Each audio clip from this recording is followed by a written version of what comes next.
In just an instant, the giant python turned into grilled python in a sea of fire. Juha panted, trying to stay calm, then shouted, "I can't hold on for long." Just then, a blue light flashed. In a split second, Junho rushed up and slashed the python into pieces. The entire forest was now incinerated, and the river had dried up, leaving them in awe. "The river water is all gone." Brutal, that attack was too intense. Just then, a notification sound rang out, grabbing their attention. Cowboy has been hunted by a hunter. Seo, who was still soaking wet, asked in surprise, "What the hell?" The notification voice continued, "The Justice of the Eternal Land, the original Gillion has been activated." Someone in the group sighed. "Seriously? Why does everything happen all at once?" He looked up at the sky, hands in his pockets, and silently wondered, "Gillion?"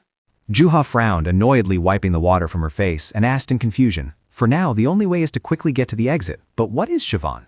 Haewon looked at the map and hesitantly offered a guess. Maybe it's one of the mascots of this amusement park.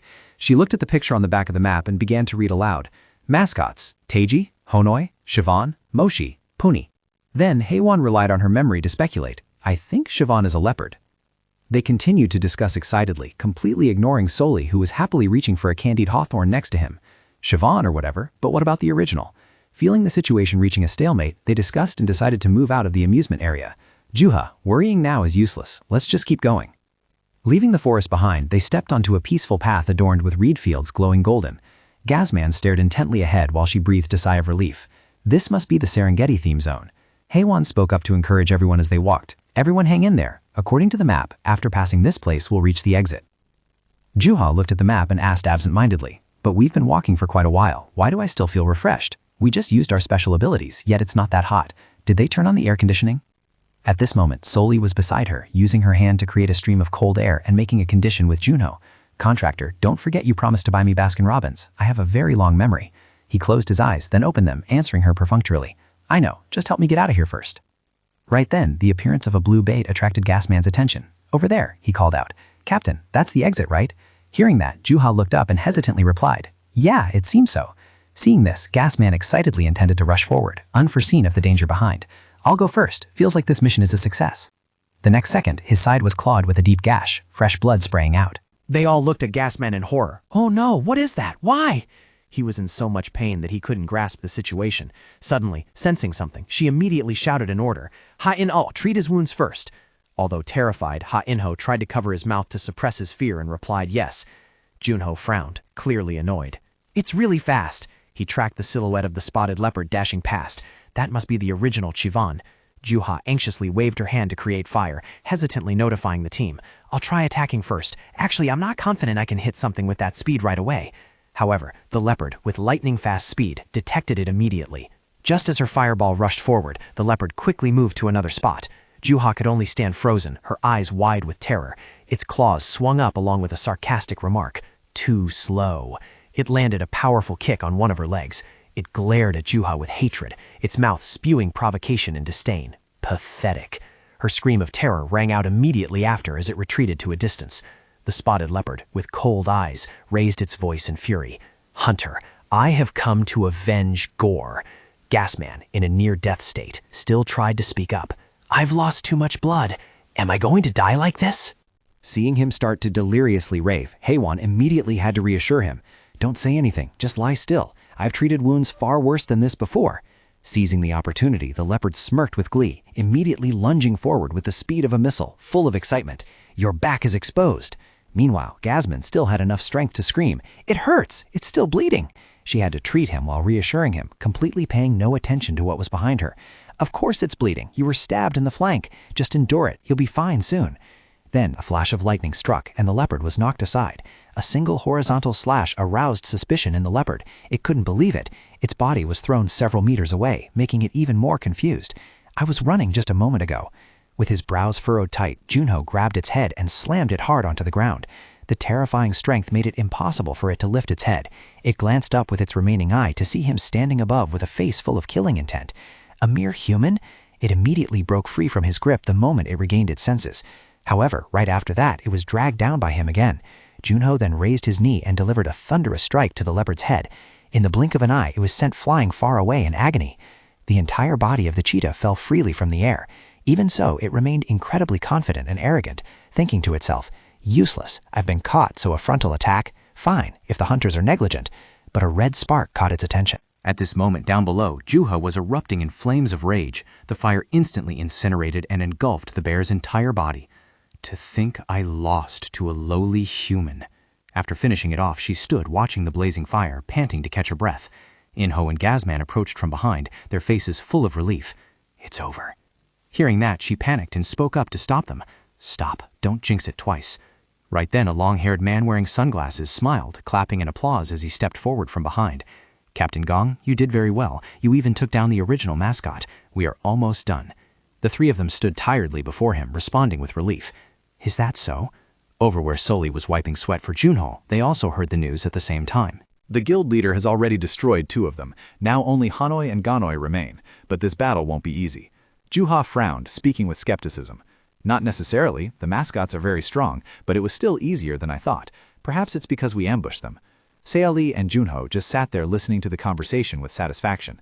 I really have a knack for seizing the opportunity. The long-haired man also appeared to agree with her opinion. Actually, ambushing at the right time is the only answer. Looking from above, the park had become more bustling. Perhaps the guild leader was fighting one of the remaining 2. He looked up with a determined gaze. And finally, the highest difficulty is the Wandering Sky Circus. The long-haired man looked steadfastly towards the circus and made his decision. If the guildmaster arrives late, the captain and I will go inside. His brows furrowed, his tense face sinking into thought. I am Kang Shiwan, 32 years old, known as the brain of the Dokabi Guild. As the vice guild leader, I have to fill in for the guild leader's absence. Shiwan raised his hand to check his watch, but he is slower than I thought. He has been inside the haunted house for quite some time now. Ha Inho's face became increasingly grim. Waiting here was just a waste of time. It seems I have to sweep this place myself with my own power. Ha Inho suddenly spoke up. Captain Gong, come with me. Juha stood next to Junho and said to him, Junho, just trust me. I will protect everyone once again. Ha Inho's voice became more urgent. Hey, so Junho, get out of there immediately. Junho remained calm and asked, why? Ha Inho explained, I told you, that is where the original appears. Junho showed no sign of worry. Then just stay focused. Ha Inho turned pale, thinking frantically. No, he is only level 83. Ha Inho rushed over anxiously, intending to cross the fence. This is our guild subjugation. We cannot let an outsider interfere. I must go in no matter what. Juha immediately pushed Ha Inho away to stop him. No, you can't go in. The broadcast program said no cutting in line. Ha Inho asked helplessly. Then how am I supposed to explain this to the guild leader? Junho glanced over and saw Juha replying, just trust me. Stepping into a vast grandstand with thousands of seats, Juha complained. Sometimes our vice guild leader is just too sensitive. He should be clapping and celebrating when things go well, right, Junho? The host began to appear on stage. Order, the show is about to start. At this moment, Junho finally responded to Juha's remark. But more importantly, Juha, you said this was just for 2 people, right? But for 2 people, aren't there a lot of empty seats? Juha hesitated slightly and asked back, is that so? Nothing is going to suddenly appear on the seats, right? Juha didn't clearly understand the situation either. Who knows, maybe... Juha looked around and suddenly froze. Sitting here reminds me of the auction in Las Vegas. Huh? Juha was extremely surprised to discover a person wearing a teddy bear head sitting right next to her. Bear. The host spoke up to remind everyone. Everyone, please sit down. Order, please. Juha shut her eyes tight and turned her head away. What is the theme here? Juha then saw a person wearing a bunny head sitting next to Junho. Doesn't this look exactly like the original mascot? Junho, next to you. Junho showed no surprise of all and even raised his hand to signal Juha to keep quiet. The person wearing the bunny head suddenly turned towards Juha. Its glowing red eyes made her swallow hard, not daring to make a sound. Behind her, the angry gaze of the bear also made Juha break out in a cold sweat. Isn't this a bit creepy? The host's voice rang out again. Please take your seats. At this moment, all the surrounding seats had people wearing animal mascot heads turning towards Juha, making her jump. Juha was panicked to the extreme, raising her hands to cover her face. The host continued speaking. How is everyone doing? Thank you to all the idiots who came here. Junho frowned, staring intently at the stage. In the center of the stage was a clown grinning broadly. Welcome to the biggest and most wonderful show in the eternal land, the Sky Circus. His tones sounded as if he was challenging the audience. If you don't want to panic, you'd better fasten your seatbelts. Oh wait, we don't have any seatbelts. Juha began to feel fear, her face turning pale. I don't feel good. The clown pointed behind him, where countless other clowns were jumping out to perform. Let's introduce the killer members of our circus. Let's give them a warm welcome. These are all hardworking people. Juha suddenly felt the ground shaking. Earthquake!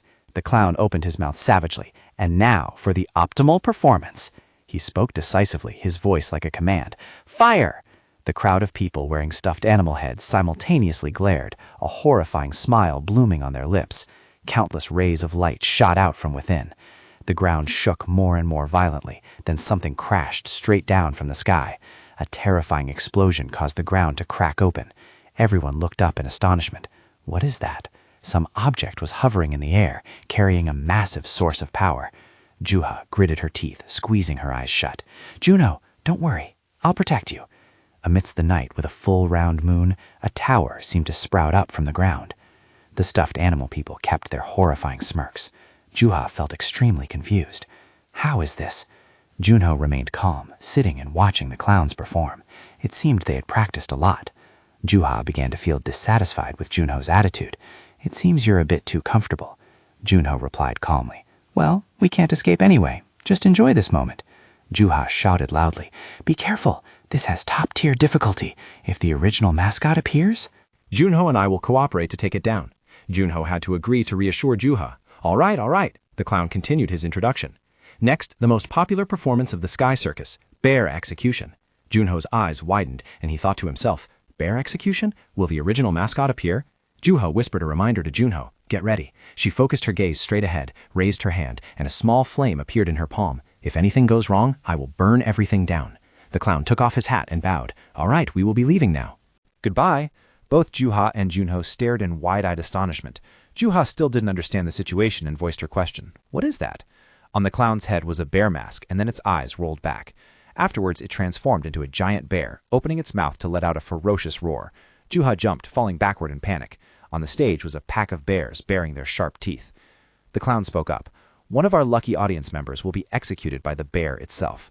Oh, this is great. Junho glanced around and pondered. It seemed Gasman had recreated something from before. No, if they were choosing someone from the audience. He noticed the bear's gaze directed at him and wondered, is it us? The bear went berserk, rushing straight towards Junho. Junho's expression began to change, becoming more tense. Juha, do this first. He proposed a battle plan to Juha. She would burn it with her ability, and he would finish it. However, before he could finish his sentence, she had disappeared without a trace. Juha seemed to still be listening intently to Junho. She asked back, so I go first? But then her eyes froze when she realized the object in front of her. The giant bear rushed straight in. The main target was Juha. Juha was rooted to the spot, unable to move. In the audience seats, Junho glared and gritted his teeth. Junho was held tight by the stuffed animals, unable to budge. Juha looked towards Junho, her eyes showing a look of stupor. She just stood motionless like that. Something flashed past her eyes. Juha was knocked flying, her face hitting the ground hard, blood splattering everywhere. Juha dazedly thought to herself, what is this? She saw the silhouette of the bear opening its massive mouth. Am I dying? A voice suddenly echoed from somewhere. Blood trickled from the corner of Juha's lips as she collapsed to the ground, her mind sinking into despair with an unanswered question. Why did you try so hard, Juha? If it all ends like this in the end, it's truly unfair. With one eye barely open, Juha recognized a figure standing tall right in front of her. Both the stuffed animals and the bear surrounding her had been frozen solid into ice. Suddenly, a sound rang out. Selly appeared briefly with a smile, before turning to question Juno, who was now clad in his battle armor. Oh, contractor, are you sure you won't regret this decision? His appearance was majestic like a hero, every word uttered carrying the weight of determination. I don't want to regret anything, that's why I'm doing this. Juno stood tall amidst the white snow covering the path, silently reflecting. I could have protected them. I could have prevented this. If only I hadn't hesitated to reveal my abilities. I am truly pathetic. He questioned himself for having forgotten the core essence. His attacks became relentless, causing the monster's blood to splatter in agony as sharp shurikens lodged firmly into its teeth, making dark red blood spurt out. Exhaling a breath of white mist, Junho sank back into his own thoughts. Even if everyone in this world was too afraid to step forward, he still had to act. He assumed an attack stance once more, just as the monster opened its mouth wide, aggressively lunging straight at him. The moment his punch and the creature collided, a surging wave of power was born along with a roar that echoed through the sky. The monster's dark red eyes glared in fury, and its subsequent scream created a powerful tremor from deep underground. At that very moment, Junho suddenly turned his head to the left and realized a figure was lying motionless on the ground. It was Juha, her body covered in wounds and unconscious, a sight that plunged his mind into a chaotic mess of bewilderment and shock. Putting strength into his legs, Junho rushed towards Juha like a hurricane. He nimbly dodged the rocks that were crashing down to catch her in time. At the same time, the tower began to crack and shake violently, threatening to collapse at any moment, plunging the crowd below into panic. Look, this place is collapsing, it's falling, run! Only Sung Hyun maintained a calm demeanor, his arms spread wide as if preparing to unleash some source of energy. He looked up at the sky with a reverent expression and raised his voice. Please prove to me that my judgment is correct. As soon as Sung Hyun's words ended, the image of a determined Junho in battle appeared. Finally, he succeeded in embracing her fully, using his own body to shield her from the painful attacks from behind. Player So Junho, Juha remained unconscious, completely unaware of anything. With a few snowflakes lingering on his face, Junho silently watched over her. The monster remained stubborn in its intent to devour them both. It stuck out its long tongue and decisively lunged forward. Suddenly, while holding Juha tight, his eyes turned a deep, abyssal black. Immediately after, countless sharp, glistening shards of ice simultaneously shot towards Junho. His expression became unpredictable, hinting at a trace of cruelty. Sharp ice shards automatically pierced through parts of the monster's body one after another, creating a truly gruesome scene. Drops of fresh blood lingered on the ice, reflecting glittering streaks of light. Then, the ice shards grew larger and sharper, slowly enveloping the body of the vicious monster beneath. Sung Hyun stood silently with his arms crossed, letting out an exclamation. Truly magnificent.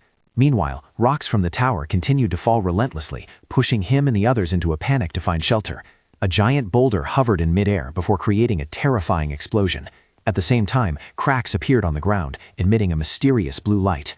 A loud explosion suddenly rang out, flinging both Junho and Juha far away. Right then, Soli reached out her hand to him, as if offering help. Her words seemed to awaken him.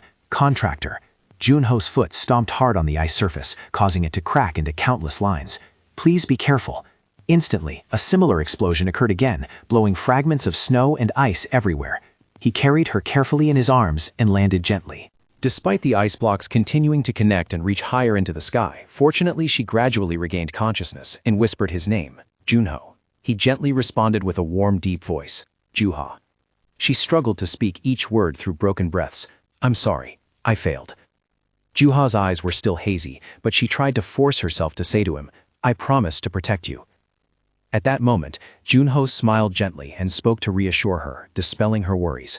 We won, Juha. We survived and won. Meanwhile, he walked leisurely over to stand opposite him. You have completed the mission. With a cold expression, he looked up slightly and asked Junho, You destroyed the target, right? He calmly replied to Sung Hyun's question. Yeah, it's been taken care of. More importantly, Juha, no, Captain Gong, has suffered very severe injuries. Gasman stood next to Haewon and spoke softly. I understand, Mr. Juno. Suddenly, Sung-hoon dropped to one knee, expressing deep gratitude towards him. Thank you for protecting our guild members. Juno slightly unknitted his brows and asked him in return, I want to ask, were there any casualties? Sung-hoon bowed his head, using a rather deep voice to reply, 24 people with minor injuries, 7 people with serious injuries. He continued to report the news, making Haewon unable to hide the joy on her face. That is all, Mr. Juno. We have completed the dungeon raid. Sung-hoon's declaration of a perfect result, that no one had to lose their life, caused those present to burst into resounding cheers. Well done, player Sol Junho. He was so overjoyed that he spoke somewhat awkwardly to Junho. Big brother Junho, I thought I was done for. He glanced at Gasman and issued an order. Quickly call Haewon. He replied. She went to get medicine. Everyone started crowding around Junho, ceaselessly expressing their mood after so many incidents. Your skills in the video were no joke. Junho, you hid your true level, right? Truly amazing. Thank you for saving our captain. Sully just stood silently in a separate corner, not saying a word, but watching with a satisfied smile. In contrast, Sung-hoon clearly showed anxiety standing before the mysterious gift box. Is this the reward after conquering the dungeon? Then, hey Sung-hoon, open it. In-ho still harbored a vague anxiety, his hand hesitating in midair. Fine, but that thing is moving. Sung-hoon even intentionally provoked him. Are you scared? To save face, In-ho immediately acted tougher. Of course not, I'm just getting ready for any situation. A giant clown suddenly jumped out, causing his voice to jump an octave in terror. The box suddenly got bigger. Is this dungeon not over yet? As soon as the sentence ended, the clown's mouth spewed out countless glittering gold coins. It's gold! In-ho was not only unbewitched, but on the contrary very clear-headed and showed clear suspicion. Wait, why is that pile of gold falling this way? He kept screaming in panic, making everyone burst into laughter. Guild leader, why won't it stop? He also appeared completely helpless and sighed heavily about In-ho. Even Junho couldn't help but smile at the scene. Only when the group returned to the lush open ground did Sung-hoon begin to assign tasks. After returning, injured members should go to the medical center for treatment. Now, team captains, please distribute the rewards. The rest of you can rest until further notice. Junho stood aside observing, unable to hide his teasing intent. The guild is quite orderly, isn't it? Juha also appeared excited and played along with the joke. Of course, we are one of the big six after all. Admiring Sung-hyun's charismatic profile, Junho inadvertently let out a compliment. He thought to himself, Now I understand why Shin Sunghyun is called the Space Master. His decisive command capabilities during the dungeon raid were more than enough to prove why the Dokakebi Guild can maintain its position. At this moment, Juha's voice suddenly rang out sternly. Junho. Only when she leaned close to his ear did she mischievously chuckle.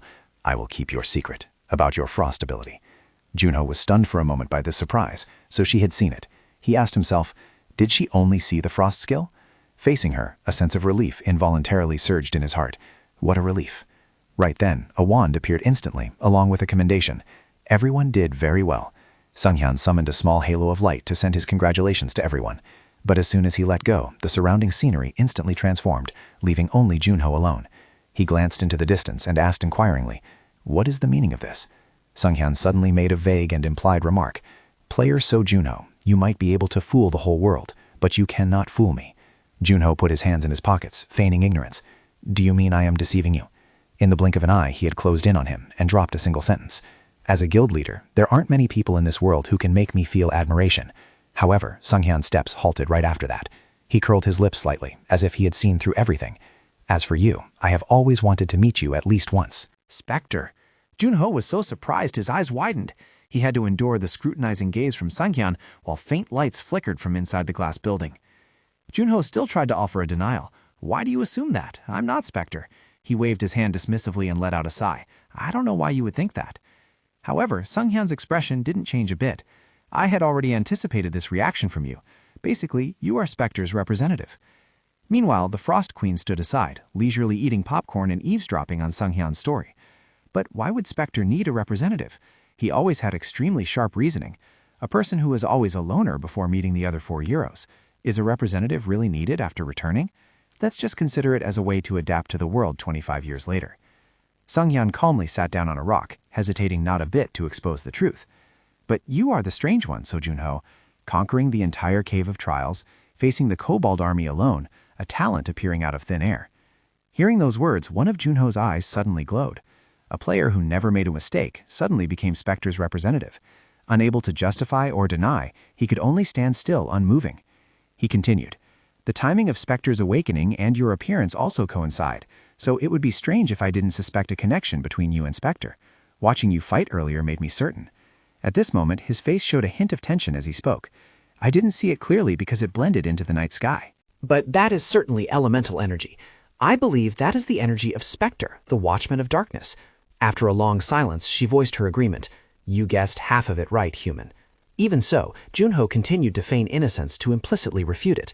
So the evidence regarding my energy that you have, Sunghyun, is just a fleeting glimpse in the night sky? Sunghyun quickly summoned his wand. It's not just that. The pen floated in midair, helping him easily recreate the memory. Do you remember this pen? It's the one you used to sign the contract. Even though sweat had begun to bead on Junho's forehead, he continued to ramble on. It's not an ordinary pen, but an artifact that reacts to the power of elemental energy users. The nib suddenly touched an invisible barrier in front of it, causing it to glow. Junho's eyes darted around for a moment before dropping. You're being too cautious. Kim Sunghyun, that handsome face was clearly etched in his mind. As for the Frost Queen, she couldn't believe Junho's calmness. This Kim Sunghyun guy. He calmly sat down and began to state his conditions. From now on, please keep everything a secret. Swear on the name of the Dokakebi Guild in the 9 heavens. Sunghyun also seemed very willing to agree to the promise. I swear on the name of the Dokakebi Guild in the 9 heavens. I will keep your secret. Having achieved his wish, the burden in Junho's heart seemed to be lifted somewhat. Thank you. That's enough. Just then, wiping a stain from her mouth, she quickly interrupted the conversation.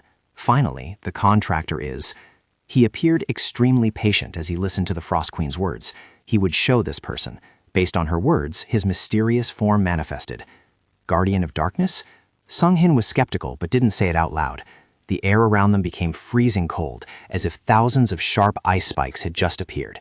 Junho frankly admitted, leaving him stunned. Frostbringer, that is my ability. He unhesitatingly showed Sunghyun the special ability on his hand. What you, Kim Sunghyun, saw in the dungeon was just a frost-based attack. I used this energy to free Spectre from the frozen state. A sharp block of ice appeared, as cold as Junho's voice. That is why I became his representative. I stay by his side to become even stronger. That way, I can awaken the other heroes. I am not Spectre. After listening to these explanations, he hesitated slightly. Ultimately, Sunghyun closed his eyes and made a suggestion. Let's just pretend the conversation today never happened.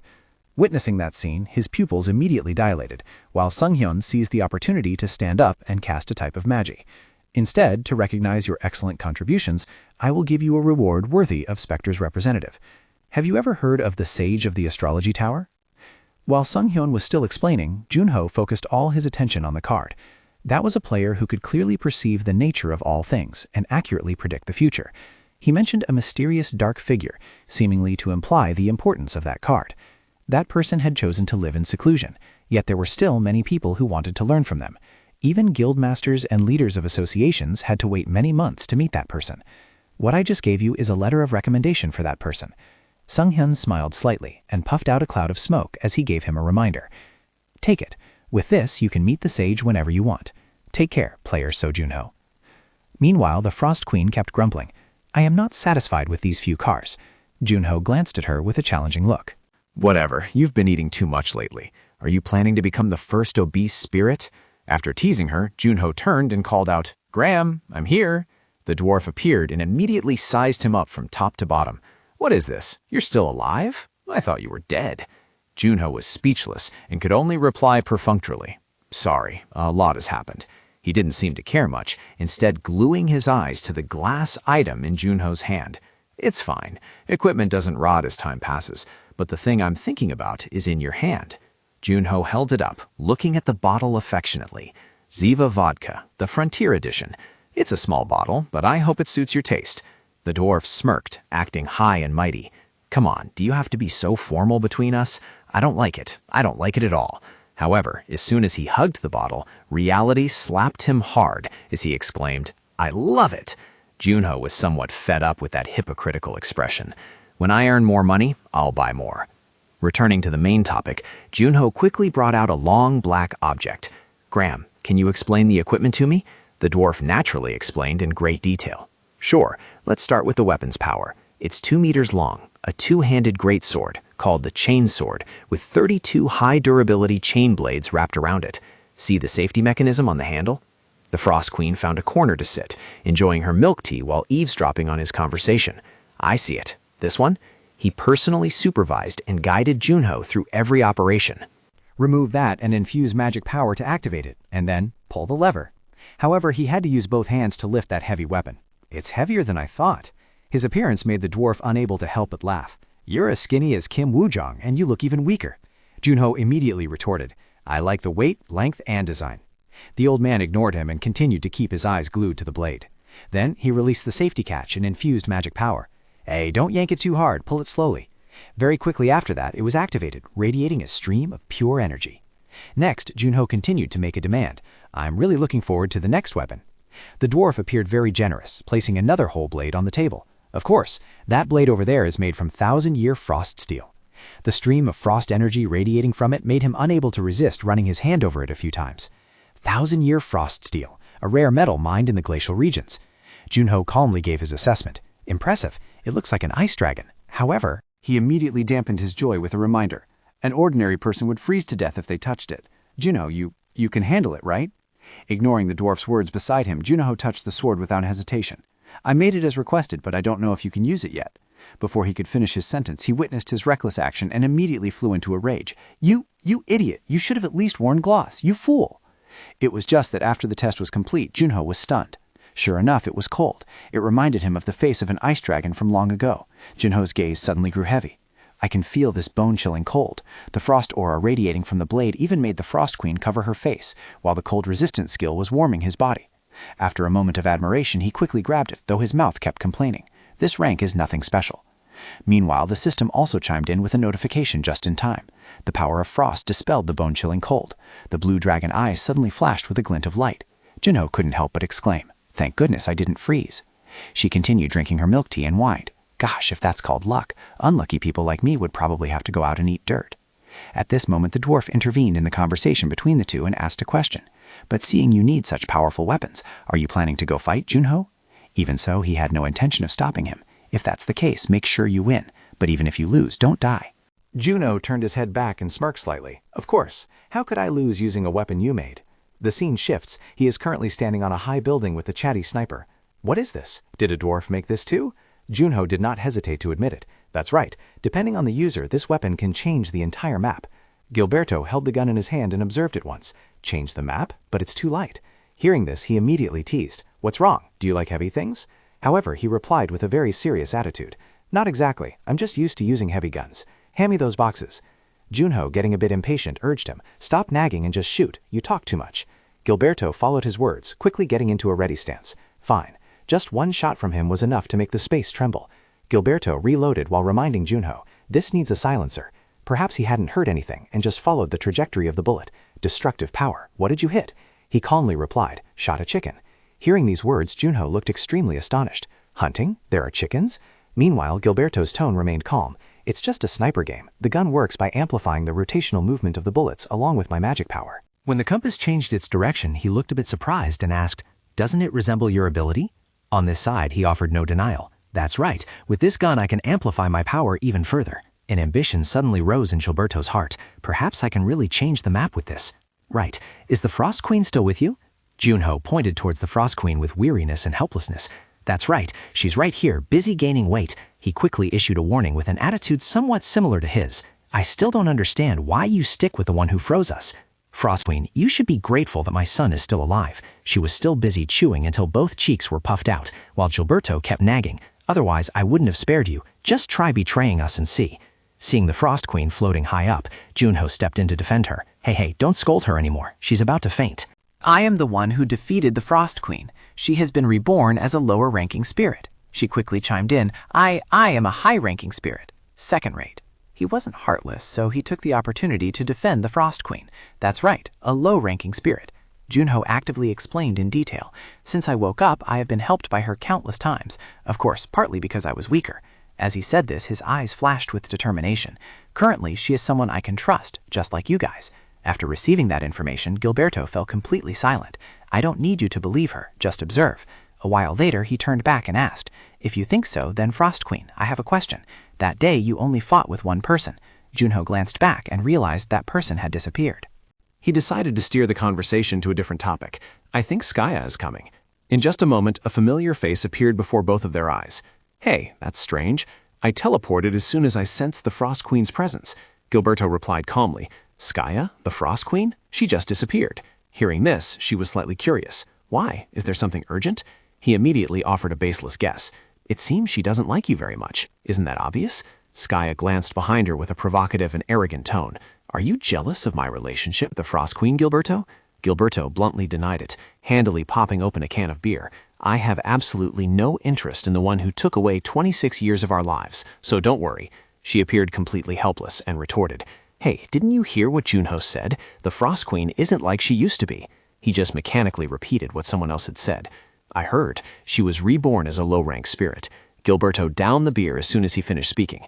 Anyway, I don't care what you do. He seemed to realize something and jumped up screaming. Hey, wait a minute. The alcohol prohibition period is over, right? I've completely recovered. Why can't I drink yet?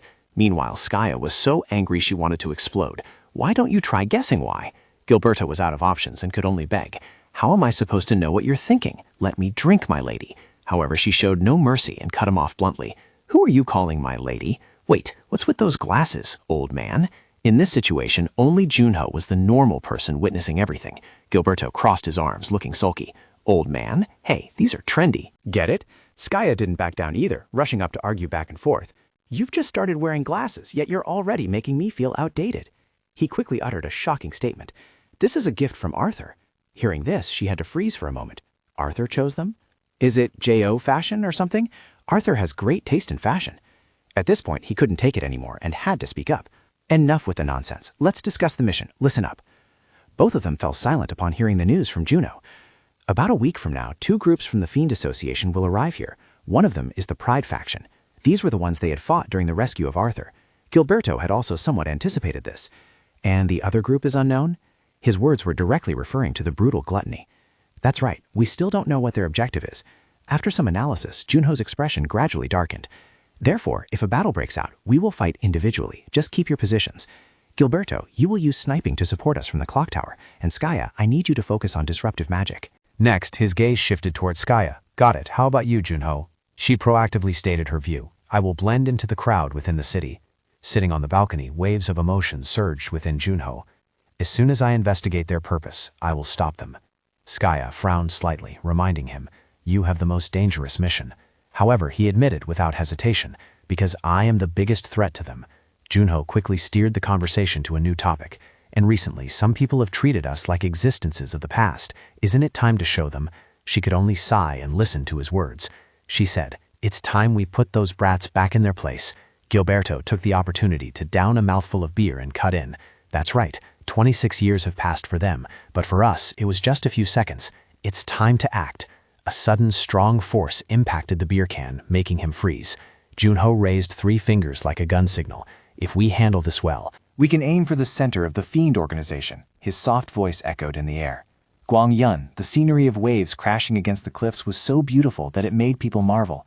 Hands tightening around a red gem, he spoke in a cold voice. "What an ideal location, truly a perfect place to manage the entire army." "When will he finally show up?" Coates quickly presented his speculation.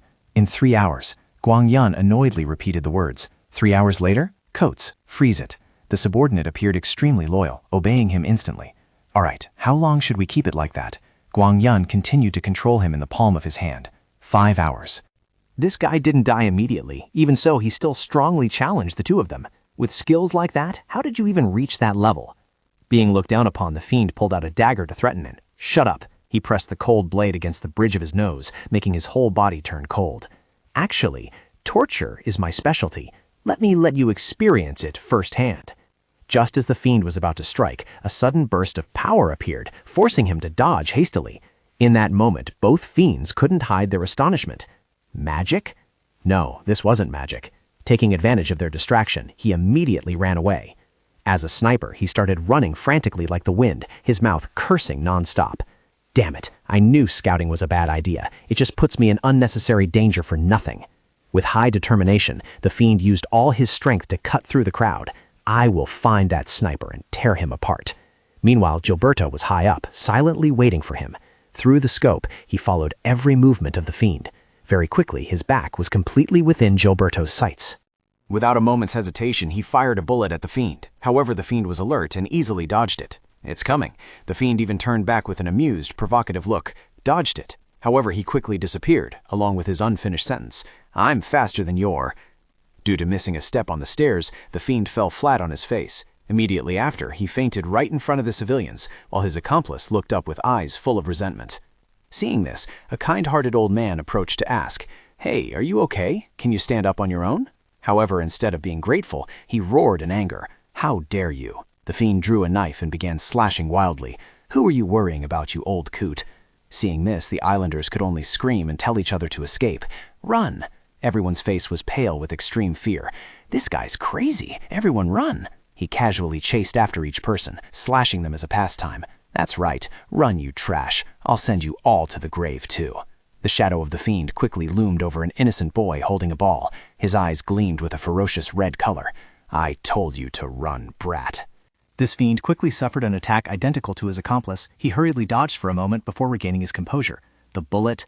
Looking at the golden warhead, the Fiend couldn't help but feel confused. Did it change direction in midair? How? But before he could find the answer, he collapsed in front of the two children. On this side, Gilberto maintained his cold expression. You might be able to dodge once. At the same time, the system displayed a notification. The skill Cruel Predator tracks the target until magical energy is completely depleted. His words echoed through the skyscraper. But you won't be able to dodge forever. Elsewhere, the Fiend was constantly communicating with his leader. "Boss, the life signs of the scout team are disappearing one by one." The person on the other end began to panic and questioned, "What about the main force?" Fortunately, this time he was able to give a satisfactory answer. "They are entering the city. It's going very well." Gilberto's eyes grew colder as he overheard the conversation. Good, the scout team was only created for the trash on the side of despair anyway. But who wiped them out? 2 other Fiends were still oblivious and quickly responded. "That is being investigated. For now, tell the despair forces to quickly take down the target. We will handle the rest of the trash in this city." A guard was also secretly monitoring this conversation. "Eliminate everyone who sees us." The Fiend suddenly smiled, a smile increasingly devoid of humanity. "And even those who might see us." Inside and in, the arguing voices of 2 people echoed ceaselessly. "What the hell is going on? How should I know? Some damn magic has blocked us from escaping." People on the street were also gathering with anxious moods. "Those thugs out there, they are all demons? What? Demons?" At this moment, a commander was struggling to assign tasks to the army. Squad 2, assemble quickly. Join the Knight Commander. We need to get the civilians who haven't evacuated yet to safety. Suddenly, a loud scream rang out. Move! A resident turned around with a stuttering voice. Did you hear that? A terrifying explosion suddenly occurred, shaking the entire area. Is it an earthquake? 3 figures loomed in the smoke with complaints. Is it necessary to show off and wipe them all out? They ceaselessly uttered profanities in front of the crowd. These guys are all a bunch of weaklings. The group of fiends stepped out with an arrogant air. Since they are weak, they deserve to die, don't they? Meanwhile, the fear of the people grew growing. Fiends! It's the fiends! Knights, please save us! Immediately, the royal army quickly dispersed to protect the citizens. Everyone, get behind us! A brave soldier stepped forward to challenge them. If you want to fight, we will fight you, so leave these people in peace. Hearing that, her hands did not hesitate to flick a drop of magic. If you say so, I'll deal with you first. The female fiend waved her hand, sending it flying straight at the soldier. Then shall we start with you? The soldier was gradually corroded by the magic, able only to groan in excruciating pain. She laughed savagely, appearing to enjoy the sight. No poison resistance? What kind of knight is this pathetic? The others witnessing this scene immediately became panicked for him. Captain! To preserve their honor, the soldiers immediately gathered and prepared for battle. Damn bastards. Everyone, advance. However, the male fiend didn't flinch at all, instead letting out a sigh. They really don't know their place. The scar-faced fiend also chimed in with him. There are always guys like this everywhere. Suddenly, Skaya appeared and made a sighing gesture exactly like the fiend's. Right? These guys always annoy me. Following the voice, they all turned their heads to look. Who the hell? She casually snapped her fingers, provoking all 3. What were you saying? Keep talking. But before that, I have a small gift for you. Skaya openly threw insults at the fiends. It seems your heads aren't very clear, are they? In the blink of an eye, she summoned a bolt of electricity that electrocuted the evil bunch until they were deformed. Let me bring you back to reality. Silas's pupils constricted as he spoke with a pensive expression. Report, 28 seconds ago, Van Hest, Switzerland branch. What about the Seoul branch? All 5 branches contacted us this morning. Report, the last location Spectre appeared was in the Pacific Ocean. The male fiend fell quickly. It could also be an image created by Spectre. So Junho seemed to have his own judgments as well. Perhaps they had returned to the 2nd floor. Just then, a female fiend entered to report on the day of the Spectre. There was news that Spectre and Gilberto were participating in the campaign in Gochan. He hesitated slightly but continued to question, how many fiends are there? The numbers were read out clearly by her, including the commander, 34 members of the Pride Guild, and at least 17 members of the Despair Guild. He suddenly interrupted the conversation to correct, wrong, exactly 28 from the Pride Guild, and at least 16 from the Despair Guild. When asked if reinforcements were needed, So Junho flatly rejected it, explaining that he had secretly arranged everything. No need, because he has silently arranged everything beforehand. I have already sent them. The scene changed. A voice rang out, ignoring the face of the fiend blackened by electric shock. Thank you for saving me. However, the Duke, standing before the entire populace, brandishing his sword, questioned Skaya. Who are you? With a sarcastic tone, she replied, You really don't know who I am? Skaya adjusted the brim of her hat and bluntly stated her name. I'm starting to get bored of this 2nd floor. I am Skaya Killiland, the Archmage here to save you all. This statement made him unable to believe what he just heard. Archmage? The Duke's skeptical gaze shifted to the giant drill. Then what is that terrifying thing you are holding? She indifferently lifted it up and explained, This is a gate drill. A secret weapon to pierce the barriers surrounding the city. If you want to live, follow me. However, compassion caused him a moment of hesitation. But there are still residents we haven't saved. To reassure everyone, Keen flashed a radiant smile before taking action. I know, that's why I'm here. Don't worry. On a precarious cliff, a figure was bowing respectfully to report. Lord Pride, we received a report from the Black Moon Tower. Hussein spoke with a voice full of annoyance. The ones interfering with the city like us are the Archmage and the Reaper. In contrast, Olazan appeared amused and smirked. Spectre might be there too. I hope so. This made him slightly confused before he frankly laid out his plan. Chicker, the Archmage, and the Reaper will be enough to build a reputation. But what if we add Spectre to the mix? In Galadan's mind, a perfect scenario was imagined. It would be an achievement far exceeding our original goal. Hussein was manipulated by those words and nodded in agreement. That's right, it would be a resounding achievement. Olazan watched the rushing water with unconcealed excitement. Even humanity's heroes will have to acknowledge it. Elsewhere, both civilians and soldiers were fleeing in chaos. Squad 3, retreat. The fiends brutally tortured every guard, ignoring their screams. Scream all you want. Let's see if I have to use violence to destroy you. Suddenly, a shining object appeared unexpectedly from behind him. That object pierced straight through the head of the fiend, who was about to finish off the guard. Another fiend was also struggling to block the object. He gritted his teeth, channeling all his strength into his sword to stop it. I blocked it. However, the fiend's smile vanished as he witnessed the object's trajectory. It pierced through the chest of his ally.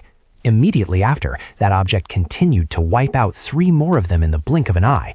The fiend in another corner suffered an even more tragic fate as it grazed past his eyes. All of them were taken down by a single strike from him. Now the object reversed its course, flying towards the remaining fiend. Why didn't it stop until the very last moment? He still couldn't react in time as the bullet was already right next to him. A moment later, the scene Gilberto captured through his scope was just a scattering of corpses. "Junho, where are you?" Junho silently replied through the walkie-talkie. "Santee Street, 11 o'clock direction from the clock tower." Through the scope, he quickly reported the situation. "There's a knight leading a group of civilians. That's the last evacuation group." As Gilberto surveyed everything from above, his expression suddenly changed. "Hey guys, while moving to the rear gate of the city, I detected 3 commander-level fiend groups. Wait, looks like 4. He closely monitored their every move. They are passing through the park, heading towards the square. Should I shoot them down? Elsewhere, someone heard this and immediately spoke up to stop Gilberto. "No, save your ammo, Gilberto." Skaya, although busy, still acted curious and wanted to join the fun. "Mr. Darkness, that's impressive." Hearing her voice, Junho immediately asked, "Hey, Skaya, what if someone else hears you?" However, Skaya firmly asserted, "Right now, you are Seo Junho." Meanwhile, the army captain maintained a vigilant stance against the opponent. "Sir Spectre, leave it to me." The servant who was about to flee stopped to watch the show upon hearing that. "Are you serious? This one looks quite strong. If you die, it's not my fault, understood?" The fiend raised his sword high, fully revealing his true nature. "Come on, you're doing it again, sir. How could I die? Actually, I've been dying to test something I just got. You can consider it a personal hobby." Suddenly, a strange voice cut in, interrupting him. "No, I will handle this." Z raised his hand, condensing a stream of red energy, then spoke a reminder. "The command squad has just received orders. Finish this quickly and return as soon as possible." The fiend beside him could only show a look of regret. "What a pity," his voice rang out in the silent night, carrying words full of disdain. Truly the elemental ability of the commander. "Hey, knight, pray for your luck." Z silently created a drop of abnormal liquid. "Death will come to you soon." The drop of liquid immediately flew straight at the captain's face. The moment it touched his face, a horrified scream rang out. The fiend looked at the staff falling to the ground with evident excitement. "That guy is trembling. Why don't those blind fools run away when they know they can't win?" Z smiled, uttering a mocking remark. "Because the weak lack the ability to judge. They don't want to accept the laws of this world." Meanwhile, The commander could only stand motionless, listening to his words, determined by power and blinded by a concept of justice. They are the ones ruining this perfect world. Right after Zen's remark, another sharp voice echoed, speaking of how the failures used all their strength to defeat them. So Junho stepped out from the crowd, stylishly slicking back his hair. "Just how weak are you guys?" Everyone couldn't stop whispering about his identity. "Who is that?"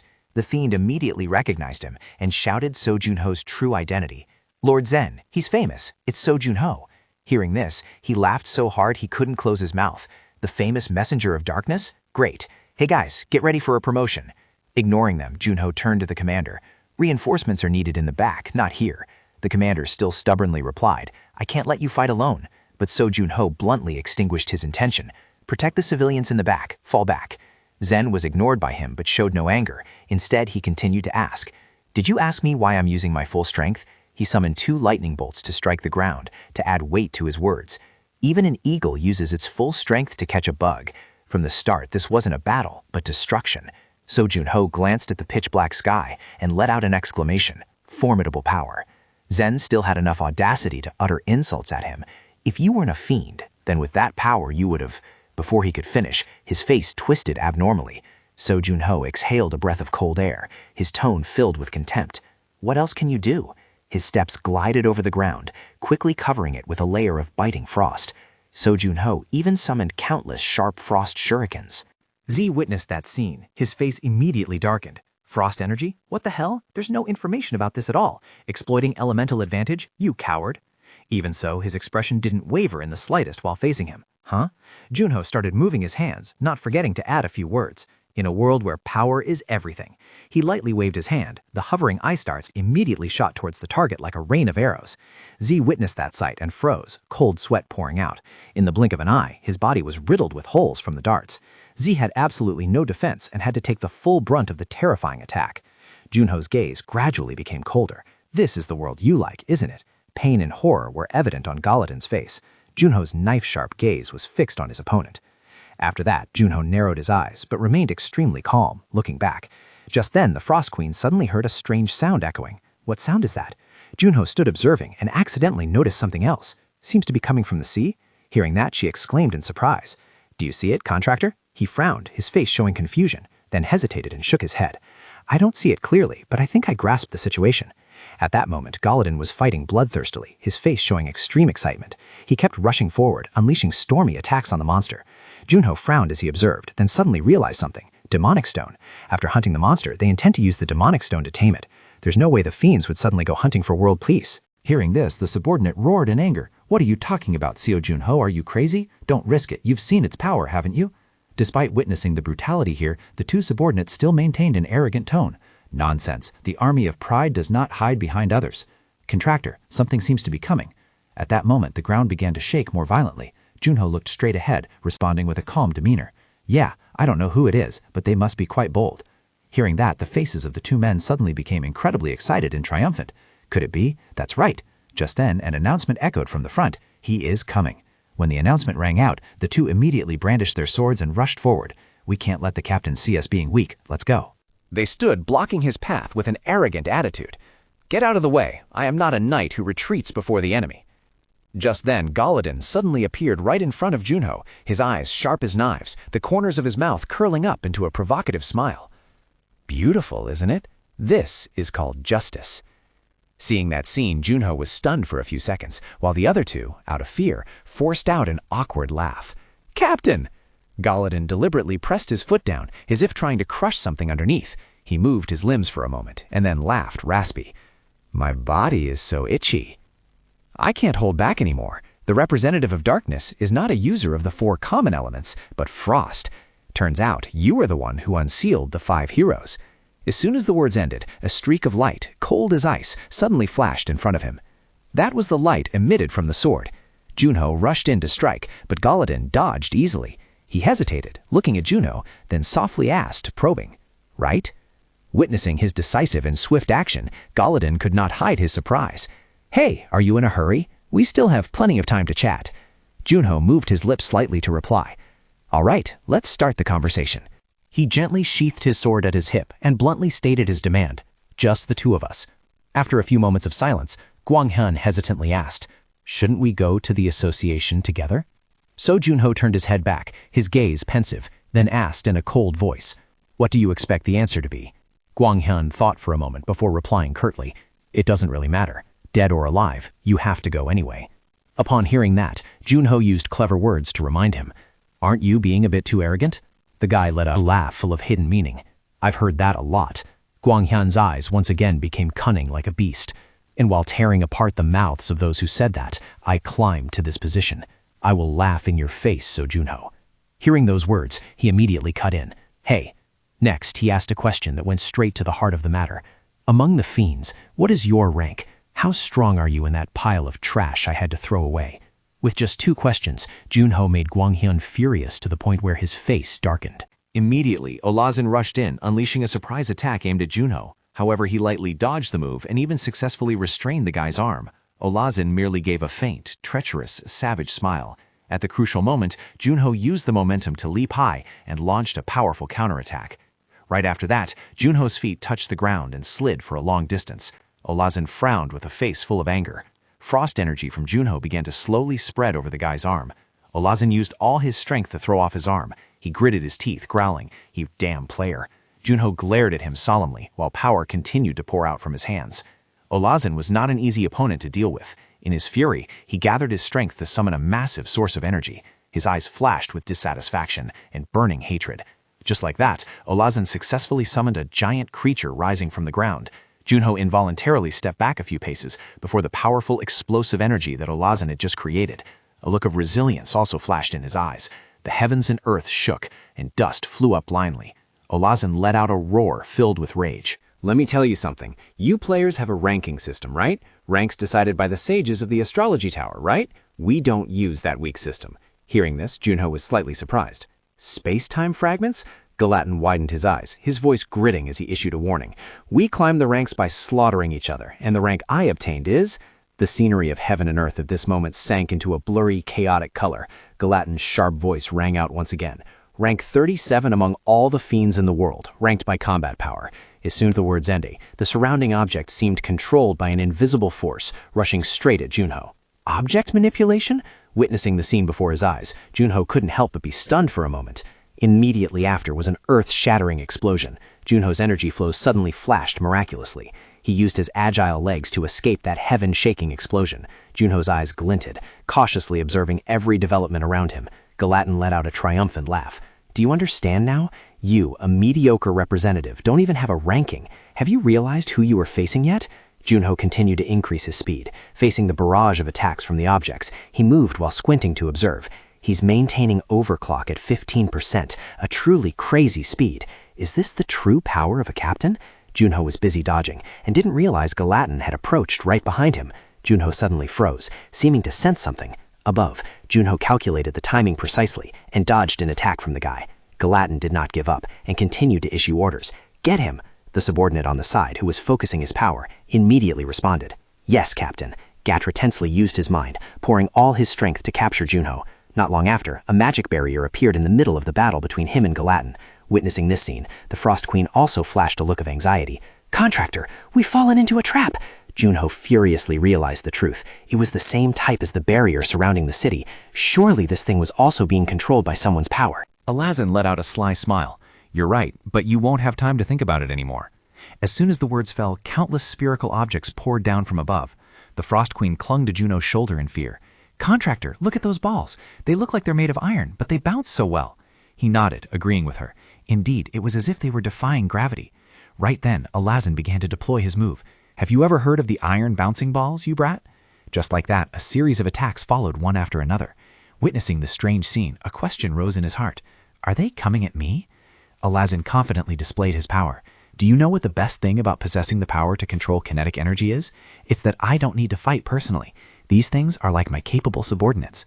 After observing carefully for a while, Junho realized something. If you want to launch them, do it quickly. Don't chatter. Limit breaker 17%. Alazin, furious, immediately roared. Shut your mouth and watch. I am calculating the most precise trajectory. It would be troublesome if you died, so I will just lightly take one or two of your limbs. Just like that, the man controlling the spheres rushed to attack So Junho immediately. He stood silently on the spot, not knowing how to deal with this situation. A spear flew in, grazing right past So Junho's face. After grasping their movement pattern, So Junho immediately devised a countermeasure with ease. Another sphere rushed towards him at extreme velocity. So Junho began to activate his power, breaking the 30% limit. First of all, the speeds of these spheres is too fast. I have to freeze them. So Junho's frost aura appeared and began to condense. Waiting for the right moment, So Junho immediately exerted his strength to dodge and counterattack simultaneously, freezing all of them. Damn it, missed one. He was unfortunately hit by an attacking sphere and fresh blood began to trickle out. However, So Junho still managed to escape the terrible explosion in time. Freezing them was not easy either. The Frost Queen casually stood on the sidelines observing while sipping her drink. Are you planning to freeze them one by one? That is not the right way. So Junho panicked as he witnessed Galadin continue the attack. Hey, this is me trying my best. What else do you want me to do? She heard this and continued to unleash mocking words. Your best only amounts to this? I didn't even know that. So Junho was still struggling to fend off the obstacles. Seu, support me too, will you? The Frost Queen once again indifferently refused. I am worried that if I help you too much, you might develop bad habits, and then what would we do? He moved while continuously giving instructions. There are no bad habits. Hurry up and help me. She still appeared unconcerned. Contractor, that doesn't sound very much like a plea. Junho tried to hold back, using pleading words to beg. I beg you. She still shook her head, pretending not to hear. What? I didn't hear you. Seeing her teasing him like that, Junho got angry and shouted, I said, please help me. Hearing that, the Frost Queen finally laughed and replied, Frost Lesson Part 2 is here, Contractor. The key to using frost power is to pour in just enough magic power. From there, you can destroy every target just like a true Dark Guardian, but the essence of the power remains to freeze the target. So widen your perspective. Start attacking the spheres. How far do you need to freeze, and how far do you want to freeze? Now you understand, right? Try it again. Come on, if you die, I'll save you. So Junho carefully applied the knowledge he had just been taught, expanding his field of view. As soon as he began to deploy it, he felt something strange in his heart. This situation, hearing the theory alone, made it impossible to fully understand. A vague anxiety flashed in his eyes. No way. Noticing So Junho's tension and worry, the Frost Queen spoke gently. Contractor. Hearing the call, So Junho was stunned for a moment. The Frost Queen gently praised him. You did well, but your reaction was a bit slower than mine. At this moment, Olizon, covered in ice and unable to move, looked utterly astonished. What is this? How can you freeze 50 spheres at once? What exactly are you? So Junho approached and whispered, Hey, wait a minute, Sally. Once completely frozen, those spheres won't be able to function again, right? Hearing those firm words, Sally just smiled shyly. Contractor, saying that isn't enough. The spheres that guy is using will now become our weapons. Hearing that, Olizon's rage flared up violently. Damn it, usually I carry about 512 spheres with me. Why today of all days? Why today? The blocks of ice then shattered, crumbling to the ground. Olizon walked while calling out to Fuse. He roared in fury. Fuse, answer me, you bastard. Fuse finally heard him and panicked. Captain, is something wrong? I was focusing on maintaining the barriers, so I didn't hear you call. I'm sorry. Olizon was furious, shouting the order, Dispel it. He was terrified and immediately obeyed. Yes, witnessing the stream of frost energy approaching closer, he became even more frightened and kept urging, Hurry up! However, Olizon's power could not withstand the speed of the frost energy from Junho's side. Being submerged in that power made his eyes turn bloodshot with rage. Since using martial arts would not solve anything, he decided to use all his remaining power to manipulate kinetic energy to finish it in one strike. His eyes glinted with cold calculation, revealing his wild instinct. Olizon attacked with all his strength and asked himself, Is it there? Selly saw this and appeared as calm as possible. Too weak. I'm over here. Upon realizing his opponent wasn't Junho, the man was visibly shocked. A spirit? I definitely felt a similar bone-chilling cold just now. Seizing the moment while the man was distracted, Junho lunged from behind to ambush him. This unexpected attack inflicted a serious wound on Galladon. Junho's sword blade was freshly stained bright red. Junho bluntly used his weapon to launch a surprise attack from the rear. Realizing he was about to be destroyed, Galladon screamed and begged, Save me, I want to live. However, the only response he got was a cold stare, without a shred of pity from him. Junho decisively delivered another fatal blow to Galladon. Meanwhile, Fuse seemed to sense something was wrong. Thus, he looked into the indefinite deep void with a hint of uneasiness. I suddenly lost contact with the captain. Fuse was now shocked and terrified, trying every way to reconnect. Captain, do you copy? Suddenly, a strange voice echoed in Fuse's ear. Pathetic. I didn't expect him to fail like that. Fuse turned around, showing a bit of surprise. Lord Guangyan. The man in front of him stepped closer with a serious demeanor. This is an order from the Shadow Moon Division. He ordered us to support the Pride Division because they are no longer reliable. Still astonished, Fuse stammered in reply. Yes, I am Fuse from the Pride Division. The man continued to question him. Hey, you lost contact with your captain, didn't you? He hesitated not for a moment and answered immediately. Yes. After getting the answer, the man continued to explain. I mean Pride. It seems he has failed and cannot be contacted. Hearing this, Fuse shook his head in denial. Impossible. The opponent the captain is fighting is at most an A rank. The man continued. So your captain is in danger because of that? It seems he is dead as a doornail. Hearing those words, Fuse kept shaking his head in denial. Impossible. He stammered out a call. Lord Guangyan. The man in front of him showed confusion. What? He dazedly asked. Aren't you going to help? He looks like he's really in danger. The man listened and calmly replied. Why should I do that? Fuse stared blankly, making his judgment. You said you would help us. Over here, Olizon is writhing in extreme agony. That's right. I came here to support the mission. Whether your captain dies or not is not my business. He is indeed already dead. Vinken was so shocked he stood frozen in place. What? The man approached, leaned close to his ear, and kept whispering. Didn't you hear? He's already dead. He squatted down, clutching his stomach and laughing convulsively. I knew it. I always thought he would end up like this. He was always so arrogant, even though he was only rank 15. Seriously? Who would have thought he would die like a dog in a place like this? The man laughed until he cried, wiping his tears while tossing out mocking words. He was fighting an A rank. So your captain isn't even an A rank? Idiot. I mean, I'm not surprised that arrogant fool died. Hey, isn't this good for you? What kind of captain is he anyway? Hearing this, Olizon's entire body trembled. Yes, sir. He is not worthy of being the captain. Hearing the sudden confirmation from him, the man showed a flash of surprise. What? Look at that. Even the subordinate badmouths him. That's fun. Then why don't we hear what the person who killed him has to say? Over here, Seo Junho also yelped that something strange was about to happen. Saeli sensed an unusual feeling at that moment.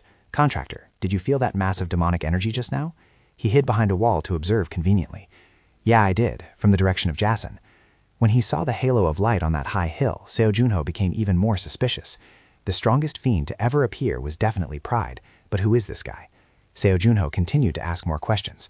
Gilberto, do you see anything at Jason? 2 people. One is approaching. Seo Junho observed carefully and realized they were nothing unusual. What should we do? Wait, Skaya, report. Skaya stepped forward with a face full of confidence. I pierced through the barrier and got the people out. I think I can join in. Hearing that, Gilberto immediately responded. So, whoever they are, let's deal with them quickly and head to the sea. Sayal listened, resting her chin on her hand indifferently. Maybe it's another captain. Juno nodded in agreement. It's possible. Sayal was lost in thought again, pondering, then maybe I can lend a hand this time. Before she could finish her sentence, Skaya stepped forward and pinched her cheek hard. The three of us are enough, my queen. Sayal looked up at Skaya, giving her a side-eye. Remember this house. I will hide the Pride Squadron captain here. She patted Sayal's head and nodded in approval. Fine, you can view memories, so whatever, but why ask me? You're the one who can view them. Juno, walking ahead, suddenly stopped. This thing? He contemplated the magic circle on the ground. Then he came to a conclusion. It can go in any direction. On the other side, the man saw Juno and the others approaching and smiled triumphantly. See that fuse? I told you they would come. Most of them understood my hint. I am Galadin, captain of the Despair Squadron. Ignore this guy, he's maintaining the barrier, so one hit is enough to take him out. Junho frowned, narrowing his eyes in question. Why are you here? Alazin immediately furrowed his brow, revealing a smile full of disdain. I saw you take down Pride. Thanks to you, the Fiend Association was able to save face. It's nothing really, I just have one request for you. Skaya grew furious, preparing to strike. We don't have time to listen to your requests. Junho hurriedly stopped her. Calm down, Skaya. He strode straight forward and spoke with a decisive voice. What request? Alazin did not hesitate to state his demand. Since you defeated the captain of the Pride Division, that position is currently vacant. I witnessed the battle myself. Your name, Seo Junho. Do you want to join the Fiend Association? This is a great honor. Pride needs a leader like you, not that fool from before. If you join, your rank would be probably around 31. Junho narrowed his eyes, asking bluntly, you want me to join the Fiend Association? Alazin nodded and began to explain. I heard you are the representative of darkness. He reached out his hand, wishing to recruit him. Wouldn't this be better than being an errand boy for some ruins? However, Junho raised a friendly finger, an action that took him completely by surprise. It was an answer beyond expectation. I refuse. Then on to the next question. 135792. Pick a number. Hearing this, Junho looked at him with calculating and suspicious eyes. Numbers without a pattern. Are they related to his ability? Selly stood by his side, continuously speaking up to warn him. Don't answer carelessly. Seeing that his side still hadn't made a decision, Alazin let out a mocking remark. Is it that difficult? You guys aren't going to choose? Fine. Since you won't answer, I'll pick one. It's my favorite number. Selly stood by the side, sighing, and remarked, he is the weirdest guy I've ever met. Hearing this, Junho silently calculated. Selly also hesitated for a moment. This is the first time I've seen such a fiend. At this moment, Gilberto's voice suddenly rang out. What's wrong, Skaya? What's going on? Guanghin maintained his sarcastic attitude and let out a mocking laugh. Don't be surprised, Archmage. Tracking won't work. That is not teleportation. Just then, a bullet flew in from nowhere, aiming straight at Guanghin. Gilberto also appeared right after. This guy isn't real. Skaya, what's happening? Guanghin's contemptuous laughter and mocking voice continued to resonate. I won't be in this filthy place. Should I come here myself? Skaya could no longer control herself and rushed to attack. What did you do? Speak now, she screamed in rage while launching attacks. Bastard. Right then, a call echoed in her ears. Skaya, over here. Sully landed and spoke up. Junho, contractor, it seems they have teleported us somewhere. Like with the previous collapse, Junho stood up, observed the surroundings, and suddenly realized something, but this time it was completely different. Here, upon seeing the room that was both simple and dilapidated, Junho guessed that it was a ghost room. Over here, Skaya angrily clenched her fists. So Guanghan's ability is controlling time? You want me to believe such an ability exists? Guanghan stood opposite, ceasingly mocking her. Whether you believe it or not, that guy is done for. Skaya's eyes became strangely sharp and dark. What do you mean by that? At that moment, he was bound hand and foot, his mouth screaming incessantly. Nothing changes there. Time doesn't pass, and you won't feel hungry or age. In reality, time flows extremely slowly. 1 hour in there is too long. He has been trapped there for a year, and even if he returns, his mind won't be normal anymore. Hearing this, Skaya was furious. What do you know about him? On this side, Selly was sitting alone in front of the computer screen, deep in thought. Contractor, there aren't many movies left to watch. Junho replied helplessly. Then just watch them all again from the beginning. Rewatching is also good. Ah, I disagree. Selly spoke with an extremely arrogant attitude. I am someone who hates watching things twice. Contractor, have you recorded what day it is today? Junho thought for a moment and replied. Today? Exactly 1 month and 1 day have passed here. Selly, hearing this, commented wearily. So that 1 isn't 1 month, is it? It must be 1 year, right? Junho, lying next to her, replied in an indifferent tone. Seems so. Seeing him calmly resting his head like that, Selly shouted angrily. It's so suffocating and annoying. Why am I trapped here too? Junho smirked triumphantly. Because you are my spirit. Selly glanced to the stack of comic books on the table and spoke. There are no doors, no food, no latest movies here. The contractor just reads comics and does nothing. Junho suddenly had an idea. Hey, I brought these comics back to prepare for times like this. We were trained for situations like this back in the day, you know, Seoli muttered to herself while reading a comic. Say whatever you want. There's nothing else to do here, so I might as well read comics. I don't like this one because the spirit in it is a pig, Juno replied casually with a few words. We don't get hungry or feel sleepy here. It feels like time has stopped moving, so we need to chat to kill the boredom. Thinking about enduring another 11 months in this boring place, she looked utterly shocked at his calmness. Another 11 months? How can you be so calm, contractor? Juno sighed, replying calmly. We have no choice, but once I get out of here, I'll make Guanghan pay. Seoli let out a depressed sigh and complained. 11 months? Won't it be too late by then? Juno narrowed his eyes and asserted firmly. It won't be late. Time here and reality are different. The ability creating the space is strong, but not enough to affect real time that much. It is unknown how many people have lost their minds due to the confinement here. Seoli was still bored, continuously uttering resentful words. There is another movie left in the corner here. Hearing that, Juno immediately sprang up. Lucky for you, I'm going to train. Seoli was stunned for a moment. Train what? He calmly replied. Mental training. Seoli was silent for a while before softly asking, Wouldn't it be better to train your frost art ability? Juno replied gently. I have thought about that too, but I have reached a level where I can apply frost techniques at will. Therefore, I need actual combat to improve my proficiency. Hearing this, Seoli immediately questioned. Actual combat? Juno stroked his chin, pondering for a moment. Wait, I haven't used the halberd lately. There are a few new weapons. Should I try them out?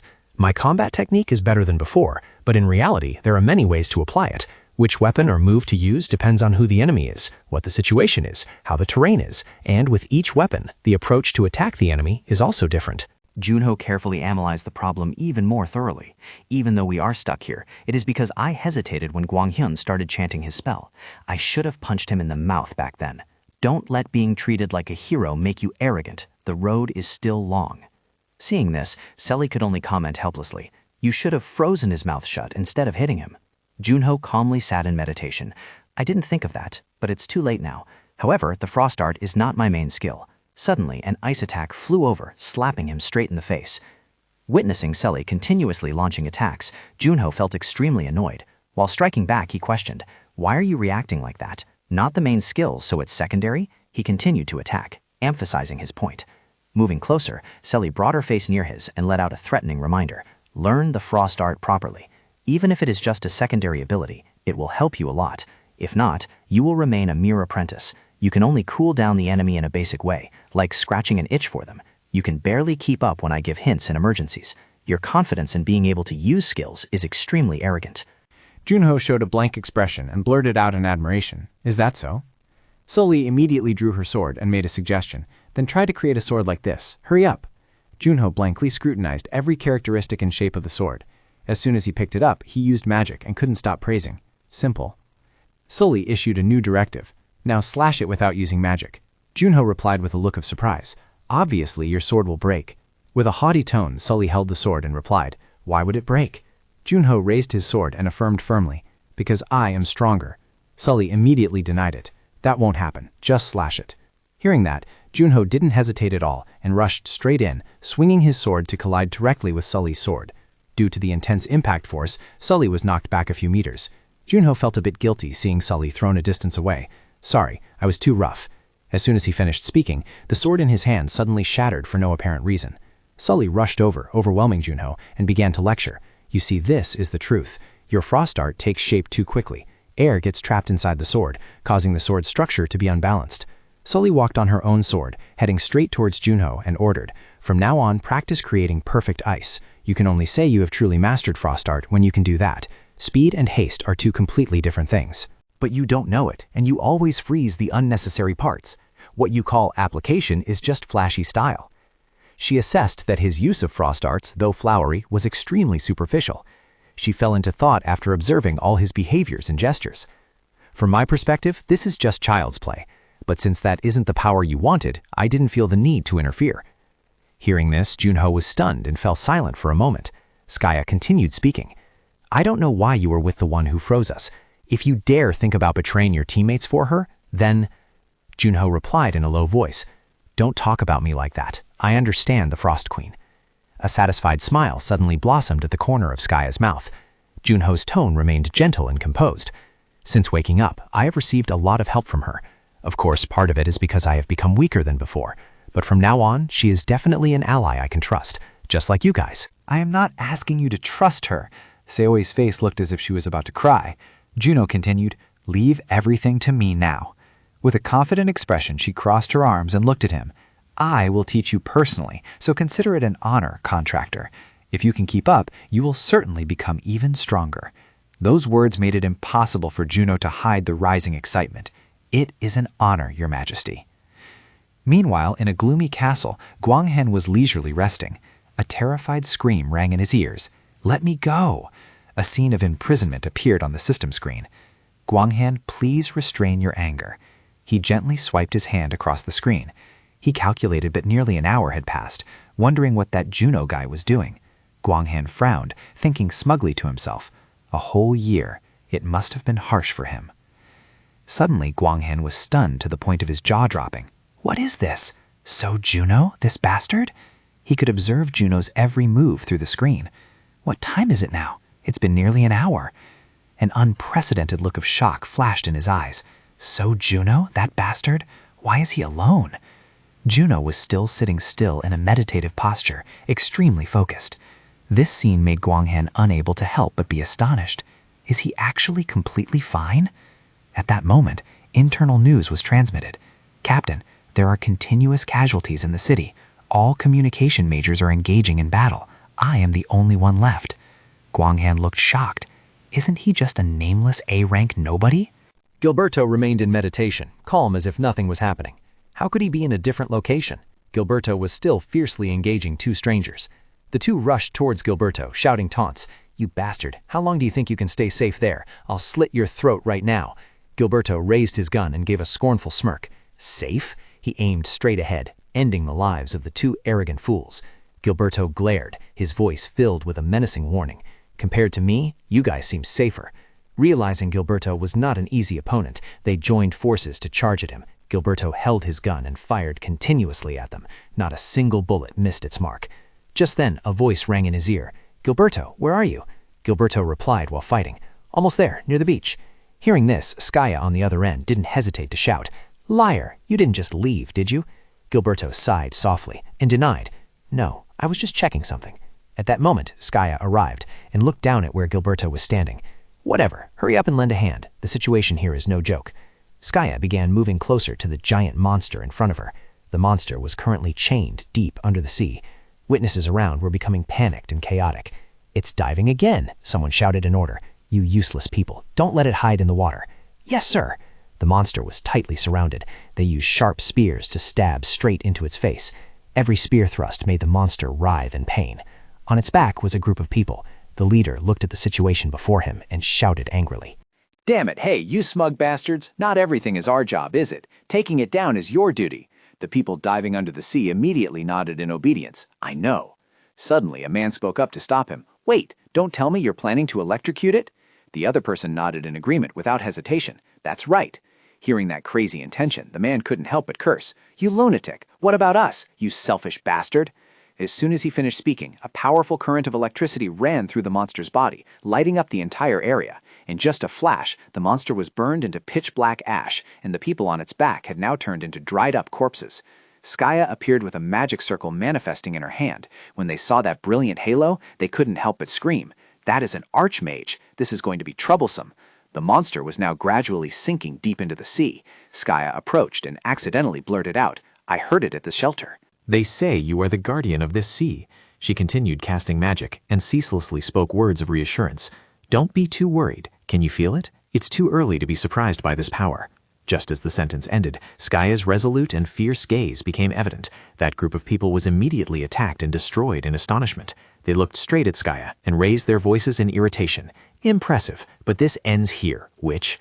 They rushed forward, holding a spear to deal a fatal stab to Skaya's abdomen. Too bad. However, Skaya had timely erected a protective shield. The opponent's weapon suddenly became limp and bent in an inexplicable way. Witnessing the scene before her eyes, Skaya spoke triumphantly. You must be very disappointed, right? You only managed to break 3 out of 7 defensive layers. Anyway, congratulations, you were the first one to achieve this much. Just as she finished speaking, Skaya ruthlessly finished off the man in the blink of an eye. When everything was settled, Gilberto slowly descended to the ground and dragged his tired steps. He looked out to the sea and spoke softly. Skaya, the check is done. The other end of the line immediately responded. If it's done, then shoot, Gilberto. After hearing the command, he could only helplessly sigh. So impatient. Then Gilberto raised his gun, aiming at the target. Move aside. Then a bullet rushed out from his gun barrel. Gilberto voiced a serious warning. I'm going to fire a quite powerful shot, a bit more than usual. The bullet flew out, leaving behind a blinding streak of light. Wherever the light swept, every sign of life from the remaining crowd was wiped out. Over here, Junho gently called out, Frost Queen. She responded with a bewildered look. Why are you like this? He closed his eyes, pondered for a moment, and then spoke. It is time to go back now. Let me have another month. Seeing Soli show no reaction, Junho let out a forced laugh. Just kidding, just kidding. I have always been thinking about everything while I was here. Now I have come to understand many things. Soli smiled and commented, You are still saying that even now? It must have ended well by now. Junho gave a faint smile and shook his head. That is not what I meant. Rays of willpower and intense determination flashed in his eyes. I want to leave this place and fight. Meanwhile, far out at sea, a hurricane seemed to be tearing that group of people apart. They were struggling to stay afloat on the water. One person shouted, No matter how brilliant a mage is, she is all alone. No need to cast suppression, just attack all at once. Skaya continued to wield her power. She didn't forget to unleash sarcastic remarks at them. Can you not explain your tactics to the enemy in such detail? Afterward, Skaya used her ability to freeze the entire group. Everyone was frozen stiff, unable to budge. But Skaya realized they were still trying to resist, which drove her mad. They can hold out? Gravity reversal! Right at that moment, they grabbed their weapons and rushed to attack Skaya. She gathered her strength to summon power, increasing the brutality and destruction. Get lost! Realizing a new source of power radiating from Skaya, one of them tried to call out, Don't falter! Hold your ground! This honor squad won't fall that easily. Skaya glanced with utter contempt as they were still cheering each other on, thinking that if they just stalled for time, they would win.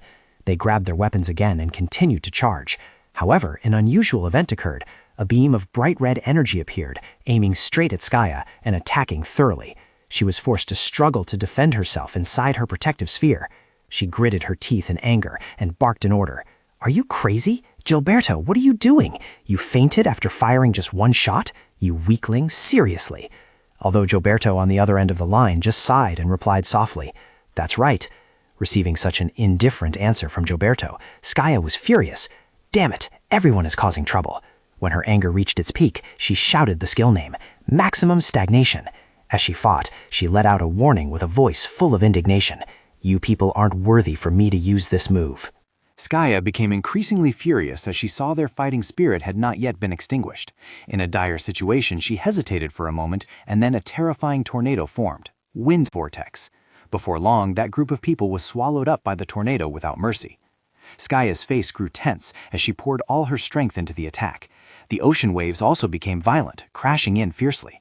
On the other side, they showed no intention of giving up either. Honor Squad, hold your ground. Yes, sir. The roaring of the gale and tornado continued to intensify. The Honor Squad's combat capabilities were now completely restricted. The tornado continued to sweep away every member of the squad. Skaya's eyes now blazed with sparks of hatred. She focused her entire vitality to summon an ultimate source of energy. The tornado seemed to seize the opportunity, swirling even more violently and knocking the Honor Squad far away. The monster being imprisoned also struggled in panic. At this moment, Skaya finally realized, Seo Juno, is this the feeling you had to endure? No way back. Having to shoulder everything alone? Before I woke up, you must have faced situations like this a dozen times. Elsewhere, Gilberto was also lying sprawled on the ground, exhausted. I won't let you down, not ever. Just then, a voice echoed in his ear. Gilberto, are you okay? Gilberto, bewildered, finally realized what was happening. I passed out. How much did I miss? Just my magnificent performance. You only disappeared for an hour. The appearance of Junho surprised Gilberto slightly. Where did you go? He looked up at the sky pouring down heavy rain and sighed. That was the longest hour of my life. You've worked hard. Rest now. I'll finish this. Gilberto let out a tired smile. Hey, he looked toward Soli and called out softly. Frost Queen, were you with Junho during that hour? She nodded, smiling radiantly. Of course, I protect my people, whether it's for an hour or 100 years. Do you believe me now, cowboy? Gilberto no longer had any reason to doubt Soli. Then how about protecting one more person? Your fan is fighting alone over there. Meanwhile, despite using her ultimate power, Skaya was still at a disadvantage due to the difference in numbers. They rushed forward with boiling determination. Almost done. Come on, Honor Squad. They tightened their grip on their weapons, with a thought flashing through their minds. It's enough to pierce the barrier. Let's end this with one strike. Facing this dire situation, Skaya was furious. As the sharp spear tip touched the shield, the Honor Squad looked triumphant. At that very moment, in the nick of time, a bone-chilling cold blast swept in. The violent, surging ocean waves were instantly frozen solid. Witnessing this scene, Skaya was utterly astonished and shocked. Junho was slowly approaching at this moment. Sorry for the interruption. Leave those guys to me. He walked steadily on the thick, icy surface. Junho drew closer, looking at Skaya with affectionate eyes. Thank you for holding out while I wasn't here. Seeing him appear, Skaya was both overjoyed and somewhat surprised. So you have returned, Seo Junho. He gently took out the weapon he had spent so much effort researching. A quiet joy lit up her face upon seeing his return.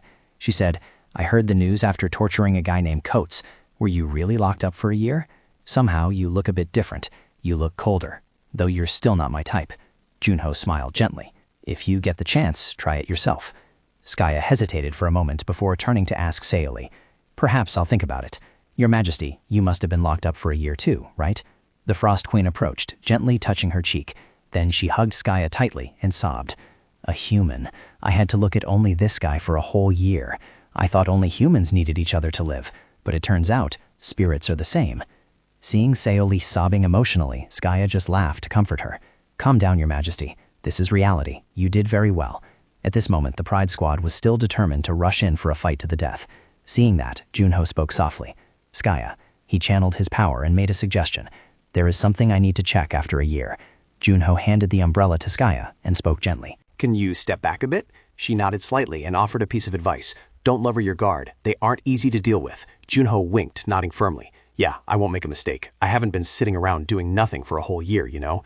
The battle between Junho and the Honor Squad broke out as they rushed forward to attack. Junho, however, stood there calmly, observing. The moment they saw his face, they realized, that is the guy Lord Hamtacap mentioned. Don't hold back, kill him. They drew the swords at their waists and steeled their resolve. Everyone, release the limit. A crimson swirl of magic was formed. The Honor Squad once again solidified their determination. Even if we die, we must complete the mission. Junho gently drew a sharply honed dagger. I wonder if I still remember? A look of satisfaction and contemplation flickered across his face. Overclock, a powerful surge of energy radiated from him. 80%.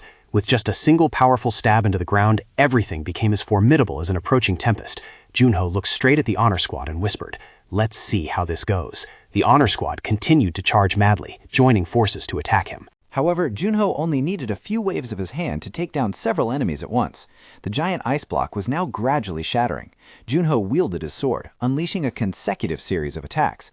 Realizing they hadn't been completely defeated yet, he thought to himself, Are these guys made of iron or what? A look of determination and decisiveness shone in his eyes.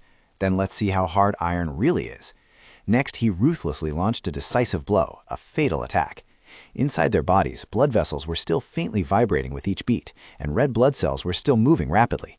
In just an instant, every single red blood cell froze solid, and vital blood vessels turned into biting cold frost. The Honor Squad had now all turned into immobile statues. Their bodies were immobile, but their minds remained conscious. Seeing Junho prepare to swing his sword and rush forward, their minds screamed incessantly. Junho solemnly rushed in exactly as planned. The special sword in his hand also slowly emitted light. A single swing of the sword caused the members of the Honor Squad to vanish into nothingness. Junho gazed softly at his reflection on the blade and said, Goodbye. Witnessing Junho resolve everything so smoothly, Skaya couldn't help but be astonished. What is that? You just learned it an hour ago. No, a year ago? The Frost Queen standing next to her immediately explained. It hasn't reached the standard yet, but this will do. Hearing this, Skaya couldn't help but feel admiration. The sea surrounds this place, and it's been raining for a while. Perfect conditions for Junho to use his power. These guys picked the wrong day. But Queen, why are you staying so far away? Hearing the casual question from Skaya, Sully was somewhat stunned and embarrassed. What are you talking about? This is a normal distance. Seeing Sully's awkward expression, Skaya was a bit skeptical. Come on, you just hugged me. Sully kept making excuses to dodge. My vision was blurry, so I made a small mistake. She continued to tease Sully. Don't be shy. Skaya gazed into the distance to observe, then asked, Who is that person? She looked with eyes full of affection, the corners of her lips curling up into an excited smile. Skaya observed Junho and hesitated before speaking. How should I explain this? Skaya laughed softly with a look of both amusement and admiration. The protagonist.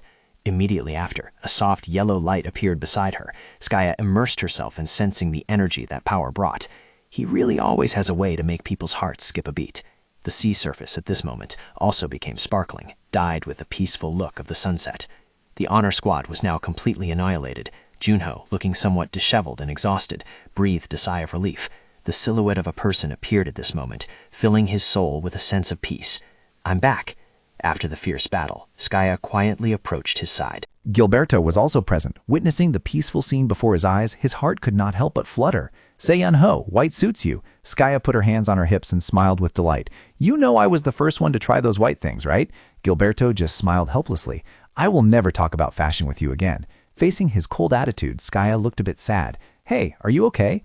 Junho stepped forward at this moment, smiling affectionately at both of them. Everyone seems very happy to see me, right? Seeing Junho suddenly acting poetic and sentimental today. Gilberto was somewhat incredulous. Why so cheesy all of a sudden? That last hour really affected you, didn't it? The Frost Queen stood by, stroking her chin and reminding them. Affected? Please. He spent the first month just reading comics and wandering around. Anyone looking at him would think he was on vacation. Hearing her constantly bad-mouthing and belittling him, Junho immediately spoke up. Who was the one watching movies alone while I was training? You always said you would never watch it a second time, yet by the 4th, the 10th time, have you memorized all the lines yet? Sully immediately protested. I haven't watched it up to the 10th time. Hearing this, Gilberto and Skaya could not hide their astonishment. They asked, What? You two spent the whole year just playing? A ray of gratitude rose in Sully's mind at this moment. Thank you, human. Junho bluntly refuted. Can you speak? Sully looked at the monster and said, In my 728 years of life, I have never been injured to this extent. Hearing that, Junho immediately made a sarcastic remark. So you are actually older than I thought.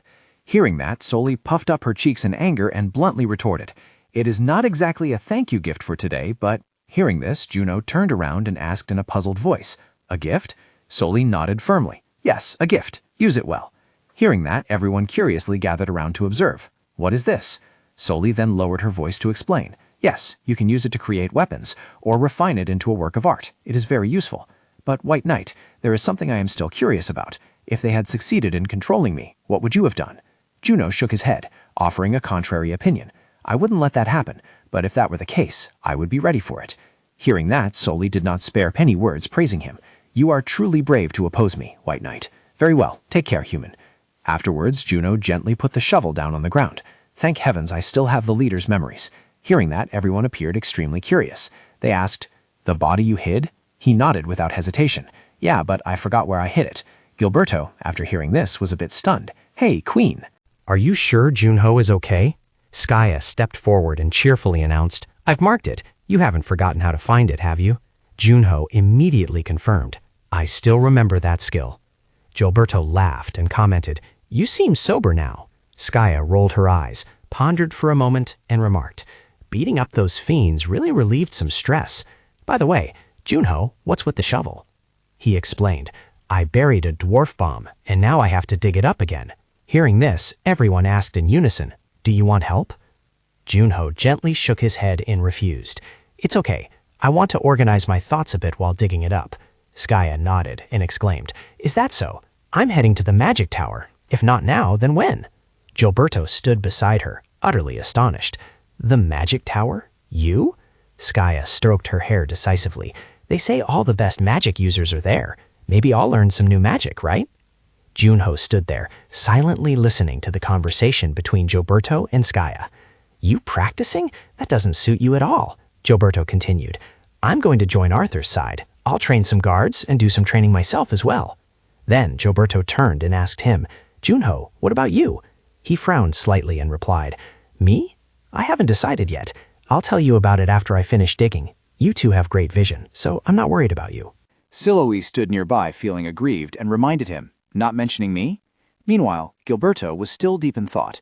Junho then replied to Skaya, I don't know if I suit magic either. If you show them your skills here, the 5 great heroes will value you.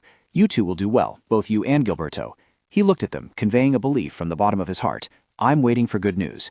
Facing that deep trust, Gilberto was also moved. Call me when you need help, my friend. I'm always ready. Skaya looked at him and nodded firmly. Same here. Junho bowed gratefully. All right, Skaya, have a safe trip, and send my regards to Arthur. Addressing both of them, Junho hesitated, choking out the words, good luck. At this moment, Cell always sighed and spoke. Contractor, now that it's just the two of us, I have many things to say. I've told you so many times, the ice crystal must be completely transparent. Junho, facing our reproaches, affirmed firmly. But this is my first match, she continued to scold loudly. I trained you for a whole year, yet you are still not perfect? Junho scratched his head, looking extremely awkward. Isn't hitting the target consistently in the first match already amazing? Hearing his defiant answer, Sailey became even more furious. Silence. The first time is an excuse. Freezing the blood, you did that part well, but do you know how much effort I put into it? At that moment, someone approached and called out formally, Players So Junho. Before his eyes was a large crowd. It seemed the entire village had gathered here. A woman holding her son tightly stepped forward and expressed her gratitude to Junho. Thank you for saving my daughter at the park. I will never forget this favor for the rest of my life. Junho scratched his head, revealing a confused expression. People continued to express their gratitude for what he had done. Thanks to everyone, I was able to reunite with my father safely. I never thought I would be helped by a player. I thought we were done for. But thanks to you, thank you for saving my younger brother. Player So Junho. Thank you for saving my village. Thank you, Player So Junho. You are the greatest heroes. Both his heart and his gaze paused for a beat. The words of appreciation still echoed in his ears. Thank you, hero. In a fleeting moment, scenes from the past rushed back, when Junho still wore the iron mask, and his lips moved slightly. Junho bowed respectfully and replied, I only did what I could. I am still lacking, but thank you everyone for guiding me. Sail, standing beside him, revealed a deeply moved expression. Even though you cannot hear me, I am certain that I have chosen a good contractor. Elsewhere, a man named Shim Sung-hoon was engrossed in his research work. Player So Junho is truly an ice user. The Archmage and the Grey Reaper together defeated hundreds of fiends. The Fiend Association has raised its alarm level. Chief of Staff, what do you think about this rumor? The Chief of Staff approached and expressed his opinion. I think it is very credible, especially since it comes from the royal family. Shim Sung-hoon nodded upon hearing this and exclaimed, very credible. It has been a long time since I heard you use that phrase. The Chief of Staff replied politely and skillfully. The people at the fortress have confirmed the incident. Shim Sung-hoon just nodded. Yes, based on the news, it is true, but it is still unbelievable. The Chief of Staff then frankly asked, Which part do you not believe? Guild leader Sanche Young answered without hesitation.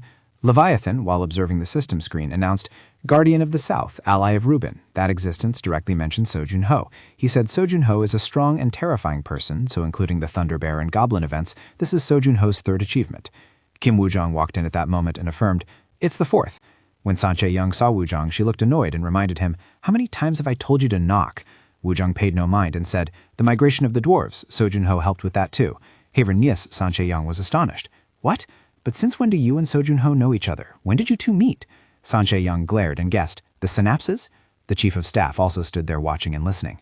That was also So Junho's doing. Woo-jong firmly reaffirmed at this point. Something fell out of your pocket and I noticed it. Upon hearing this, Sanche Young looked quite surprised. You really notice things like that, huh? Woo-jong said nothing more but gently gave an example. If it's true as you say, then he is like a spear. Hearing this, Sanche Young furrowed her brows, clearly showing interest. So this is the real deal. Woo-jong shook his head, subtly reminding her, Don't call him that. Sanche Young frowned again and asked, Are we that close? Woo-jong immediately affirmed with certainty. We agreed not to use honorifics when talking, remember? Saying that, Sanche Young immediately brushed the matter aside. Enough chit-chat. I'll explain why I called you here. Chief of Staff. The Chief of Staff bowed and stated firmly, Yes, we have received an S-rank request from the royal family. This is the first S-rank request since the second floor opened. The Saintess of Sunnian has reported a discovery at the Sun Cathedral. The temple, realizing the gravity of the situation, immediately reported it to the royal family. Far to the north of the continent, beyond the Wailing Mountain, lie the Black Plains.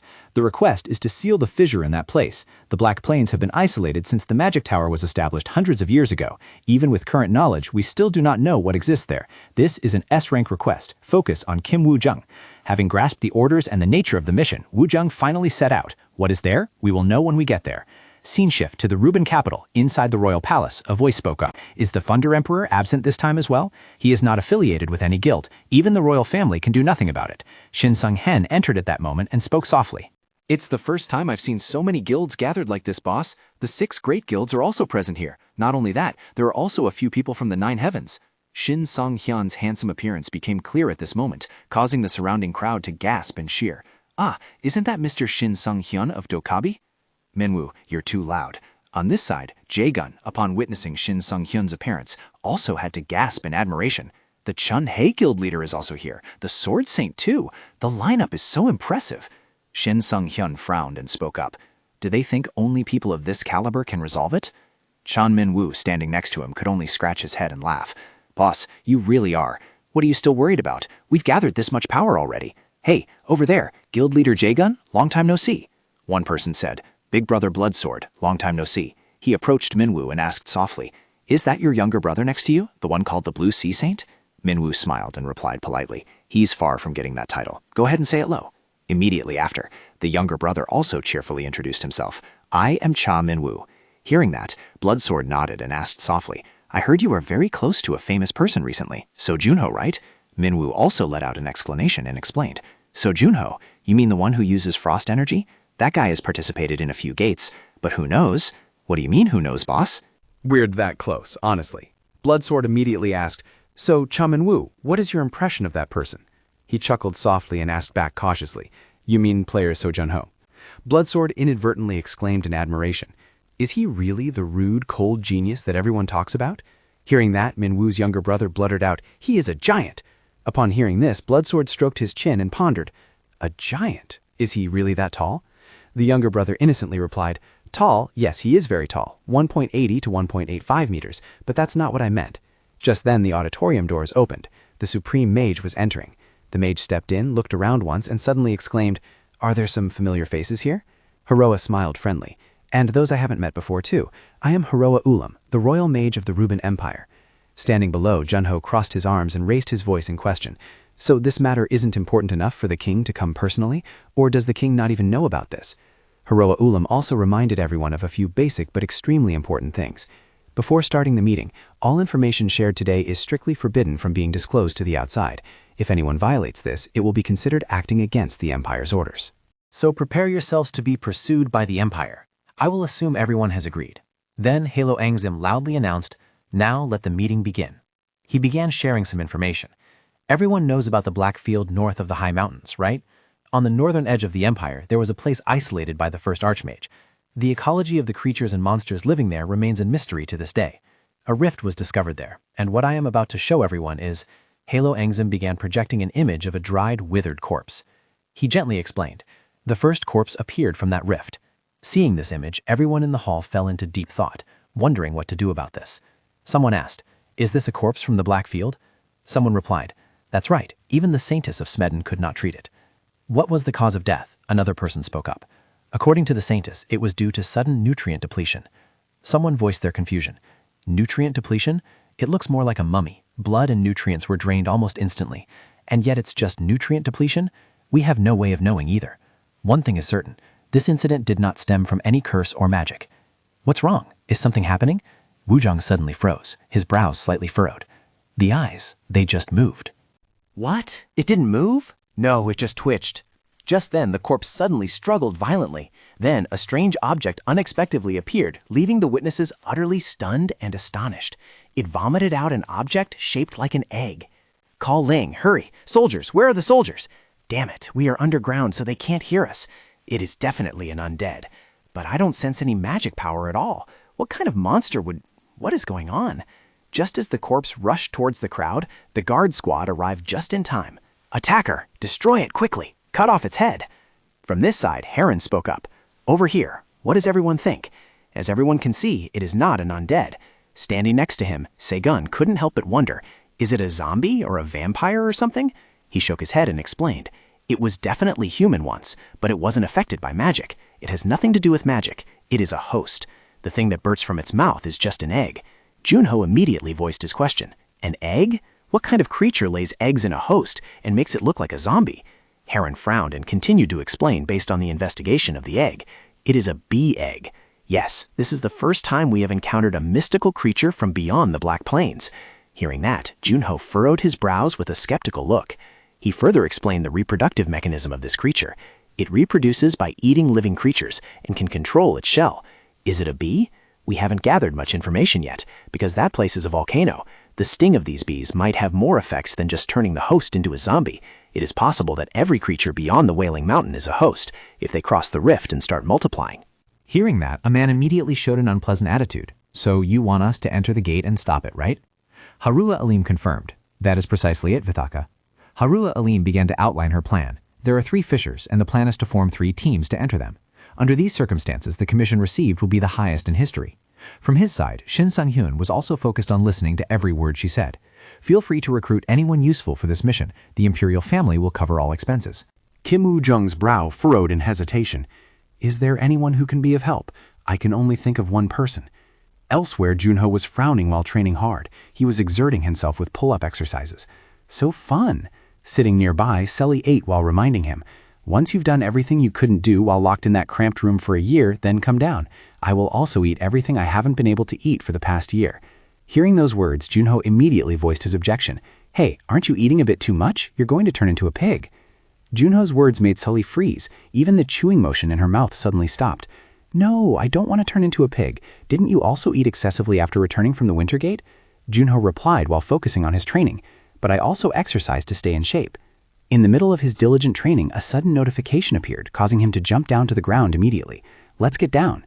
He raised his hand to check the notification just sent to his watch. He showed clear astonishment as a series of names unexpectedly appeared on the screen. What kind of combination is this? I am Kim Woo-jung. I have heard a lot about the Moon Wolf achievement. Would you like to cooperate with us? I am Shin Sung-hin from the Dokebi Guild. On behalf of the guild, I want to entrust this mission to you.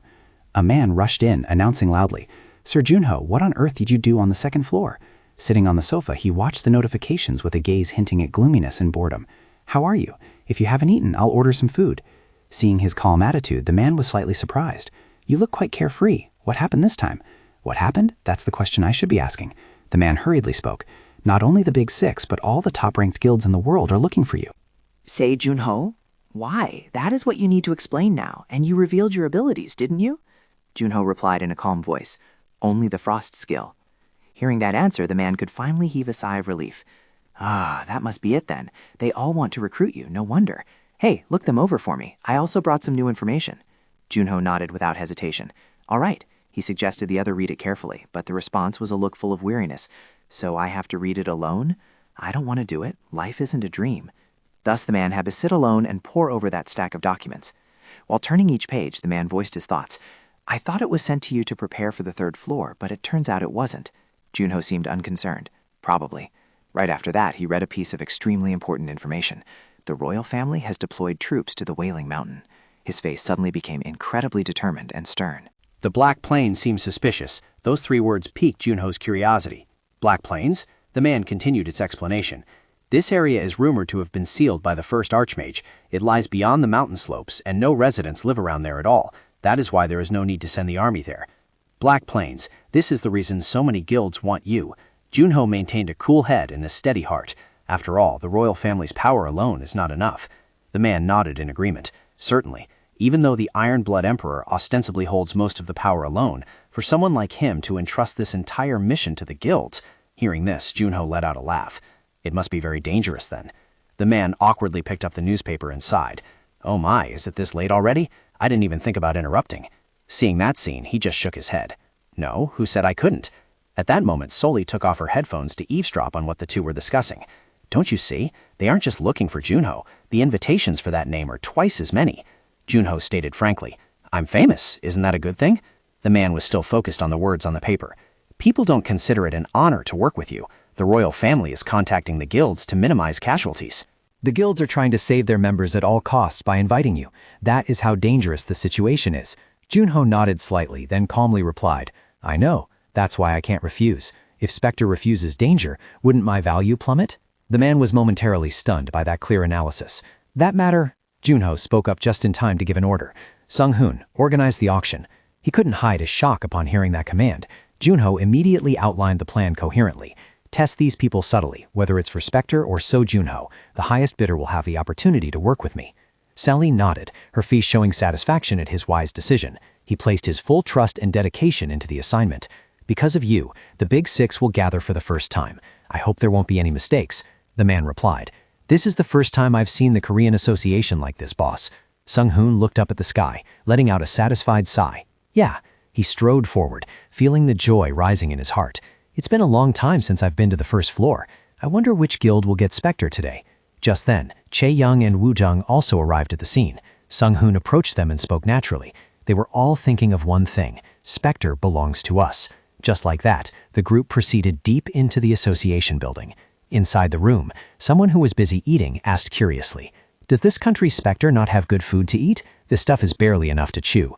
Sitting at the same table, another man frowned and reminded him, "Be quiet, you rude boar." Hearing that, he immediately slammed the table and stood up abruptly. "What? Are you going senile because you're old?"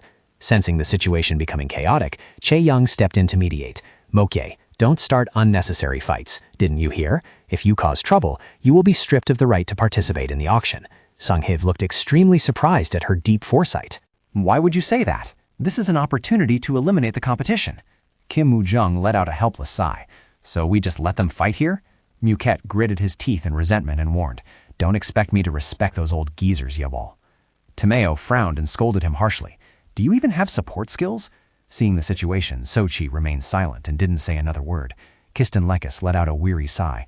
"Merciful sun god, please watch over these miserable lambs." Just then, So Jun-ho pushed the door open and strode inside. His appearance made them immediately turn to observe and ask, "Who is that? That's not Spectre, is it?" Shim Sung-hoon recognized him in an instant. "That is player So Jun-ho." Muquette, chewing his food noisily, frowned and scrutinized. "Player So Jun-ho?" He made a blunt remark. "Looks so skinny." He walked up confidently, introducing himself without hesitation. "Hello, I am So Jun-ho." Mephis saw his youthful face and spoke bluntly.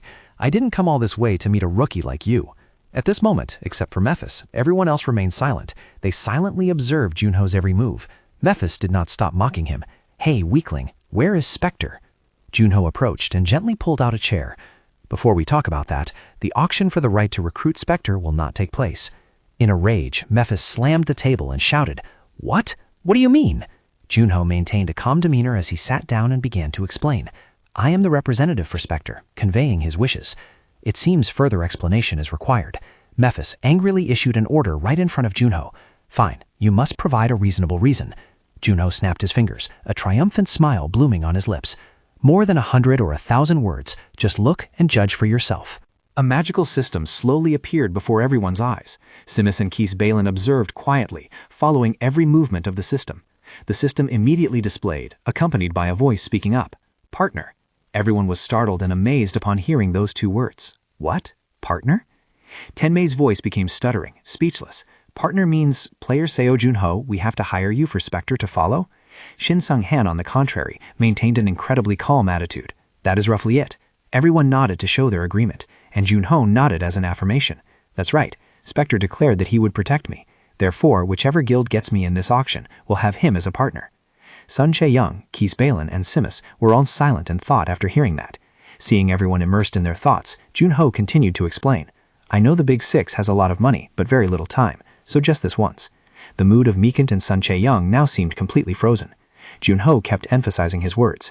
"Everyone, write down your price just once. The guild with the highest price will win. You have 10 minutes to decide." He jumped when he heard that, dropping the flower pot he was holding and screaming, "What? 250 billion? Not million, but billion?" Jun-ho quickly caught the pot, placed it back on the table, and calmly replied, "Yes, 250 billion. Duck-gu shook his head, his face looking like he didn't want to believe the truth. "Is that true? Hiring a mercenary for just one time is that expensive? Wait, is that a transfer fee?" He replied, "No, that is the price to hire Seo Jun-ho for one mission." He forced a smile after hearing those words. "Ha, that guild must be very rich to dare offer a contract not for a transfer or a whole season, but for just a single mission." Junho's eyes suddenly grew heavy. Then he spoke up. "Duck-gu, can you order some food? I'm so hungry." Back to a moment not long ago, when Junho was reviewing the figures provided by the guilds. His voice echoed. Silent Moon, 151. Duck AB, 151 billion. Silver Star, 110 billion. Labyrinth, 130 billion. Sky Soul, 80 billion. Hwarung, 250 billion. Hearing this, Harlan jumped up, slammed the table, and shouted, "I won! Ha! Competing with you poor wretches is no fun at all." Sung-hoon frowned, letting out a sigh. 151. Oh my god. Harlan still wouldn't stop. He turned to mock the Sky Soul Guild. "Hey, what about your 80 billion? 80, huh? How much are you planning to give to the Imperial family? You guys should be the ones worrying about your own wallets." Iva spoke with a hint of boredom. "The auction is over. I'm leaving first. I'm very busy." Harlan burst into laughter and made a sarcastic remark. Ha, the loser is running away. I won't see you off. Right at this moment, Junho spoke up. Then I will work with the Hwarang Guild, the guild that bid the highest. Harlan continued to speak loudly. All right, you guys can get lost now. Junho turned to him and said, there are still a few things I need to complete the mission. Harlan slammed the table with a loud bang, his voice full of vigor. No way, just go empty-handed. All right, don't forget Spectre. Seigun showed clear dissatisfaction. Congratulations, Harlan. I was wrong to consider you guys just a normal mercenary guild. It's been a while seeing everyone. I'm very happy. Then she turned to leave, not forgetting to call out. Rear, Satine. Lapid spoke up. I'm leaving too. We will meet again before the campaign. God bless everyone. Shin Sunghyun cast his magic on him and spoke, Mr. Juno, I look forward to meeting you, Inspector. Until then. After everyone had left, Harlan sighed wearily and spoke up. All right, now that everyone is gone, we should work on the contract, right? Let's get to work. Back in the present, Duck-gu was reviewing the contract and gave his opinion. Hwarang isn't a charity organization. They are a mercenary guild, more accustomed to making money than any other guild. They will certainly utilize Spectre to the maximum to make up for the money they spent. Juno immediately retorted. What are you saying? They won't do that? Selly sat nearby, lifting a teacup and whispering, It's too hot. He continued, But you were just sold for $250 billion. Juno raised his wine glass to his lips, happily replying, So? Juno is the one who was sold. Spectre is just tagging along with me. Duck-gu looked completely helpless after hearing these words. What the hell are you saying? Are you not planning to hide Spectre? Juno calmly replied, I am. He spoke with a voice tinged with anxiety. Hey, that's a breach of contract. How do you plan to handle the consequences? If you just do as you please and Hwarang sues you, I won't be able to do anything. You're up against the Big Six. You know, the sentence wasn't finished when Duck-gu had a chicken leg stuffed straight into his mouth by him. Juno spoke up. Doku, you saw the $25 billion enter my account, right? We just made a ton of money. Let's eat first and think later. Feeling that Juno's case was hopeless, he was both annoyed and exclaimed, You brat, Spectre has been very reclusive lately, so people haven't paid attention yet. We have to let him appear. Don't you know about making money from reality shows? They even say Spectre is sick and inactive. Hearing this, Juno looked down at his wine glass and calmly replied, Let them think what they want. No one taxes thoughts anyway. Doku continued to raise his voice. That's just what you think. If you take such a big contract right now, then boom, it's a big deal. If you appear ostentatiously, boom again. Can you handle it, Juno? At that moment, Soli was struggling to get the frozen tea ball out of the cup. Doku, gnawing on a chicken leg, suddenly realized something. Wait, don't tell me you don't want to wear that mask anymore? Summoning all her strength, Soli finally got the ice ball out. It flew straight and hit Juno in the head. At this, he calmly replied to Doku, No. His eyes suddenly became serious as he asked, Or instead of using darkness abilities, you intend to fight using skills? In that case, I think you can do it. Juno remained silent, his eyes fixed on the ice ball on the table before speaking slowly. My frost skill is not inferior to the Watchman of Darkness. Doku enthusiastically gnawed on the chicken leg and exclaimed, I'm going crazy because of you. Do whatever you want. If you need help, tell me. Hearing this, he looked very interested. That's why I like you. Some time passed, and the gate to conquer the rift finally arrived. Appearing before everyone's eyes was a giant gate, emitting a gloomy aura that was terrifying. Whispers began to rise. Is this the Black Plains? I didn't expect someone to have created it. One person wondered aloud, Why the hell is it suddenly so cold? I can even see your breath. A girl with a very combative appearance glared at someone with contemptuous eyes. What's wrong with that bastard? Is he a hired commander, trying to show off or something? However, another person couldn't stop praising. But he looks strong, doesn't he? We surely hit the jackpot this time. A young man carrying an axe spoke up to mock. Those guys are pretending to hang on. This bastard is really... my sword. Every step Junho took left a trail of frost on the ground. One guy seemed to be on guard. Your blade is frozen. Calm down. He's the commander's guest. Junho approached Harlan and spoke in a cold voice. I arrived on time. Realizing his presence, he flashed a very friendly smile. Hey, what do you think about joining our guild? How about $7 billion as a transfer fee? Junho replied calmly after hearing this. If this is a recruitment offer, then send me an official invitation after this mission. Harlan laughed out loud. Should I? All right. I admit you have a professional attitude. Let's consider the $7 billion settled then. Skaya spoke up right at that moment. Let me summarize. Our mission is Gochen, which is the most critical location when exploring the Black Plains. This isn't something just anyone can do. After pointing in a certain direction and saying, contractor, I think that is the lake, Gilberto continued to explain loudly, We have no clues regarding the number or strength of the monsters over there. You, Inspector, just need to go there together and pave the way for us. Mikett's gaze suddenly became terrifying, and his tone turned visibly cold. Speaking of which, he leaned close to Junho's ear and continued, "Where is Spectre?" He calmly replied, "Spectre has already arrived." Mikett pressed on, "Is he hiding in your shadow or something?" Junho answered, "His mission is to protect me. He will never appear unless I am in life-threatening danger." Hearing that, his tone softened slightly. Truly rare and hard to find. In that case, before Mikett could finish his sentence, he lunged to attack, but Kim Woo-jong rushed out in time to block the strike. His eyes were cold as ice, his voice tinged with anger. "Shut up, Harlan." Hearing that, he still wore a smile as if challenging Kim Woo-jung and spoke up. "Scared? I just wanted to test Spectre a bit. Was that too much?" Kim Woo-jung stood blocking him and asked with concern, "Junho, are you all right?" He politely replied, "Yes, I'm fine." At that moment, Junho's hands slowly began to freeze. Seeing that sight, Harlan thought to himself, many players have a similar aura, but this is on a completely different level. No wonder he earned the title of Master. He spoke up, "Perhaps I misunderstood. Sorry for startling you. Sword Saint, can you lower your sword? You're making our mercenaries nervous." The others looked tense, gripping their weapons tightly in readiness for battle. Kim Woo-jung responded with a poker face. "Fine, let's leave it at that for now." He slowly sheathed his sword. Immediately, an extremely powerful aura radiated from behind him. Seeing this, Harlan looked displeased. No need to show off that you belong to the 9 heavens. Kim Woo-jung turned and walked away, not forgetting to leave a remark. "Focus on the mission, Harlan." Only then did Harlan turn to speak to Junho. "You're quite close with the Sword Saint, aren't you, O person worth 250 billion? He didn't answer, but instead asked, "When are we going in?" Shin Sung-hen then spoke up.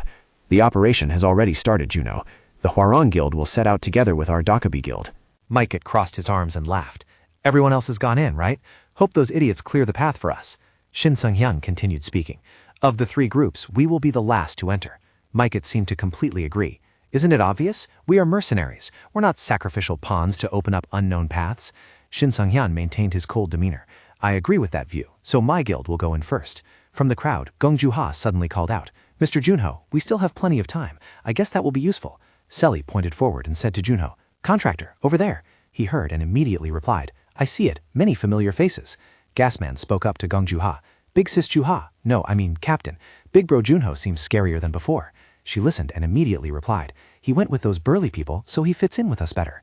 An idea suddenly flashed in Mikett's mind. "Wait a minute, Shin, I changed my mind. We will enter first along with Spectre." Shin Sung-hyun replied calmly, "All right, go ahead then." He seemed displeased with this attitude and spoke up, "What's with your face? It looks like everything is going exactly according to plan." Shin Sung-hyun coldly retorted, "Don't be afraid, just go in, Mikett." Hearing those words, he got somewhat angry. "Who are you lecturing? We are mercenaries. We've spent every minute and second on the battlefield." Then he stepped forward without hesitation, his voice full of confidence. After they stepped through the gate, fragments of light gradually reconnected. Mikett was a bit excited witnessing this scene and spoke up, "Am I dreaming? Or we were just on a mountaintop?" Junho was also astonished by this scene, while Selly appeared extremely interested. Before everyone's eyes appeared a ruined and desolate city. Someone's voice rang out, "Looks like the Leaning Tower of Pisa, doesn't it?"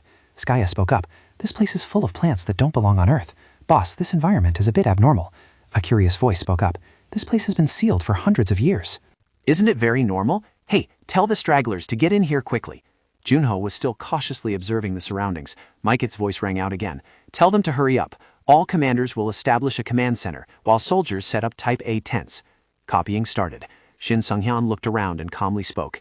"That place gives off a feeling similar to the Magic Tower." Gong Ju-ha appeared extremely excited as she looked around and spoke up. "Members of Dokaibi, set up camp according to the commander's instructions." Then she turned to ask him, "Junho, what's this about you being auctioned off as a package deal?" He replied in a calm tone, "Perhaps that's just a fabrication." She continued, "I also want to go with Big Brother Junho this time. Is that okay? I mean, Mr. Junho." Mikett spoke with a serious expression.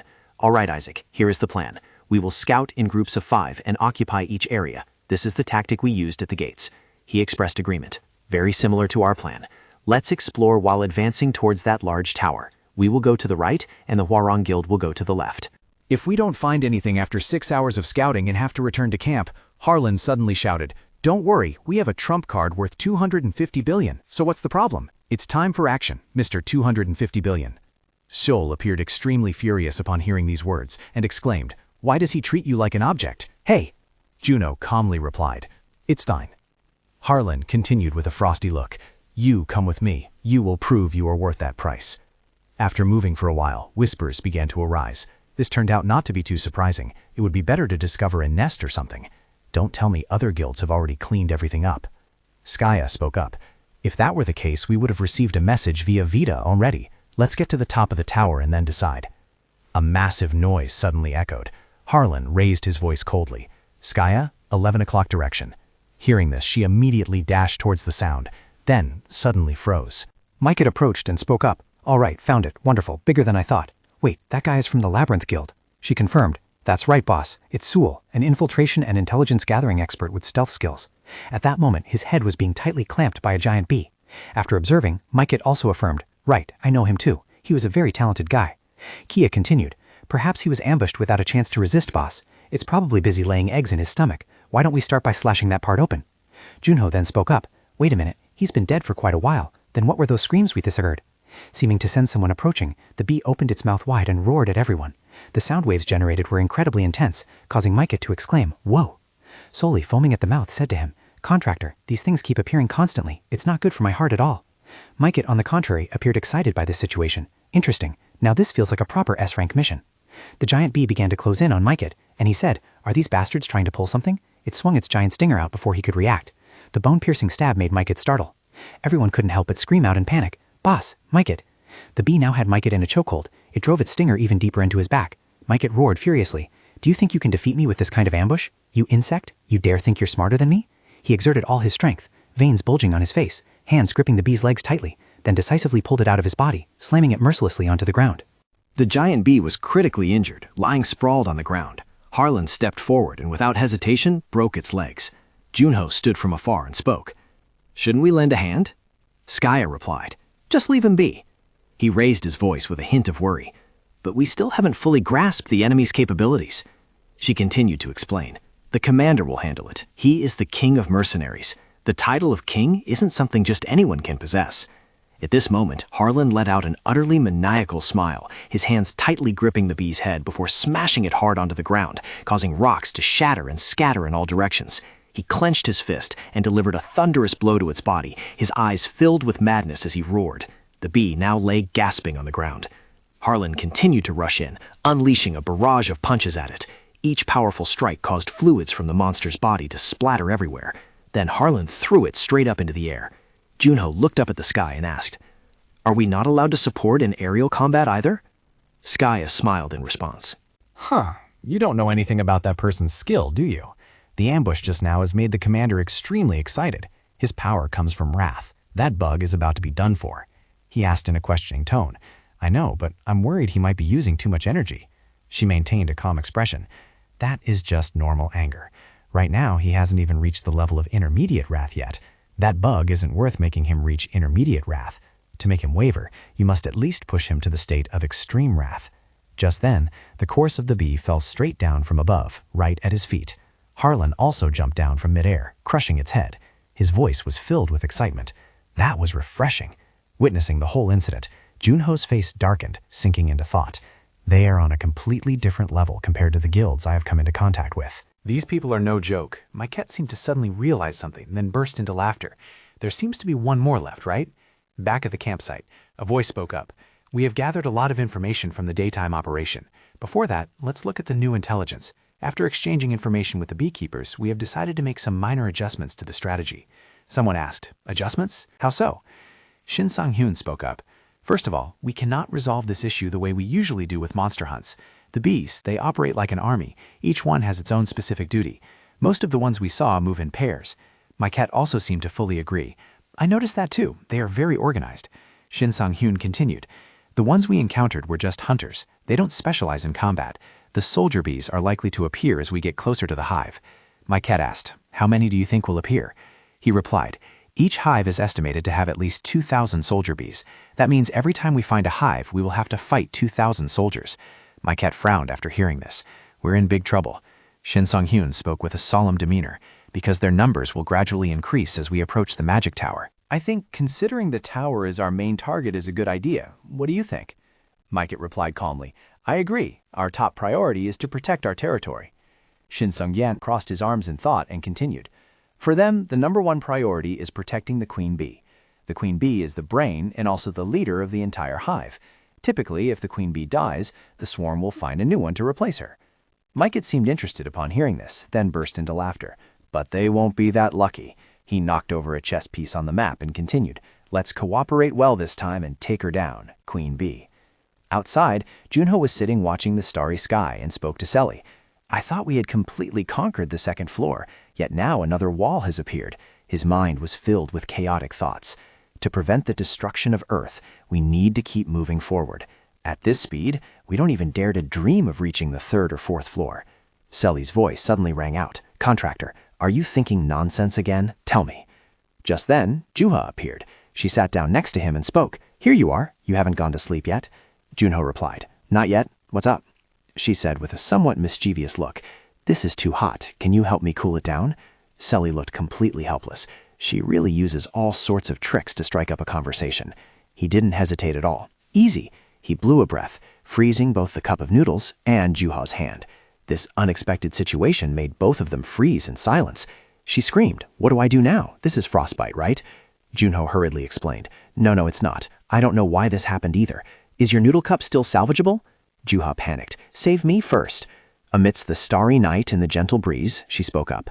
"So what are you worried about now?" Junho replied, "Not exactly worried, but if we keep getting stuck like this." "How can we clear the third floor?" It was just a fleeting thought. She glanced at him and continued, "The third floor isn't anything special. The entry requirements are just as simple." Hearing this, he asked curiously, "What are the gate requirements?"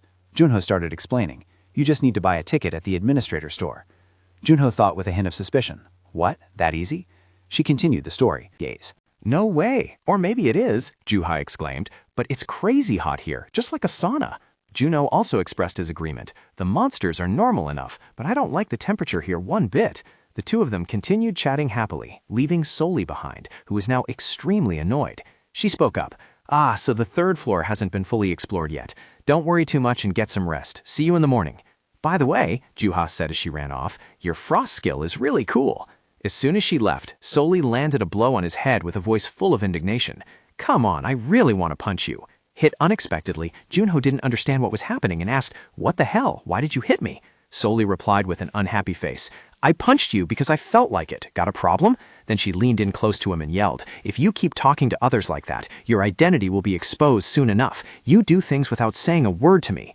Junho spoke up helplessly, "You're picking a fight over nothing." Soli raged. "Picking a fight? Did you just say I'm picking a fight?" He replied, "You're just sulking because I ignored you while talking." She shouted loudly, "I said I am not." Early the next morning, Miket and Sunghyun were waiting at the mountain peak. He spoke up, "This operation will be carried out in coordination with the Hwarang Guild. Regardless of everyone's rank, help each other if combat occurs. Our target is the Queen Bee. Destroying the Queen Bee, their leader, is the #1 priority. If the small group we left to guard the camp is attacked, they must immediately jump through the fissure to return to safety." A young man showed open disdain after hearing these words and spoke up. "What is this? Are you saying whoever doesn't keep watch should just throw their life away out there?" Shin Seung-hyun began to explain. "Those going to destroy the Queen Bee are the same. Most of the battles will be handled by the commanders, while the soldiers focus on suppression. The other guilds have also been notified, so according to the plan, we will all gather at the Magic Tower." Harlan ordered with a stern voice, "You don't need me to spell it out for you, right? Wipe them out before you get wiped out. Is that clear?" Everyone's response rang out in unison. Clear. As soon as the words ended, a dimensional rift opened beneath their feet, transporting the whole group to the designated location. Shin Seung-hyun looked around and said, "It seems we arrived here the fastest. Cheonhae and Labyrinth will arrive in 5 minutes. Silent Moon and Silver Star will be here in 10 minutes. Harlan pushed up his glasses and laughed aloud. "That's crazy. By the time they arrive, everything will probably be over." Just then, a swarm of bees suddenly appeared in the sky. He spoke up. "It seems they've noticed us."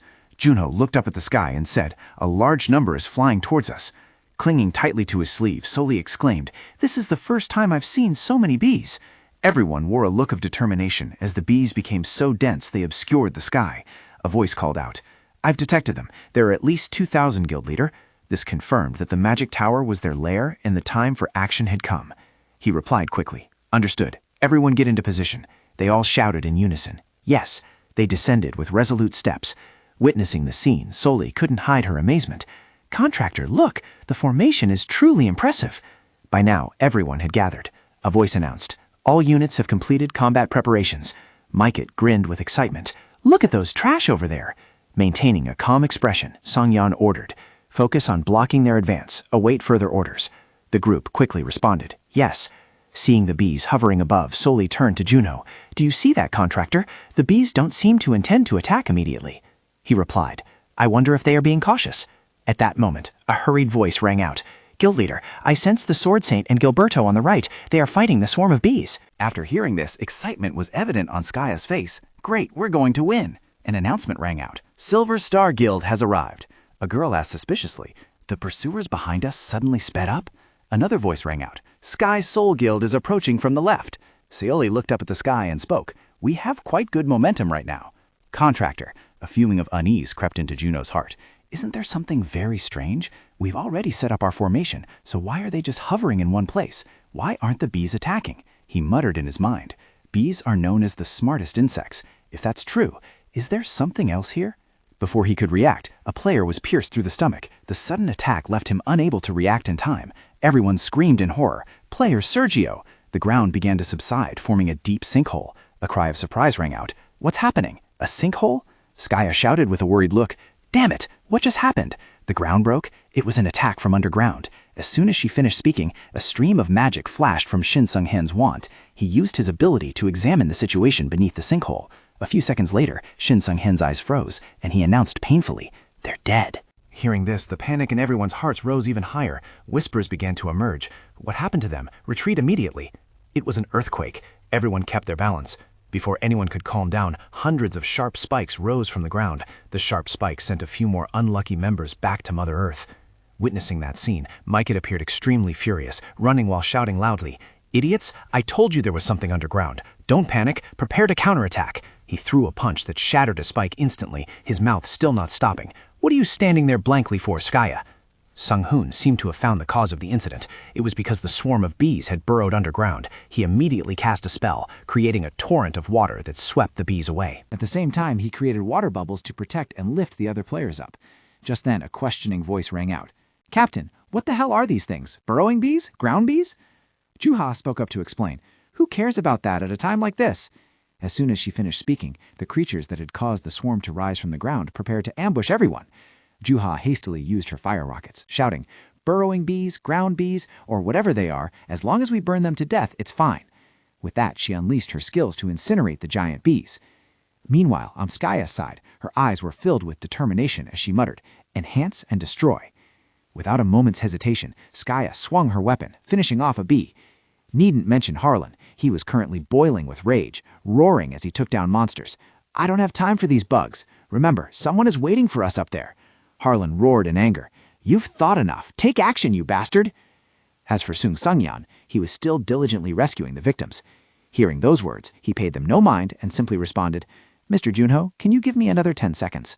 Upon hearing this, Junho calmly replied, He then cast a skill to freeze the mouth of the sinkhole to ensure safety while simultaneously blocking further attacks from underground.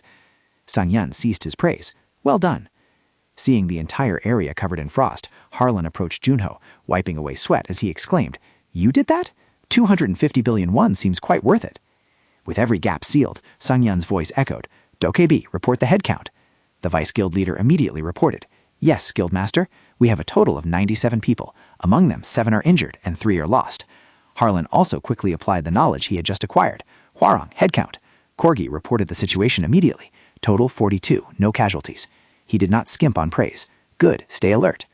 Junho watched everything unfolding and thought silently. This was an unforeseen incident. He hadn't expected there to be casualties. Shin Sung-hin looked extremely furious. With his current expression, he looked like he could tear apart any monster that dared to approach. He swung his wand high. The targets of the attack were the monstrous bees.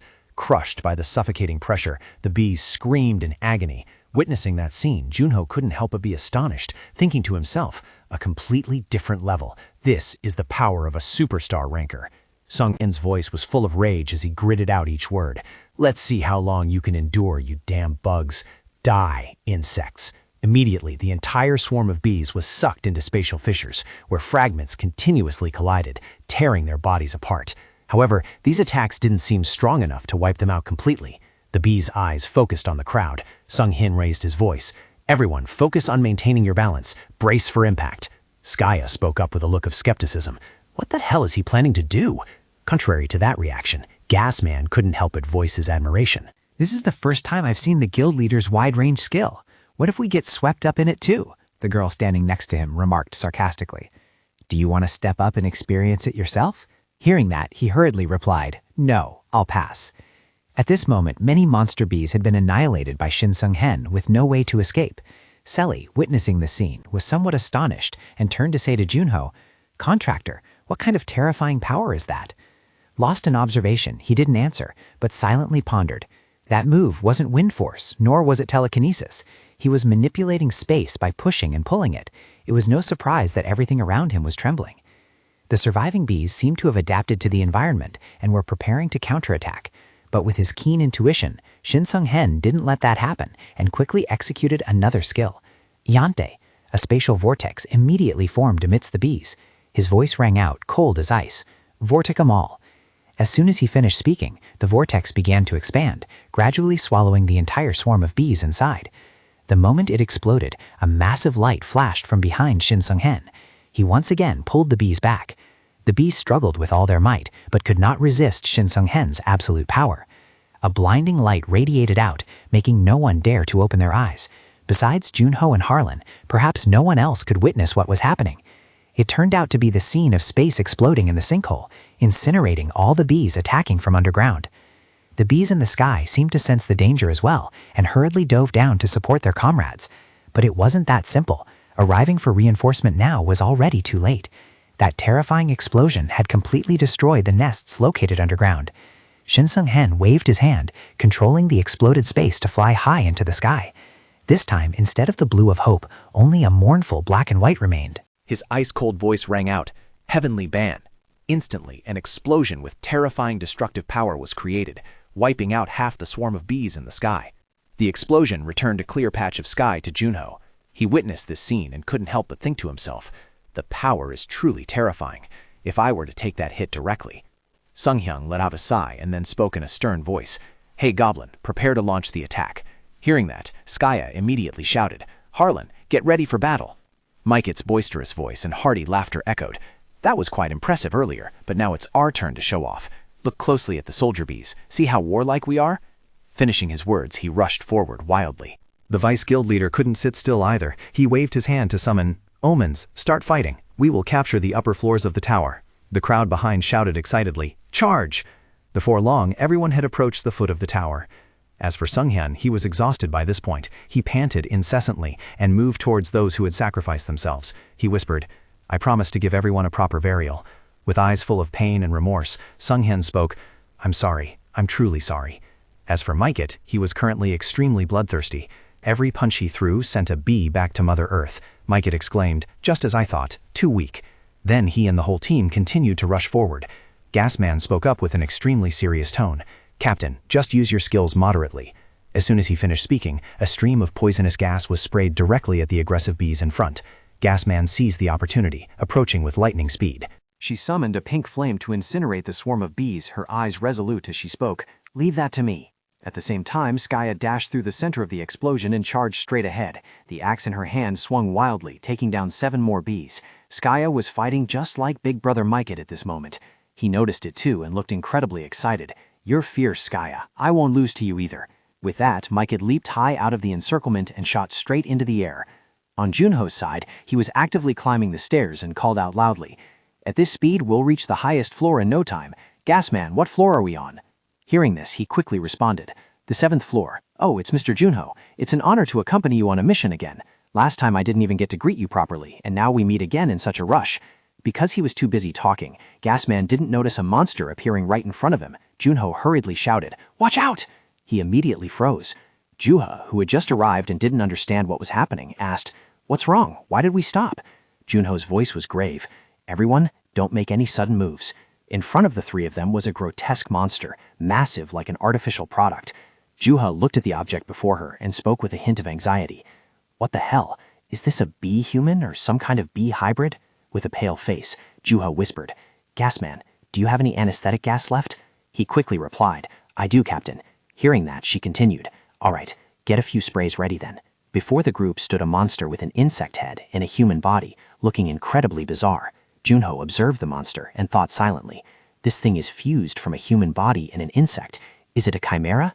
Its insect part doesn't look like a bee at all. It even has parts of a centipede mixed in. Is it a cannibalistic insect type? All sorts of cursed monsters were thriving in this freakish place. Junho spoke coldly. Gasman, try sedating it. He responded quickly. Immediately, Gasman released a stream of anesthetic smoke from his glove, not forgetting to explain. This gas is harmless to humans. So there is no need to worry. No matter how strong the enemy is, this is enough to bring them to their knees. Seeming to realize something, Junho rushed forward and pushed Gasman away, his voice urgent. Hurry, get back! As soon as he finished speaking, a sharp spike from the monster struck straight towards Junho. However, with his agility, he easily dodged the attack.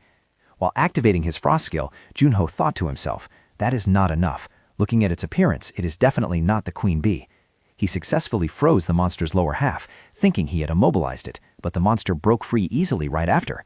Junho pondered, so it has a guarding duty. Then he quickly teleported to another spot to prepare for the next attack, but Juha was a beat faster. She delivered a kick like a thunderbolt into the monster. She combined it with her fire attribute skill, unleashing a series of consecutive kicks into the monstrous body. Juha's eyes were filled with determination. Without a hint of hesitation, she delivered a finishing kick that sent it flying to the side.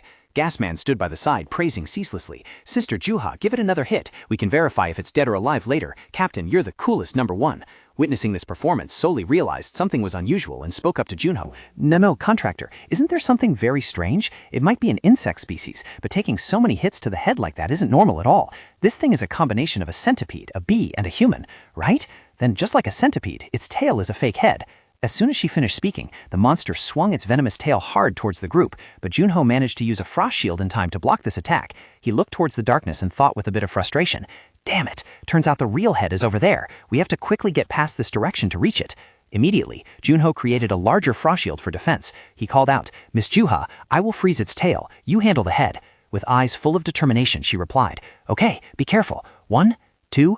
Before the two could prepare, the monster lashed its venomous canal towards the three of them. Just then, Shin Sung-hin appeared and immediately blocked that fatal attack. He panted, speaking with a weary expression.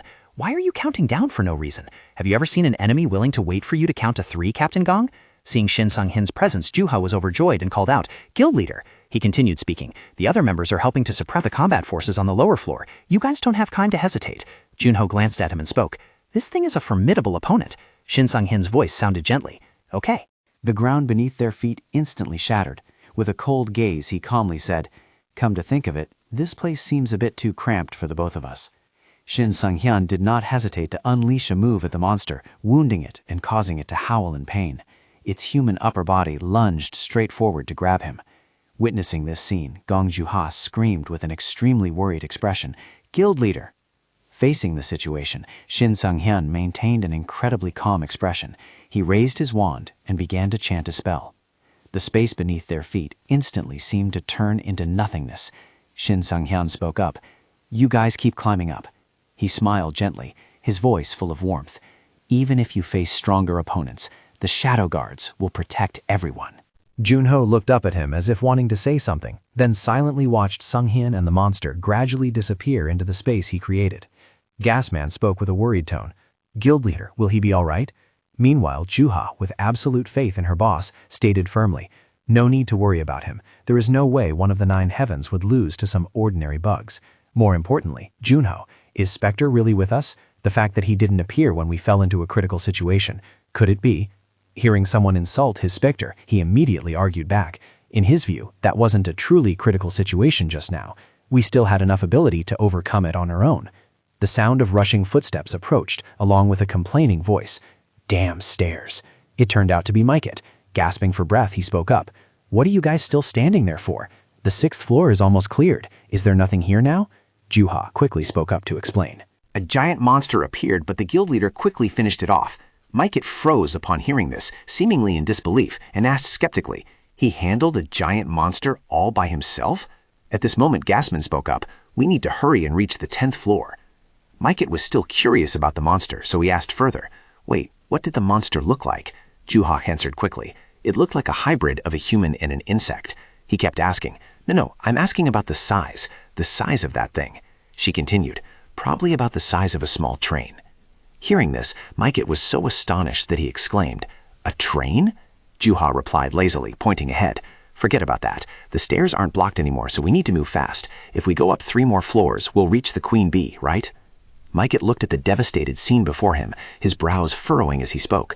Fighting a monster like that one-on-one? Shin Sung-hyun came all this way and is still playing the hero? This remark made both Chu-ha and Jun-ho startle and listen intently. Mike rushed forward and scooped the 3 of them up effortlessly, his voice full of determination. Straight to the 10th floor. Queen Bee or whatever, they're about to meet their end. Then he dashed off with the speed of the wind. A desperate scream rang out. We're going to crash, wait. Mike carried all 3 to the 10th floor, panting as he said. 10th floor, arrived in 10 seconds. Looking at the scene before him, he wondered aloud, why is it so dark here? Chu-ha seemed to realize something and spoke up. Wait, what's this smell? Is this smell from insect blood? Mike appeared a bit skeptical. I don't think so. On the ground lay the corpse of a giant bee that had been destroyed, lying there for a long time and emitting a strong stench. Gasman spoke. The smell of rot is coming from the queen bee's corpse. Seeing the bee motionless, a member of the group exclaimed, Is this the queen bee? What the hell, it's stone dead. Mike countered. Wait, what if it's just pretending to be dead? Chu-ha wondered aloud. Based on the level of decomposition, it's definitely dead. But what kind of monstrosity attacked and killed it? Jun-ho began to analyze the wounds. Simply put, it was crushed on the spot and torn apart. There were large holes on the bee's body. Unless they were caused by someone as strong as Mike, this would be impossible. Intentionally leaving the corpse like this could be a show of force or a chilling warning. Gasman pointed deep inside and said, there's a whole pile of something in there. The smell here is even more terrible than the queen bee's scent. Captain, can you light up this place? Chu-ha snapped her fingers, lighting up the dark space. She saw countless cocoons and immediately asked, What is that? Inside the area she illuminated were cocoons of dead bees. She exclaimed in surprise. This is... He calmly spoke up. They are all corpses. They look exactly like the mutants we saw on the lower floors. The group exclaimed in horror. What? Those monsters from earlier? My cat spoke up. Earlier you said it was as big as a train. Is that thing just a toy now? Gasman looked closer and confirmed. It seems these are the hatchlings that couldn't survive. It's very likely that the only one successfully born here was that thing from earlier. Artificial selection, are they selecting the best offspring? Ha! He realized that the situation was getting worse by the day. A mutated monster, a dead queen bee. These things have made our mission more complicated. The cocoons began to change, and Gasman spoke up. Look at that, they're experimenting on the queen bee to create countless variants. So why did the queen bee die? When the successful specimen was created, perhaps they deemed the queen bee no longer necessary. Seeing Jun-ho silent for a long time, Chu-ha asked, Jun-ho, what do you think? After finishing his study, he voiced his deduction. I think so too. Whatever invaded this hive used the queen bee as a lever to brainwash the swarm and mutate their species. Perhaps the reason they attacked us was to collect human DNA. A different thought flashed through Mike's mind. Do they need human intelligence or something? So what if those mutated monsters lay eggs? Jun-ho answered his question without much thought. It would be an invasion. The entire 2nd floor would be occupied. He immediately understood. Suddenly, the ground shook violently. Mike pointed to the falling debris and asked him, I get it. Hey, this shaking, it must be because Shin Sung-hyun is fighting, right? Jun-ho replied, Yeah, even someone from the 9 heavens couldn't finish a battle that quickly. Soli looked up and said, Contractor, you noticed it too, right? There is something on top of the tower. Chu-ha also looked up. Soli's words had jolted Jun-ho awake. We need to quickly regroup and support Shin Sung-hyun. We must nip this threat in the bud. Harlan replied, Yeah, I get your point. 250 billion. He stepped closer to Jun-ho. But isn't there something else we need to worry about? About the thing that killed the queen bee? Shouldn't we look for that first? Reminded by him, Jun-ho suddenly realized and thought to himself, Right, I must do that. But I have to face it alone. Jun-ho looked at everyone with eyes full of worry, facing an unidentified threat. I can't play both roles and waste time. There is no other choice to avoid the worst-case scenario. After thinking, he spoke up. I will handle that. Jun-ho was surprised to hear that and called his name. Wait, Jun-ho! She spoke louder to him. We can regroup with the guild leader first, then fight the mutant together before going up. Jun-ho spoke up to reject the idea. We don't have time. You go with Mike and Gasman to help Shin Sung-hyun.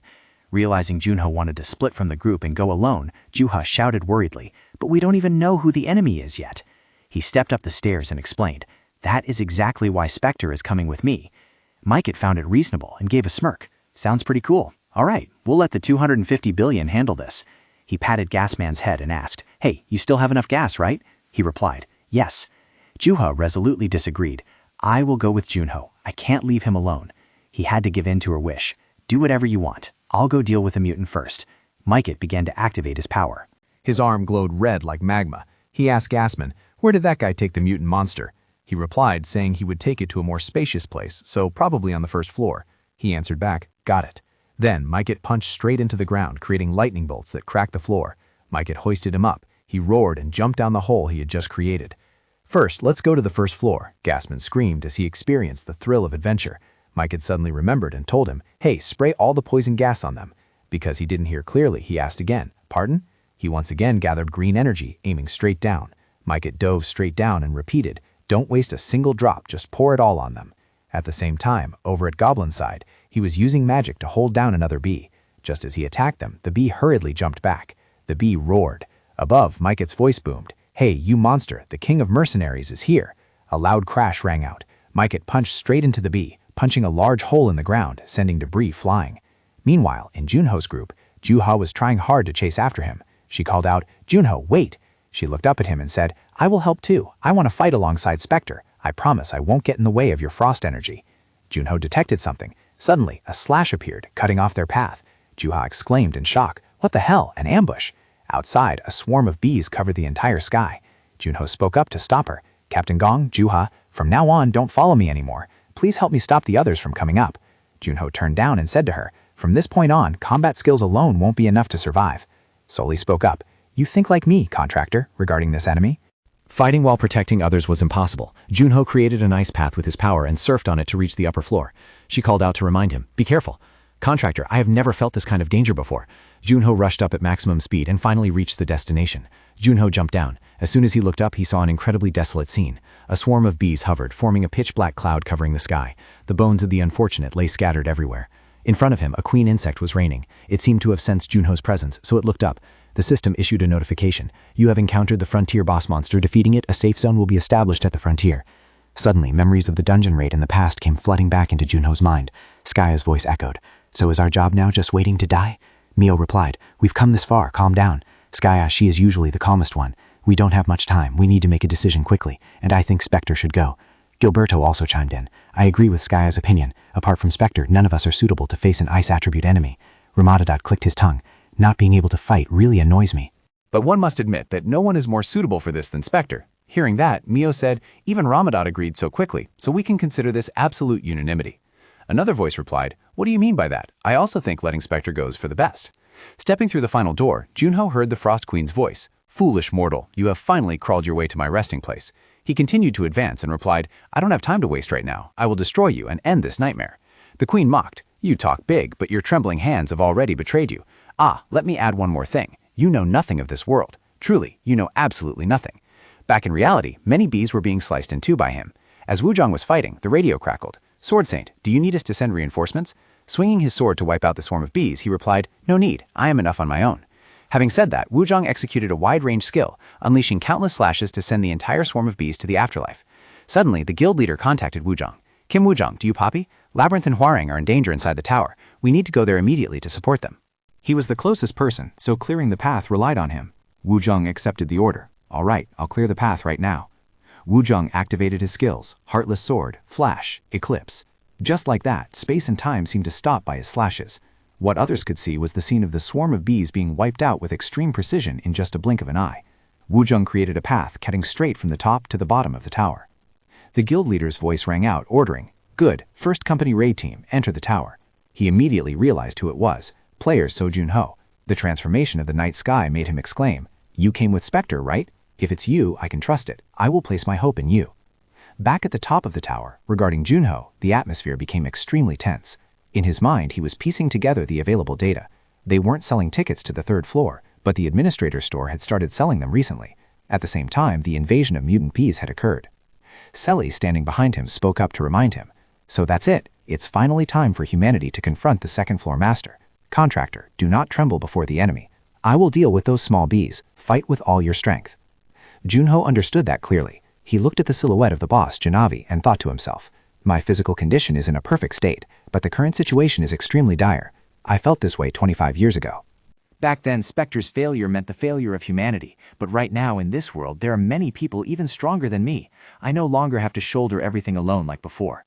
Now I stand here once again, exactly like before, together with Frost. Jabi's voice rang out. You knew this would happen when you climbed up, didn't you, Junho? Those words pushed Junho's fighting spirit to the extreme. Deep down, you have been waiting for this. Just like before, he poured all his strength into his legs, creating streaks of lightning. He leaped up, vanishing from the ground, and when he reappeared, Junho was above Jabi's head, swinging his sword down. He shouted loudly to gather courage, then dealt a fatal slash to the center of Jabi's head. But strangely, it didn't dodge. It turned out it was confident in its own defense. Sure enough, Junho's black dragon sword couldn't penetrate the thick fur on its neck. At this moment, the monster swung its claws to grab him. Floating in midair, Junho had no way to dodge and was squeezed tight, then pressed straight down onto the floor. Right at the moment Jabi was about to squeeze tighter, Junho quickly turned into a streak of darkness and escaped to the rear. Then he looked at it and thought silently. Shockwave? No, not that. Must not let my guard down. Once again, Junho utilized his breakthrough speed and overclocked to 80%. With his swordsmanship, he launched himself straight at Jabi. This attack was accompanied by a frost effect, causing its face to freeze instantly. Thus, Junho put more power into his slash and successfully cut off Zabi's right arm. He secretly rejoiced in his heart. It hit. The attack worked. I just need to focus on attacking each part like this. No need to be too hasty. Attacking slowly will do. Junho had only just thought that when he had to suffer a gut-wrenching pain. Zabi had circled behind him without him noticing. It swung its sharp claws, piercing through his abdomen. Fortunately, Junho managed to lean his body in time, so the stab only grazed him. Junho gritted his teeth in pain, trying not to let blood gush out of his mouth, and began to calculate his tactics. I need to freeze it to stop it. But what should Junho do when he suffered another excruciating pain from its newly regenerated right arm? Because of that attack, Junho was flung more than 10 meters away, his head plunging straight down, smashing the floor. Trying to suppress the pain, Junho gripped the black dragon sword tightly and sprang up before its next claw swipe. A sense of panic rose in his heart again. Its regeneration speed was surprisingly fast. Its reflexes and strength were overwhelmingly superior. It completely overwhelmed him. Junho dodged the monster's claw swipe.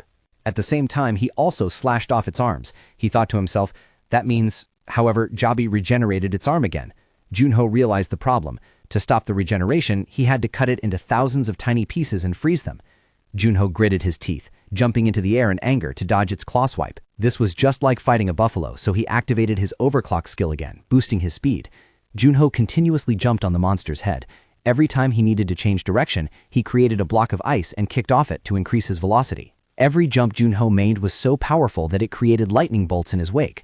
His speed was now so fast that it created a series of afterimages, a form of clones to attack Jabi. After a while, he finally found an opening to bring his sword down hard on Jabi's head. Just like before, Junho successfully sliced its brain in half. He slid a fair distance away, but when he looked back, the slash mark had already healed. Junho felt helpless and cursed silently in his heart. Damn it! I can't find any opening to freeze it! Just then, as it was about to counterattack Junho, he unleashed a frost skill. Junho used the crystal cage technique to trap it, causing Zabi to crash into the cage walls. Through a gap, it tried to track him, but he had vanished without a trace. Survival instinct urged it to dodge, but it was all too late. The 1,000-year frost greatsword in his hand stabbed straight through Zabi's head. True to its nature, the punctured area began to freeze solid. When Zabi looked in another direction, a more terrifying scene appeared. With a hardness far superior to before, Junho continued to execute the Ice Fang skill, creating an ice spear that pierced through its abdomen. Instantly, he created countless other ice fangs that punctured its back and belly, making it look like a sieve.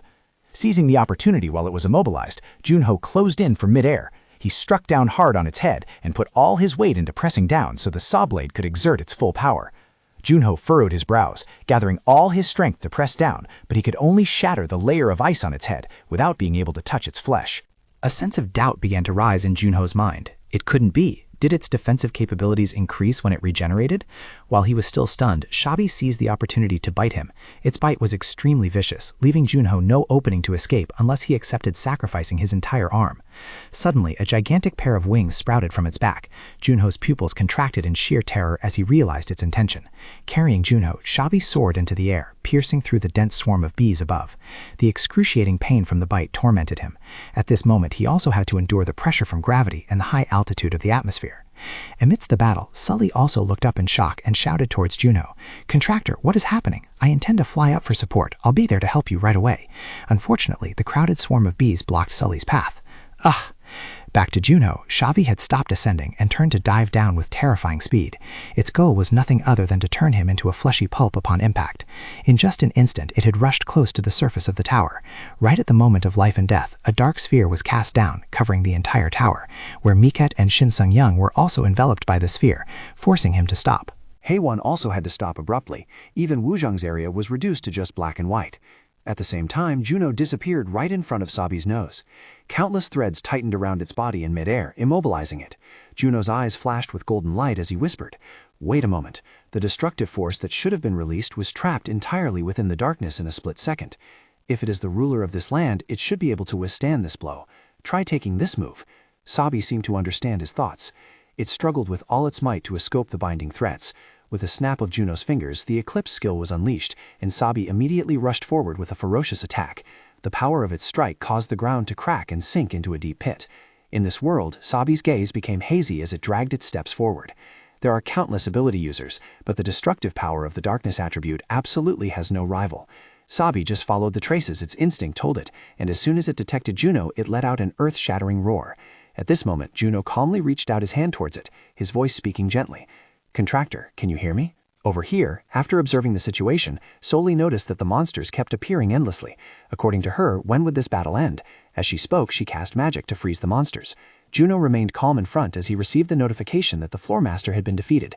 Hearing the order from Junho, Soli nodded in compliance. "Got it. I'll try my best to keep the highest position, but hurry up." At this moment, Sabi was still looking at him threateningly and growling.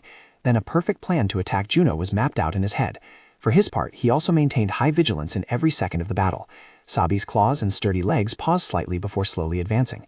Sabi had now evolved into a giant form, growling right in front of Junho. With infinite regeneration and evolution capabilities, the more it fought, the more data it gathered. "I will finish this battle as fast as possible." It initiated an attack with its sharp claws and giant legs. That strike caused the surrounding earth and rocks to scatter everywhere. Junho was lucky enough to dodge that fierce attack. He did not give up easily and rushed straight up, facing it head-on. However, Jabi only needed a few basic swings of its hand. Extreme rage flashed in its eyes, signaling that an endless deathmatch was about to ensue. Junho decisively rushed forward to attack Jabi directly, and it also used its unique weapon to retaliate fiercely. Just like that, a fierce and arduous battle erupted between Jabi and Junho. Junho summoned countless supreme creatures and commanded, "Devour all creation." Instantly, those creatures rushed in to bite and tear at Jabi's body ruthlessly. Then, it felt a wave of frost energy surging from behind. Immediately, Jabi's body was enveloped by the power of frost. Its movements became extremely difficult. Its face was now completely covered in frost. Junho seized the opportunity to rush close and uttered each word, "Death, Domain." Immediately, another wave of power rose up, attacking Jabi. Just like that, Jabi had to endure countless attacks from many different types of power simultaneously. Before long, its form gradually began to fade. Zabi stood motionless in front of Junho, then suddenly opened its mouth wide, snapping straight at his head. Its eyes widened, revealing indescribable shock. Junho's hand also began to gather power. Immediately after, this energy source knocked the giant Zabi far away. The powerful attack just now weakened Zabi, leaving it exhausted and spitting out a mouthful of blood. Junho was also affected by that blast of power and was flung a few meters away. After breathless moments, both Junho and Zabi collapsed to the ground at the same time. He lay on the ground in a state of exhaustion after the life and death battle. A long crack appeared on Junho's mask at this moment. This damn monster, it intentionally let its body get cut. His hand trembled violently, clearly showing resentment and rage. Zabi's purpose in acting this way was to lure Junho into attacking. With every exchange, its intelligence seemed to sharpen, or perhaps he was the one becoming foolish. First, he had to try to minimize the damage from the recent attack. Junho slowly sat up, trying to compose himself and regulate his breathing. Jabi also slowly stood up, its claws scraping along the ground. Just then, someone suddenly appeared and attacked it, causing Junho to be astonished. "What is that?" The sudden occurrence of Juha, along with the attack on Jabi, left Junho, who was standing nearby witnessing it all, stunned. With a determined attitude, she rushed straight toward Jabi, hatred surging violently within her. Immediately after, a powerful attack struck Jabi directly. She just managed to turn her head back to ask, "Are you okay?" The moment she saw his face clearly, she exclaimed in shock, "Lord Spectre!" At this moment, Junho simply replied coldly and briefly, "I'm fine." Hearing that, she breathed a sigh of relief. "Yes, I have been your fan for a very long time. I didn't get in your way, did I? Junho spoke up frankly. What were you thinking coming here? She froze, hesitating for a few seconds. Well, because Junho... Suddenly, she cried out in panic. Junho, what happened to you? Junho, standing beside her, immediately offered an explanation. He is recovering. Just leave him like that. Hearing that, she let out a sigh of relief. Okay. At that moment, Junho was finally able to lift the burden from his heart. That was close to being a disaster. Thanks, Frost Queen. High above, Soli reached out her hand, transmitting power towards Junho. Now he approached and spoke with a vigilant tone. You said you are a fan of mine. She nodded decisively. That's right. Hearing that, Junho nodded slightly in satisfaction. Good. If you don't want to be a burden, then follow my lead. We have to stop that thing's reproductive ability. The flame from earlier, can you increase its intensity? Junho observed for a moment and then confidently declared, Even if I collapse, I will try my best. Junho also began to channel his power once again. Don't regret it if you die. She furrowed her brows, her eyes exuding resilience. I left all my regrets on the first floor. Noticing that determination, Junho nodded repeatedly in appreciation. Very good. I will open the path, and then it's your turn to shine. Zabi rushed forward at this moment with a grotesque face, accompanied by savage growls. Junho continued to observe, waiting for the right opportunity. When the decisive moment arrived, he glared and shouted, Dark curtain. Just like that, energy radiated from his hand, holding Zabi back at the critical moment. Junho and Juha simultaneously rushed in to attack. He unleashed basic attacks on Shabi, one after another. Sensing the time was ripe, Junho shouted the order, right now. Juha then rushed forward, carrying her signature flames in her hand. Realizing the fire was approaching, Shabi was stunned, staring blankly for a few seconds. Immediately, the flames attacked it violently, causing it to scream in pain. Just like that, Junho stood watching Shabi burn in the raging fire. Then he stepped forward, pressing its head firmly into the ground. Get lost. Just like that, Shabi was thrown straight into the blazing sea of fire. Juha struggled to maintain her power until the very end. At this moment, she summoned energy once more. The flames flared up and rushed straight ahead. The speed of the fire she created was terrifying, capable of flying meters in just an instant. Her eyes shone with unusual determination and solemnity. The flames grew more intense and ferocious. Juha maintained the speed and power of the fire until the final moment. Engulfed in the sea of fire, Shabi screamed incessantly. Junho kept a tight grip on its hair and used all his strength to pin it down. Its screams of pain sounded truly miserable. At the same time, Junho's other hand summoned a new energy sphere just in time. He threw the sphere with all his might at Shabi and shouted, Death Domain! Seeing the battle finally won, Juho could not hide her satisfaction. Great! I finally got to meet Junho. Her voice became weak as she had exhausted her strength. Hearing the commotion, he reflexively turned his head to look. He saw Juha lying motionless on the ground after exerting all her strength. Junho slowly stood up, his gaze pensive and unblinking. Suddenly, a noise made Junho turn his head back. He couldn't help but be surprised to see Shabi still moving. Still alive? Junho calmly offered a compliment. Impressive. You have exceeded my expectations. Types like you always put those around me in danger. I don't really like putting myself in danger either. At this moment, Shabi began to slowly advance towards him. Junho continued to gather his strength, but there is no such path. A stream of bone-chilling frost energy poured out from his palm. Junho glared straight at its face and stated, Peace is a house built on the foundation of sacrifice. Because you have surpassed my expectations, I will show you something you have never seen before. As Junho sermoned his power, his eyes revealed an unfathomable depth. I have performed countless, hundreds, thousands, tens of thousands of experiments. Carrying a cold air capable of freezing all things, the stream of frost rushed toward Shabi at breakneck speed. Witnessing the increasing power, Junho maintained a steadfast expression, combined with the authority of contempt from the Watchman of Darkness. You will be frozen down to the depths of your cells. Shabi still found a way to escape, then roared and rushed straight at him. Junho's eyes focused intensely, getting into stance and ready to respond to any situation. Shabi continued to accelerate, rushing in like a mad beast.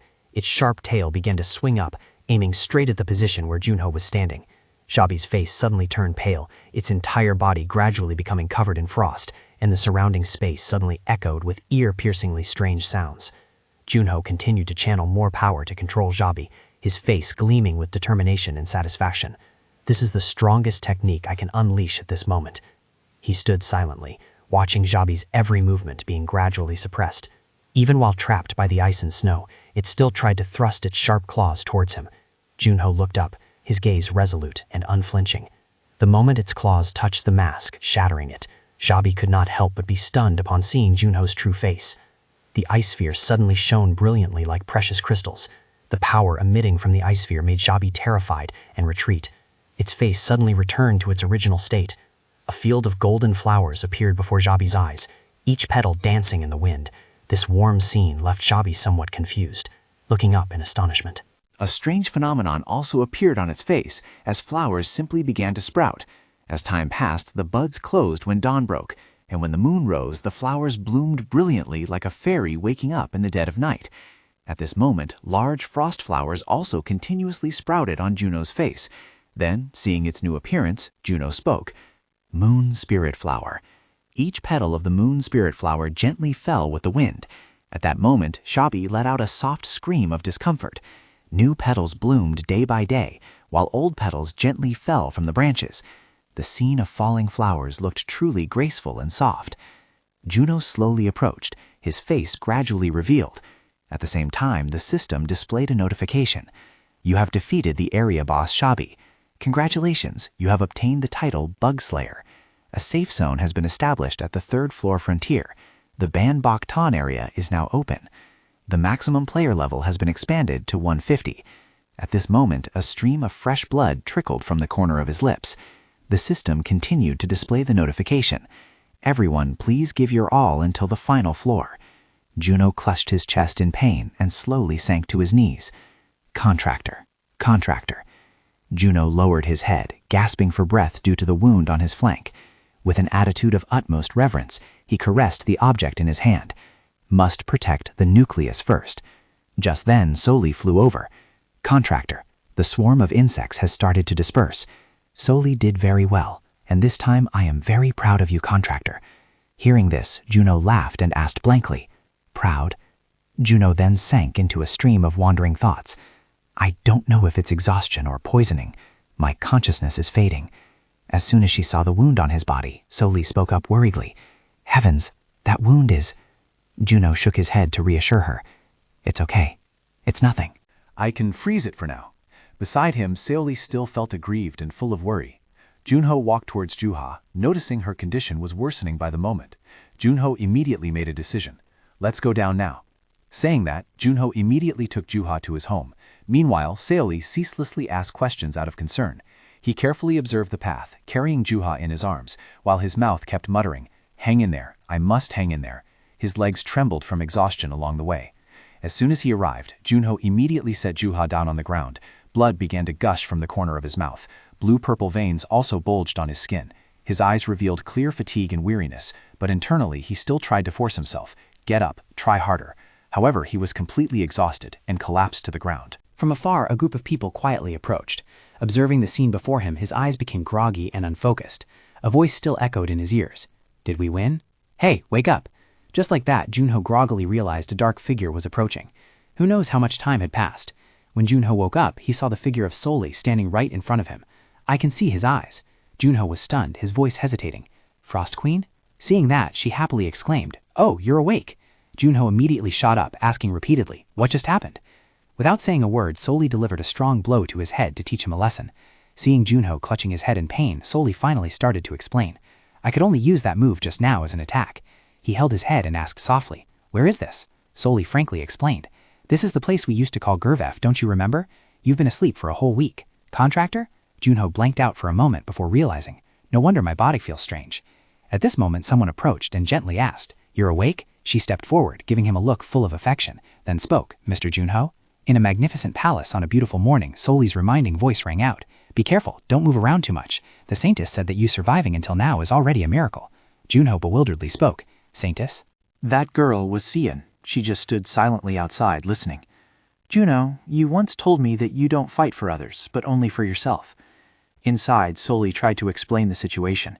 She is the Saintess of the Smeden region, don't you know her? Sian remained standing outside with an extremely anxious attitude, thinking, if you were really that kind of person, you wouldn't have risked your life rushing into this battle, you irresponsible jerk.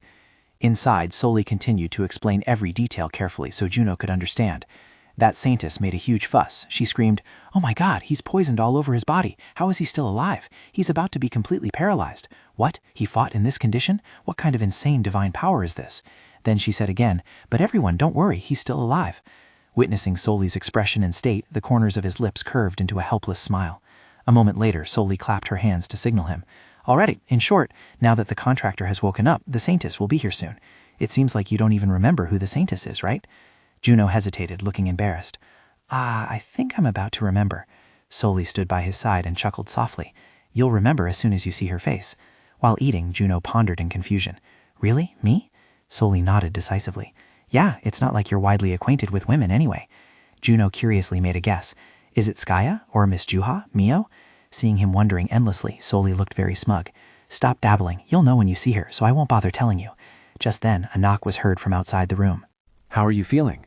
Juno froze for a few seconds before replying politely, "Yes, thanks to your care, I'm fine now." You are the Saintess of Smeeden, aren't you?" At this moment, Siyun walked in, fully covered in her outfit, followed by a man. He reminded Juno, "You should still lie down and rest." Seeing Siyun's discreet attire, he felt something was unusual. "Your fashion sense is quite unique." She paid no mind to it and went straight to the point. "Why did you fight until your body was so battered?" Even the 9 heavens came here. Fortunately, I happened to be nearby. If I had arrived just a little later, you would have been done for." Junho replied blankly and awkwardly. Well, Lord Spectre was there too." Siyun tried to caution Juno. "Either way, you were injured. I really don't understand why you always push yourself like that." Seeing her grumpily scolding him, Juno was slightly surprised. "Hold on, Saintess, did you come here just to scold me?" Siyun stepped forward, placed her hand on his shoulder, and remarked, "Yes, I came to scold you." Power from Siyun's hand began to flow through his body. "This is your final treatment. I am extremely grateful that you defeated the boss. However, you need to learn how to fight more efficiently with less damage if you want to go the long run." Juno asked in astonishment, "Saintess, could it be?" Siyun maintained a serious attitude as she replied, "Yes." He began to probe. "Did you happen to work at a hospital in Korea last year?" That question made Siyun freeze for a moment. "Excuse me?" "No, I've never been there." Junho began to recount his own feelings. "This comfortable feeling, I just have a sense of familiarity." Siyun started to look confused and awkward. "Is that so? I honestly don't know." In another setting, amidst the ashes of a fierce battle, a stern voice rang out. "So how was the mission situation?" "The mission was very successful. We handled everything without leaving a single trace. No matter how numerous the enemy forces were, with the presence of 3 people from the 9 heavens, victory was understandable." They divided the tasks among themselves. One group went to hunt down the enemy remnants, while the other group headed towards the capital to claim the reward. Mr. Mike had asked me to pass on his thanks." Siyun recalled and recounted every detail to him, since Spectre played a major role in destroying the boss. He said that the monster's corpse would be handed over. Hearing this, Junho glanced into the distance, his mind beginning to stir with thoughts. "That's good. To use Confession of the Dead, we need a corpse." Siyun remained standing there and explained with a serious attitude. "The boss's corpse is being preserved by the First Floor Player Association." Junho and Spectre had opened a new era. He was truly an extraordinary person. Receiving praise from Siyun, Junho looked surprised. "What do you mean?" Without replying, she asked directly, "Since you became a player, do you feel like the flow of destiny, which was once stagnant, has finally cleared up?" Hearing this, a sense of confidence rose in Junho's heart. "That's saying a bit much, but thank you." Siyun showed no lingering attachment or hesitation. "I will see you again tomorrow. Rest well." Standing nearby, Sully overheard and chuckled, teasing Junho. "Contractor, it seems you still don't know who she is, do you?" Junho remained silent, his eyes following Siyun's retreating figure, but he still couldn't recall anything. Junho looked out the window sadly and sighed. Elsewhere, in a gloomy castle, someone was controlling everything through the ground with their hands. Werner frankly asked, "Still analyzing?" Shin Sung-hin replied with an indifferent attitude, "Don't talk to me." Gilberto calmly observed the scenery, taking a long drag from his cigarette. "Are you curious about Spectre's skills?" Shin Sung-hyun frowned, asserting firmly, "Aren't you here out of curiosity as well?" Gilberto nodded in agreement. "I admit it, I came here because I am also very curious." This place retained countless traces of destruction and desolation. Looking at the insect's corpse, one could see it had been defeated by a combination of darkness and frost skills. Gilberto then offered a serious analysis. "That means So Junho and Spectre joined forces to attack, right?" He shook his head and exclaimed, "Even if one of us fought in Spectre's place, we would still win, right, Kim Woo-jung?" He looked contemplative, then answered vaguely, "Who knows? We won't know unless we fight ourselves. Gong Ju-ha's Fireball, Junho's Faust, and a veteran in the player world, one who has traveled through time.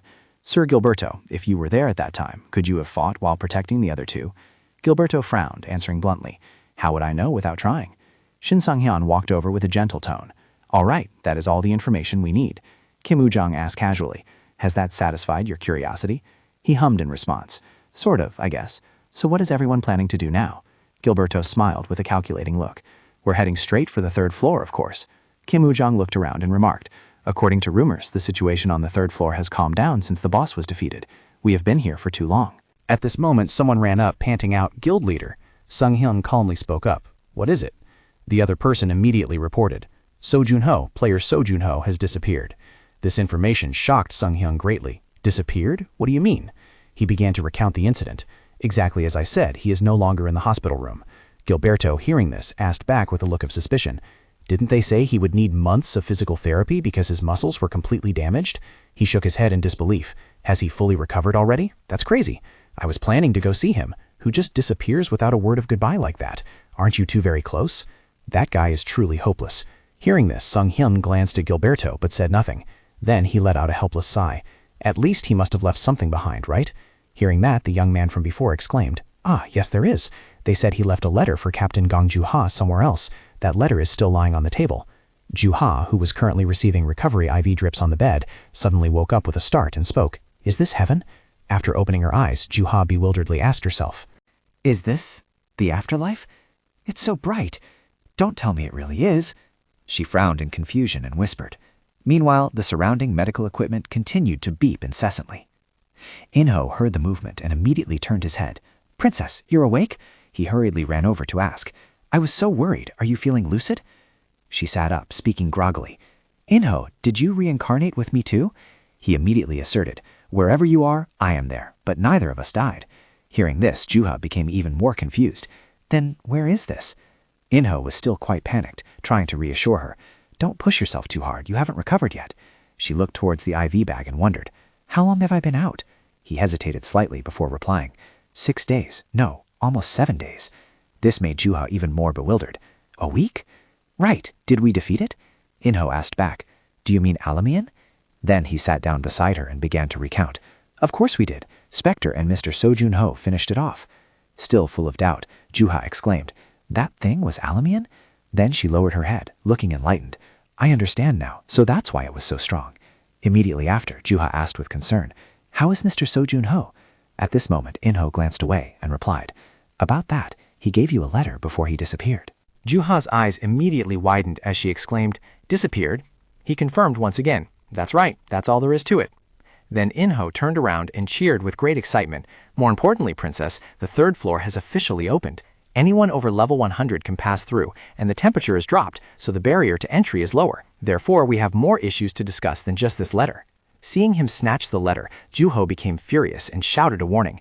"I'm a patient right now, so don't make my blood boil. Give me the letter." In-ho, pale with fear, replied, "Huh? Please calm down and let's solve the guild's problems first." Immediately, she threw countless objects at him and yelled, "Hey, In-ho, since when did you care about the guild?" He tried to explain, I handled all the work while you were off."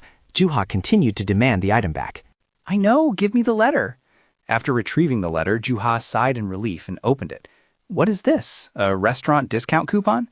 She felt a bit happy, thinking to herself, "Don't tell me this is his way of asking me out on a date?" Immediately after, a stone fell out. Juha glanced at it in confusion and asked, "Hey, In-ho, what is this?" In-ho became just as confused. "Princess, that is..." He bent down to observe it and then exclaimed, "Not to exaggerate, but it is truly unique." Based on the glowing red energy radiating from it, In-ho cautiously judged that it might help enhance the fire attribute. Player So Jun-ho must have given you a wonderful gift. This made Juha even more worried, and she asked, "Where is Jun-ho right now?" He awkwardly replied, I don't know." That answer annoyed Juha, who retorted, "He left without saying where he was going?" In-ho helplessly scratched his head and replied, "That's all everyone knows." The sound from the medical equipment beeped rapidly, coinciding with the surge of chaotic thoughts in Juha's mind. What? So he left right after recovering? Her eyes darkened as she sank into thought. If he wanted to leave without saying a word, he should have just done so. Why bother giving a gift? At least he should have mentioned when he would return so we could go on a date. I'm not a child. Does he think leaving a few gifts will touch me? Don't tell me he thinks doing that is cool. Just then, In-ho spoke up, breaking her train of thought. "Princess, are you listening?" Juha was still lost in her messy thoughts. She clenched her hands tight, telling herself, "This is the last time you can cause trouble. Next time, I must get a clear answer from you. At the same time, in another gloomy place, the rain was becoming heavier. Lightning and thunder continuously tore across the sky. Wildflowers by the roadside bloomed, catching each drop of rain. Junho down below sighed wearily. I want to die. Seeing him just lying there, Soli approached and reminded him, I told you, if you push yourself like that, the pain will come immediately. Instead of overdoing it like this, you should continue your treatment. Hearing that, Junho opened his eyes and refused. I can't, not when the third floor has opened. It had been a week. She nibbled on the bread in her hand and retorted. So what, don't we have time? Junho continued to explain. Saintis Smedon has slowed down the treatment speed so my body can recover normally. Hearing this, Soli was even more confused and asked, Is there a problem with that? He explained, To recover completely, I have to stay in the hospital for several months. Junho sat up and complained, How can I stay in there for that long? She understood somewhat after hearing that. So in short, you want to move around again, right? Fine, if you want to recover that quickly, you must know that isn't a reason for you to run away. Junho agreed. Of course. He lowered his head with a determined look. There are 3 ways for me to recover faster. Hearing that made Soli exclaim in surprise. 3 ways? Junho began to analyze thoroughly. First is using the Yeti core. If I can absorb it, I can definitely gain its regeneration ability. Upon hearing this, she confusedly asked back, However, it will come with side effects, right? He answered without hesitation. That is why I have to check the memories to search for more information. I need to go to the end to find a way to fuse it. However, it is quite troublesome. Then he continued, The second method is drinking the Alcaba holy water. You probably don't remember what it is. Selye immediately replied, It is the elixir of strong yin energy from Gray's store. Junho frankly praised her. That's right, I can see you remember quite well. Selye held her 2 fingers, looking somewhat amused yet exasperated. This much is nothing. Then she suddenly remembered something. No, wait, do you think you have reached my level yet? That is a dangerous mixture to use even in the best conditions. It's impossible to predict what could go wrong. Junho couldn't deny it either. That's right, that's why I am considering the third method. He took out a letter and spoke, an invitation from Shinsung Zen. Selye immediately recognized it. The sage of the astrology tower? Junho confirmed immediately. Yes, the sage who is said to see the future. They might be able to answer my questions about recovery and which path I should take in the future. Immediately after, Junho looked up and expressed his intention.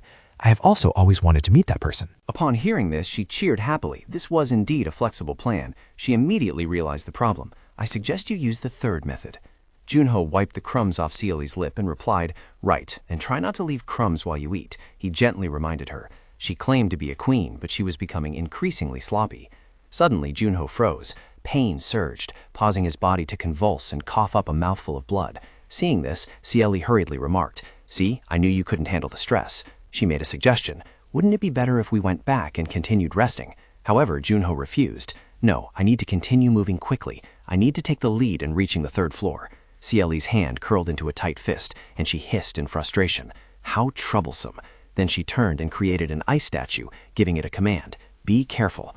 Witnessing Junho lying there helpless, Cieli felt speechless with helplessness and quickly made up her mind. We need to go straight to the astrology tower now. While seated atop the ice statue, she called out softly, Master, please stay strong until then. The rain continued to pour without end.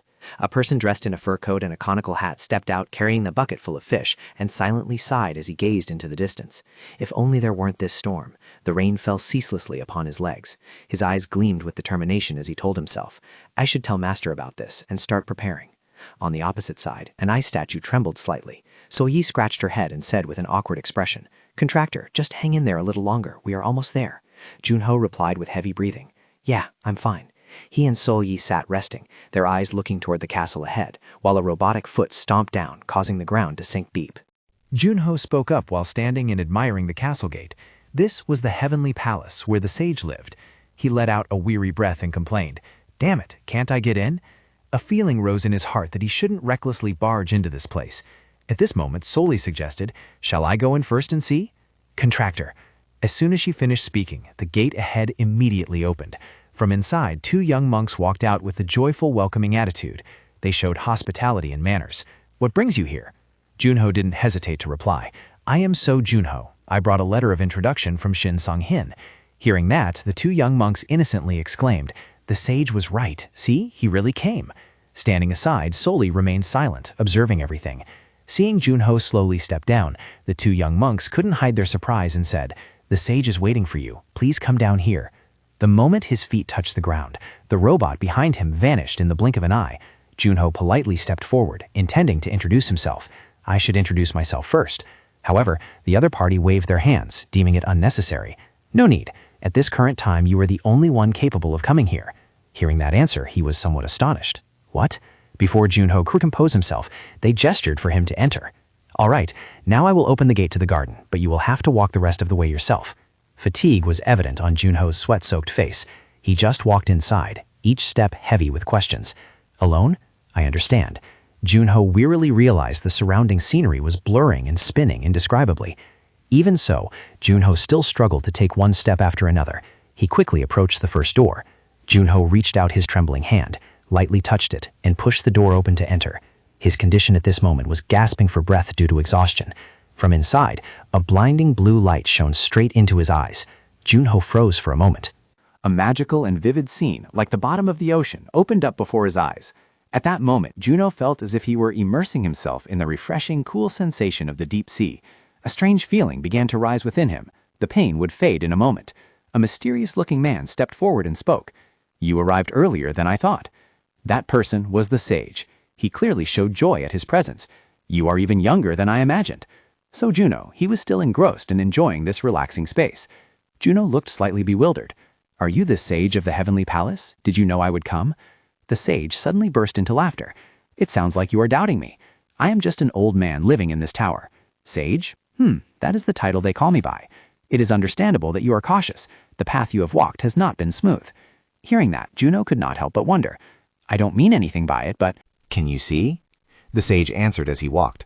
"I cannot, but I see with my mind, perceive the world with my sense of smell, and listen to the world with my ears."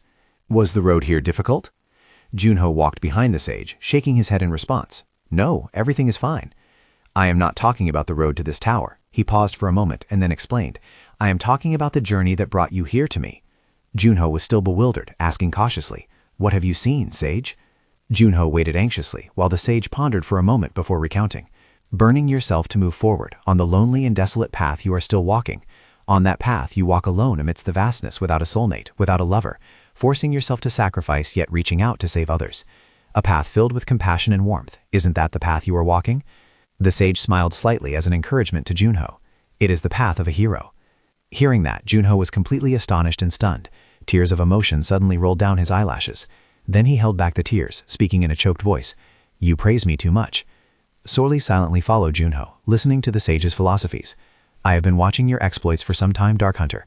The reason you came to see me is to heal your damaged body, isn't it?" Junho nodded decisively. "Yes, I want to hear your wise advice." Hearing this, the sage gently replied, "Perhaps you did not expect the price to pay for defeating Sabi to be this heavy." I cannot heal it myself, but there are two ways. The easier path is to return the way you came and continue receiving treatment from the Saintess of Smedon. Junho kept his lips sealed, listening intently. "But your heart is not patient, is it?" The sage hesitated for a moment before continuing about the second method. "The remaining option is to seek out the Thunder Emperor. Not only does he possess excellent abilities in purifying evil energy, but he can also guide you, who are currently at rock bottom, to a greater power." The sage also offered a careful warning. "However, it will be a thorny and arduous path." Junho stood motionless for a few seconds after hearing this. Seeing that, the sage asked, "What is it? Are you hesitating? Does the pride of the great Dark Hunter not allow you to accept guidance?" Junho watched the sage's back and replied calmly, "Sir Sage, may I ask, what must I do to repay this incredibly valuable guidance? I cannot accept a favor without giving something in return." The sage did not turn his head to look at him, but still spoke. "A price? Look around you, Sir Junho." Isn't this world already overflowing with beauty? He looked up at the blue sky, his face full of enjoyment. I enjoy the beauty of the world freely, without any cost. The sage hesitated for a moment before beginning to open his heart. What more could I wish for? The scene shifted to the castle. Juha had just woken up, lying alone in a hospital bed. Inho's report echoed in her ears. Following the personnel file updates, it seemed like it would never end, no matter how many times it was done. After listening, Juha spoke up and asked, "Inho, how many people in the world possess abilities with 2 elemental attributes?" "You mean attributes, not skills, right?" "I'm not sure. Probably fewer than 10 people." Hearing this, Juha nodded in admiration. "Just as I thought. There are very few people like that." Lying on the bed, she drifted into thoughts about Junho's figure, then let out a helpless sigh. Junho looked up, smiling as he said, "I understand, Sage. the highest peak at the northernmost end of the Wailing Mountain. The sage looked at him with affectionate eyes. I will go there to meet the Thunder Emperor, thank you. The sage replied, yes, it has been a long time since a young person like you came here to keep me company. I am very grateful. Suddenly remembering something, he turned back and asked, ah, right, has he met you before? The old man replied, yes, he knows of me. He quickly acknowledged it. So, let me convey your message to him when we have a chance to meet. His excited voice rang out right after, all right, I really look forward to the day of reunion. The sage narrowed his eyes and smiled as he saw Seo off. As the night gradually fell, he stood on the high platform watching his retreating figure. 2 child spirits appeared beside the sage. One boy voiced his praise. His soul is truly pure and noble. He must have gone through not a few hardships to possess such a resilient heart, right? The boy looked up with a face full of admiration. I realized I wanted to watch over him without knowing when. He emphasized the tears, the scars, and the pain. The sage discussed the heroes in the cruel destiny each of them had to bear.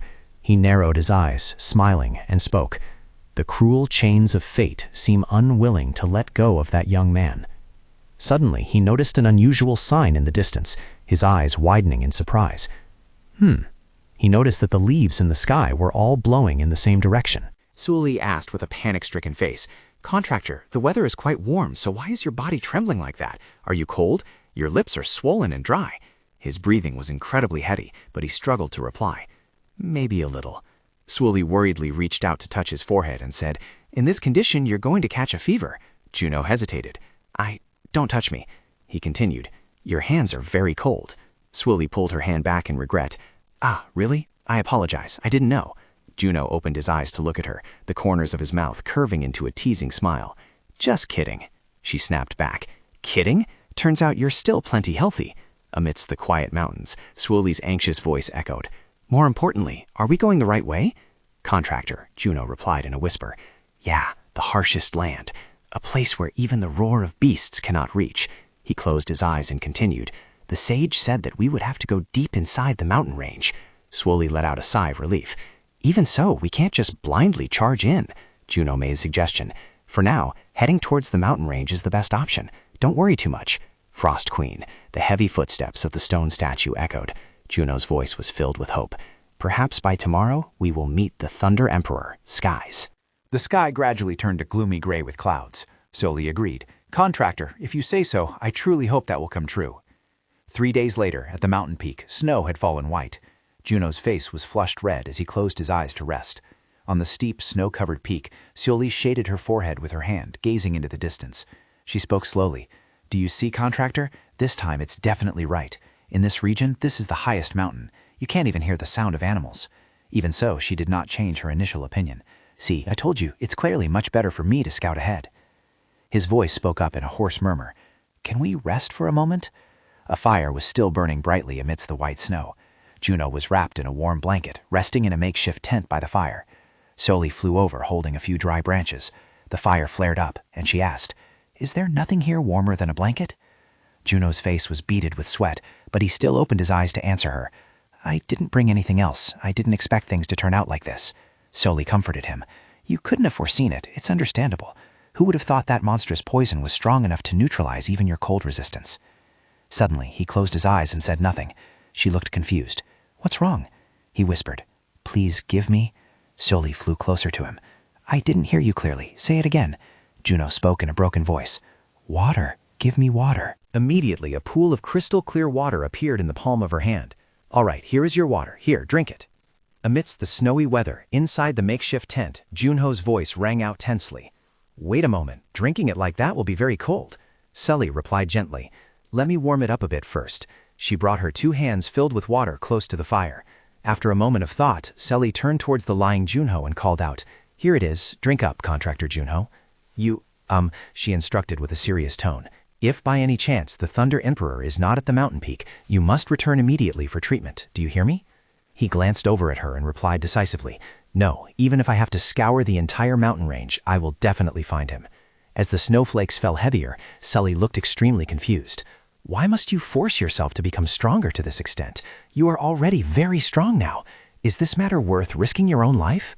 Suoli pondered as she listened to his every word. If I don't become stronger, I won't be able to protect. He half closed his eyes, suppressing his fatigue to continue. What my past self left behind. Those traces had faded a long time ago, as the firelight flickered in the cold wind amidst the falling snow. She lowered her voice. Yeah, everything has changed now. Let Skaya and Gilberto handle the piece. You can rest. He continued with a slightly hoarse voice. Do you really think they understand this era better than I do? Sally suddenly fell silent, not knowing what else to say. Finally, she turned around and said, You really are stubborn. I'll go check the fire and come back. He lowered his voice. Honestly speaking, she suddenly froze, listening to his sincere confession. The reason I do this isn't for peace or justice. Amidst the white snow, the fire still crackled. The words he uttered were both deep and warm. It is the eyes of those who need help, and the eyes of those fighting for them. And above all, it was the gaze Juno cast into the void. I cannot forget the eyes of those who believe in me, my comrades, my friends. There are too many people cheering for and waiting for me.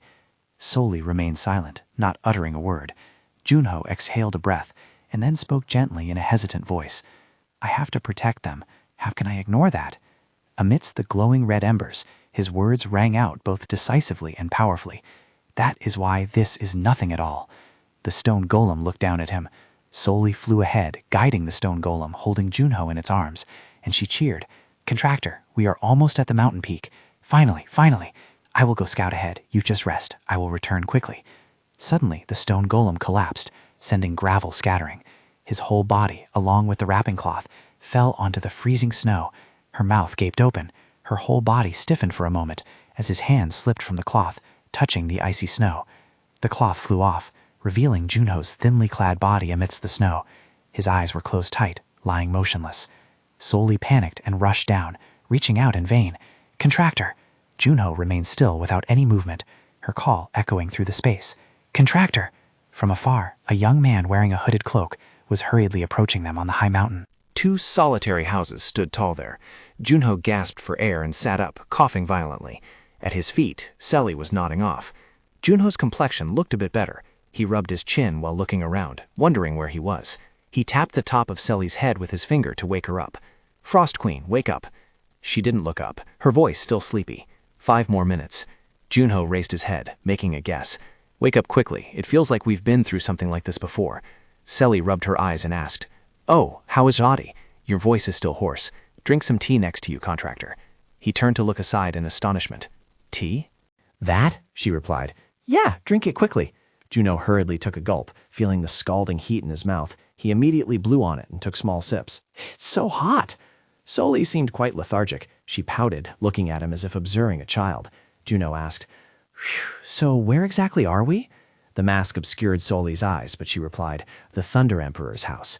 He looked up to probe. The Thunder Emperor? Her voice rose to explain. While you were unconscious, a disciple of the Thunder Emperor happened to discover you. He recalled the snowy mountains and asked, Then how did I get through? She hesitated for a moment before replying, Well, we found the Thunder Emperor. Outside by the house as well, his questions continued incessantly. If we had turned back halfway, we probably would have died. So where is the Thunder Emperor? Junho's eyes lit up, and he listened attentively to what she said. He is outside training with his disciples. I also just woke up not long ago. In Junho's memory, the Thunder Emperor was a tall, muscular man, majestic and powerful like lightning. He reminisced, the Thunder Emperor, ranked first among players. I can finally meet him. Out in the courtyard, Junho's stomach suddenly growled, startling him. A backlit figure appeared right at the threshold. The Thunder Emperor's voice rang out. Hungry? Both froze, mouths agape, eyes wide with surprise. The Second Heaven Thunder Emperor stepped in. He was the master of lightning, an undefeated champion. He looked at Junho, smiled, and said, Oh, you're awake. It seems you are completely awake now. Juno was sitting on the bed, turning to greet politely. Thunder Emperor, it is an honor to meet you. He stepped onto the platform, speaking in a cheerful voice. All right, kid, why don't you lie down? Juno felt a bit self-conscious. Please forgive me for meeting you in this state. The Thunder Emperor looked at him, speaking slowly. That's enough. Just be comfortable. Why so formal? Who do you think I am? Someone so noble that requires bowing. He continued. You are a patient. Have you forgotten? Juno replied with embarrassment. But you still saved my life. The Thunder Emperor hurriedly corrected him. I saved you? It was my disciple who brought you here, the Thunder Emperor said as he sat down opposite him. If you want to offer thanks, thank him. He replied. Yes. The old man tilted his head slightly. He observed him carefully. Let me see. You are still in pain, aren't you? You still look very weak."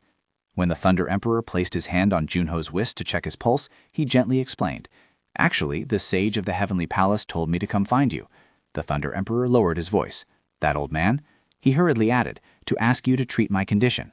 The Thunder Emperor said, all right, I need to examine your body. Lift that blanket off and come here to me." Silly looked extremely awkward, her cheeks blushing. She pointed to the side, speaking softly, "Contractor, I will go over there while you get treated." The old man looked at him intently and asked, "What is your name?" He smiled and replied, "Su Junho." The old man praised, "That's a nice name." Junho's eyes widened. He froze before the streak of light resembling lightning that just flashed in front of him. The Thunder Emperor curled his lips slightly, smiling with profound meaning. "No need to worry. Ordinary methods won't be able to cure you." He asked hesitantly, "So what should I do now?" The Thunder Emperor reached out his hand, remaining silent. A stream of golden energy gradually gathered in his palm, shining so brightly that one could not look away. He looked at him and spoke clearly. "Is that even a question? You need special treatment." A gourd bottle suddenly appeared in the Thunder Emperor's hand. He smiled with immense satisfaction. At this moment, he couldn't help but be curious. It's a bit rude to ask, but is that wine? The Thunder Emperor placed his hand on Junho's head, gently pushing him backward, and scolded softly, "Idiot, why would I give wine to a patient?" Although he didn't fully understand, he still followed his instructions. Pink drops of liquid began to flow from the bottle's mouth. He signaled for Junho to open his mouth right then. "Say, ah, after me." He complied, but immediately felt something stuck in his mouth, causing him to only emit muffled sounds. The Thunder Emperor used his foot to hold Junho down, happily pouring the gourd bottle upside down into his mouth, making him cough and choke incessantly. "Okay, almost done." Seely poked her head out from a nearby barrel to watch. The Thunder Emperor's cheering and praise echoed everywhere. "Oh, you drink quite well. It's quite salty, isn't it? Just pretend it's seawater. All right, drink it all up." The empty gourd bottle fell to the ground, and the Thunder Emperor shouted loudly, "Done!" Junho hurriedly raised his hand to cover his mouth. The pink liquid was still trickling down from the corners of his lips. He squinted while listening to him speak. "I ran an electric current through your body. Your nerves must be getting numb by now. In addition, I gave you my specially formulated elixir. Your body will react soon." The Thunder Emperor clasped his hands behind his back, turned to walk away, and advised solicitously, "All right, go rest. You'll feel sleepy soon." Junho was bewildered and asked in astonishment, "Did you just say elixir earlier?" The more he listened to the explanation, the more horrified he became. "That stuff is very expensive. You will need me to give you an electric massage every day for a few days for it to take effect." He hurriedly called out, "Wait a minute." He respectfully thanked him. "Thank you very much, but this might be a bit rude." The Thunder Emperor suddenly turned back and asked, "What is it?" He replied, "I didn't come here just for the purpose of being treated." Junho looked up at him. "Once I recover, I want to learn at least one technique from you," he involuntarily exclaimed, listening to his request. "I know it's a bit sudden, but can you agree?" He laughed happily. "Are you serious?" The Thunder Emperor slowly added words that made him freeze as if turned to stone. "We just met recently, yet you dared to make demands already? We'll figure it out another time. Go to sleep for now." The Thunder Emperor looked thoughtful, thinking to himself, "A funny kid." He pondered the matter as he walked. It was truly strange. Judging by his appearance, he was only in his 20s, yet his body was full of toxins like a war machine. As the Thunder Emperor reached down to let the dog lick his hand, a confusing doubt still lingered in his mind. He really was a fighting machine. People like that were truly strange. Under the scorching sun of noon. He fell silent, lost in thought. They kept rushing forward without a second thought, trying until they collapsed, covered in injuries. They burned themselves out completely. It was as if they were the only main characters in this world. He narrowed his eyes, showing clear concern. "At this rate, you will end up just like me. Aren't you afraid of collapsing when old age strikes?" A streak of golden lightning tore through the sky, twisting violently in midair. That evening, as he was holding a spoon to eat rice, beside his ear was the sound of Sully counting steadily. 456, 457. She pointed her finger as she continued counting. 458, 459. Junho looked up and asked, "Frost Queen, are you bored?" She continued reading the numbers. 458, 9, 10. Junho chewed his rice and spoke slowly, while still hearing Sully muttering the count. 460, 461. "You're not stopping? I think you probably messed it up somewhere." Sully didn't even turn her head. She spoke quickly. "I am not wrong. The Frost Queen has a very excellent memory, don't you know?" 462. He interrupted and read. She read along with his words. Sully spun around angrily and shouted, "Why do you keep talking to me?" Junho softened his voice and said, don't make a fuss, just sit still for a bit. She circled in the air, lecturing him as she flew. I am taking care of you right now, don't you know? Seeing this, he quickly added, you look more like you're bored out of your mind. Sully puffed out her cheeks, crossed her arms, and said, since we're talking, I have something to say to you too. Junho asked, what is it? She replied, about you treating me like a child. Junho's face went blank as he asked a cunning question. Aren't you one? Hearing this, Sully became even more annoyed and explained loudly, what are you saying? I am the ruler of Niflheim, the one who froze the world. Have you forgotten? Junho's voice sounded bored as he played along. Yeah, I remember, but since you're always eating snacks, I mistook you for a brat. Images of honey-covered round cakes, dotted with strawberries, and various other pastries appeared before their eyes. Sully looked flustered. There is no law saying only children can eat snacks. Junho pointed at the system screen and said, I don't know what you're talking about. If you're bored, want to take a look at this? She flew closer. What is it? Let me see. He explained, this is a community webpage. You can watch videos and do other things here. Her mouth formed a small O, showing clear disdain. Watching videos and playing? How insolent. Junho used both hands to enlarge the system screen and continued, my tablet is out of battery, so just use this for now. If we ask old man Noya to charge it, he'll probably scold both of us. A hint of excitement hid in her voice. It's fine, I can handle it myself. Throughout that night, Sully happily lay on the roof, watching and saying, this isn't much different from a tablet, is it? She was engrossed until dawn, excitedly reading every word. Friend search, news, private messages. The system displayed a message. Please take a front-facing photo. Seoli noticed. Oh, what is this? On the mountain peak, the moon emerged from behind the clouds, and Seoli's surprised voice rang out clearly. Oh my god! Please remove your mask and take a photo. She put the mask down to the side and spoke. Ah, right, I understand. Her delicate face was revealed, featuring sparkling purple eyes like crystal. All right, let's see. She sat with her knees drawn up, pointed at the system board, and read intently. Place of birth, name of the school you graduated from. A message arrived. Access denied. Seoline leaned back. What do you mean by that? Why is this happening? What exactly happened? Is it because I'm not the real contractor? I seem to have heard about transferring authority when editing videos before. The screen was still displaying the recognition square. She sat up, staring intently at the screen once more with a serious attitude. Let's start again, slowly. Security question.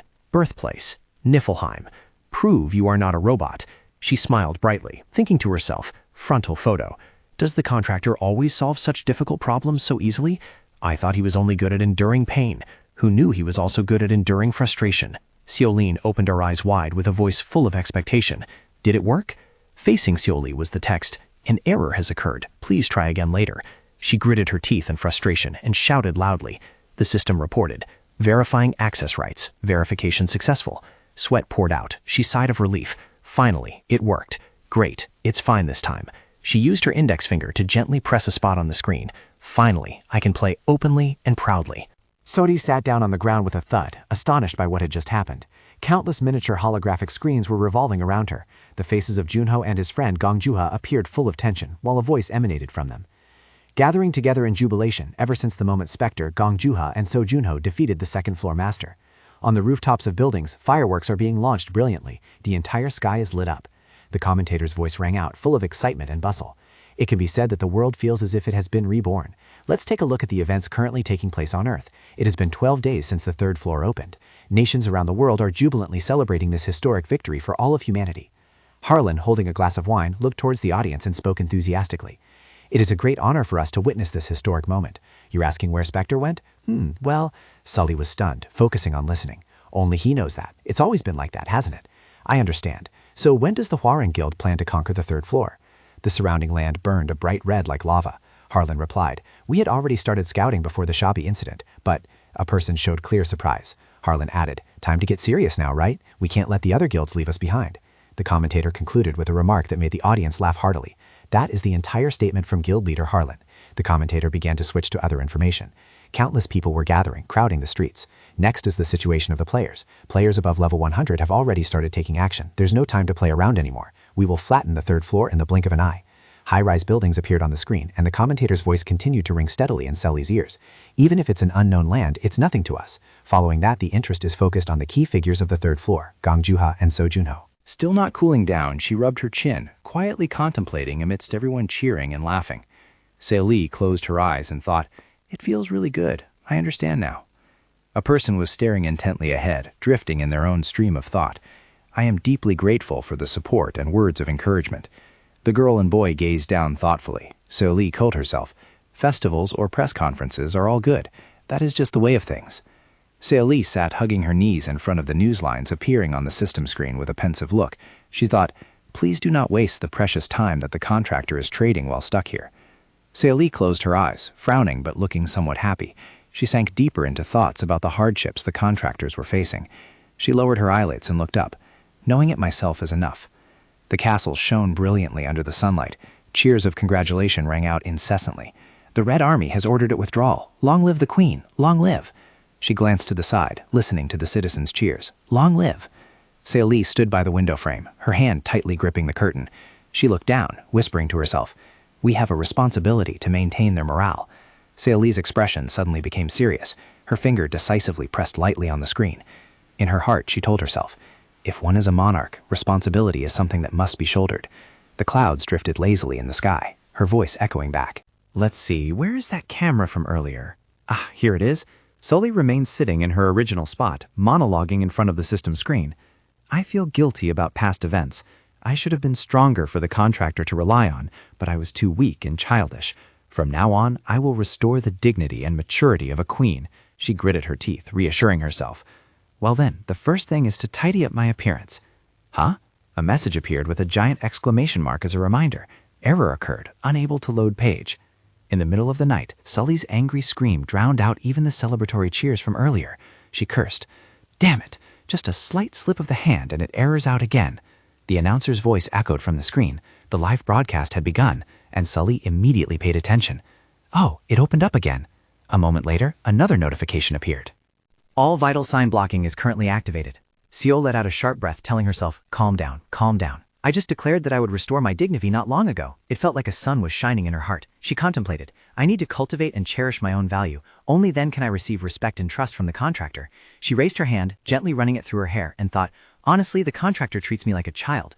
Seol closed her eyes, her annoyance not yet subsiding. Ever since the day he defeated me, he just keeps yelling and acting all high and mighty. That attitude of his is always terribly annoying. A message from Haimo appeared. Huh? I just clicked on Sojuno's notification. Who is this? Another message from Crazy Man Ticket A was also displayed. Shocking. Sojuno is a girl? Seol muttered with annoyance. Without the mask, my hair keeps touching my nose. It's really bothersome. Countless hearts appeared on the system screen, while Seol was completely unaware. Should I cut it short? Her expression relaxed as she watched the screen. She smiled radiantly and said, never mind, I'll leave it like this for a while longer. It's probably fine for now. A message from Otep appeared. She probably doesn't see the chat. A message from Gallius Archer displayed right after. Why not tie your hair back? It's easier for archery too. Placing her 2 index fingers lightly on her cheeks, she smiled radiantly and spoke. Botong asks if Juno got hacked. I'm so young. When I return to my original form, I believe they won't see me as a gluttonous pig anymore. Countless heart icons and cute smiley faces were pouring out, but seeing herself on the screen gave Seoli a truly inexplicable feeling. She continued tapping the screen, full of wonder, until a comment from another viewer appeared. What is this? Why are there so many comments here? Seoli's gaze suddenly stopped at a line of text, and she exclaimed in surprise, cute? A woman covering her mouth with a fan smiled and spoke up.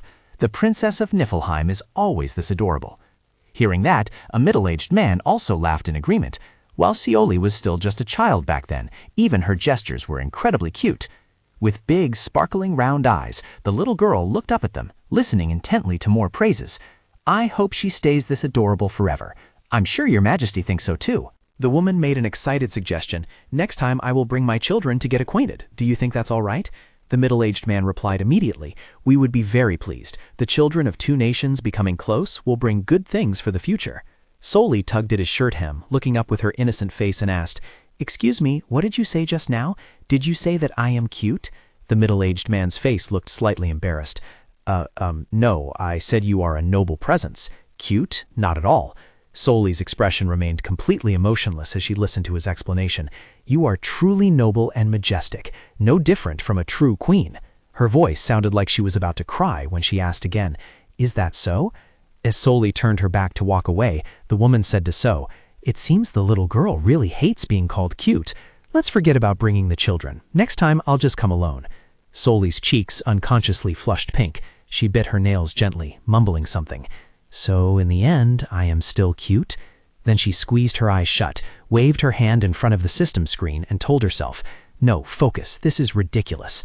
Soli let out a sigh as the broadcast ending notification appeared. Wait, I used the contractor's account. Her voice rose in confusion. Perhaps I have made a terrible mistake. Junho put down his teacup, thinking to himself. Now then. He placed his hand on his chest to feel the beat. His heart rate had stabilized, though still slightly faster than normal, but overall it was no longer concerning. He clenched his hand, observing and pondering. I still can't make a tight fist, but at least I can try. Finally, he lowered his head and whispered to himself, as long as the pain in the bones and muscles subsides a little, I can start physical therapy. I hope my recovery speed can be a bit faster. Soli rushed over, her beautiful face drenched in tears as she called out loudly, "Contractor!" Juno sat cross-legged, asking calmly, "What is it? Why are you crying?" She buried her face in her hands, sobbing as she recounted, "I'm sorry, I made a small mistake." This made Juno even more confused. A mistake? What could you possibly break here? She lowered her head with a remorseful look, admitting, "I accidentally started a broadcast using your account." He was stunned, his face darkening as he asked, "A broadcast? Don't tell me it's a live stream." She spoke loudly, "I'm sorry, it seems it really is live." As a sweet cake and a hamburger were placed on a plate, he exclaimed, "Gosh, I really shouldn't have taken my eyes off you. I'll go check and see." Juno pointed at the screen while speaking grumbly. "Eat some bread or something. Wait, can a spirit even live stream? Can the camera capture your face?" Sally ate the cake tastelessly, tears flowing ceaselessly. "It seems I was seen." Juno glanced at Sally, asking coldly, Honestly, come to think of it, aren't you wearing your hat anymore? With ice cream still smeared on her mouth, Sully immediately replied, "No, I'm still wearing it. Why do you ask? Huh?" She clutched her head, screaming in horror. "Oh no, I must have dropped it on the way here." Junho sighed, then turned back to look at the system screen again, where Sully's face was smiling with immense satisfaction. "Once I return to my original form, no one will be able to call me a pig that only knows how to eat cake anymore." He spoke up to confirm again. "Hey, this was just an accident, right?" She stammered, Yeah, it was a mistake." Sully's grumbling voice rang out once more. "They say I'm cute? Get lost, you bastards." Junho fell silent for a moment, then muttered to himself. One thing is certain, no one knows she is the Frost Queen. However, a huge mistake like this is being treated as a joke, isn't it? When the system screen displayed information about 537,185 pp, Junho couldn't help but be surprised. Why is there still so much left? I swear I used it all up last time. He calmly tapped the screen and issued a command, check transaction history. The system immediately displayed the corresponding information, including a user named BabyN5000. Manager, please stream more often. He found it hard to explain. Money for Arthur? While the IDs of other users were also listed, he silently wondered, why am I? Avwasotep had donated 50,000 pp. Siad had donated 200,000 pp.